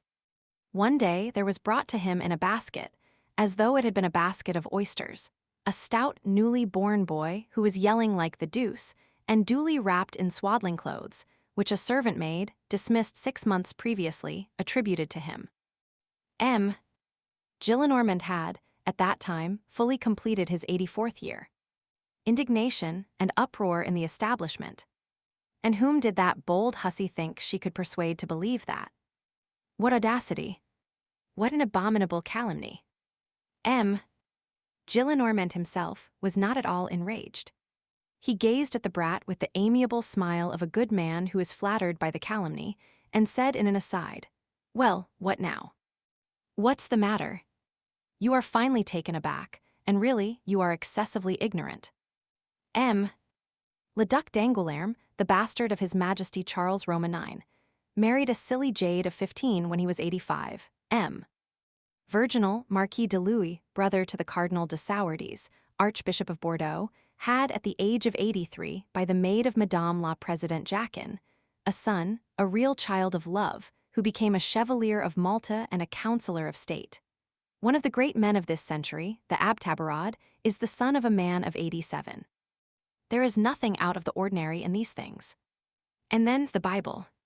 Upon that I declare that this little gentleman is none of mine. Let him be taken care of. It is not his fault. This manner of procedure was good-tempered. The woman, whose name was Magnon, sent him another parcel in the following year. It was a boy again. Thereupon M. Gillenormand capitulated. He sent the 2 brats back to their mother, promising to pay 80 francs a month for their maintenance, on the condition that the said mother would not do so any more. He added, "I insist upon it that the mother shall treat them well. I shall go to see them from time to time," and this he did. He had had a brother who was a priest, and who had been rector of the Academy of Poitiers for 33 years, and had died at 79. "I lost him young," said he. This brother, of whom but little memory remains, was a peaceable miser, who, being a priest, thought himself bound to bestow alms on the poor whom he met. But he never gave them anything except bad or demonetized sous, thereby discovering a means of going to hell by way of paradise. As for M. Gillenormand the elder, he never haggled over his almsgiving, but gave gladly and nobly. He was kindly, abrupt, charitable, and if he had been rich, his turn of mind would have been magnificent. He desired that all which concerned him should be done in a grand manner, even his rogueries. One day, having been cheated by a businessman in a matter of inheritance, in a gross and apparent manner, he uttered this solemn exclamation: "That was indecently done. I am really ashamed of this pilfering. Everything has degenerated in this century, even the rascals. Morbleu! This is not the way to rob a man of my standing. I am robbed as though in a forest, but badly robbed. Sylvie sint consul digni." He had had 2 wives, as we have already mentioned. By the first he had had a daughter, who had remained unmarried, and by the second another daughter, who had died at about the age of 30, who had wedded, through love or chance or otherwise, a soldier of fortune who had served in the armies of the Republic and of the Empire, who had won the cross at Austerlitz and had been made colonel at Waterloo. "He is the disgrace of my family," said the old bourgeois. He took an immense amount of snuff, and had a particularly graceful manner of plucking at his lace ruffle with the back of one hand. He believed very little in God. Chapter 7, Rule, receive no one except in the evening. Such was M. Lucas Britt Gillenormand, who had not lost his hair, which was grey rather than white, and which was always dressed in dog's ears. To sum up, he was venerable in spite of all this. He had something of the 18th century about him, frivolous and great. In 1814, and during the early years of the Restoration, M. Gillenormand, who was still young, he was only 74, lived in the Faubourg Saint-Germain, Rue Servandoni, near Saint Sulpice. He had only retired to the Marais when he quitted society, long after attaining the age of 80. And on abandoning society, he had immured himself in his habits. The principal one, and that which was invariable, was to keep his door absolutely closed during the day, and never to receive anyone whatever except in the evening. He dined at 5 o'clock, and after that his door was open. That had been the fashion of his century, and he would not swerve from it. "The day is vulgar," said he, "and deserves only a closed shutter." Fashionable people only light up their minds when the zenith lights up its stars. And he barricaded himself against everyone, even had it been the king himself. This was the antiquated elegance of his day.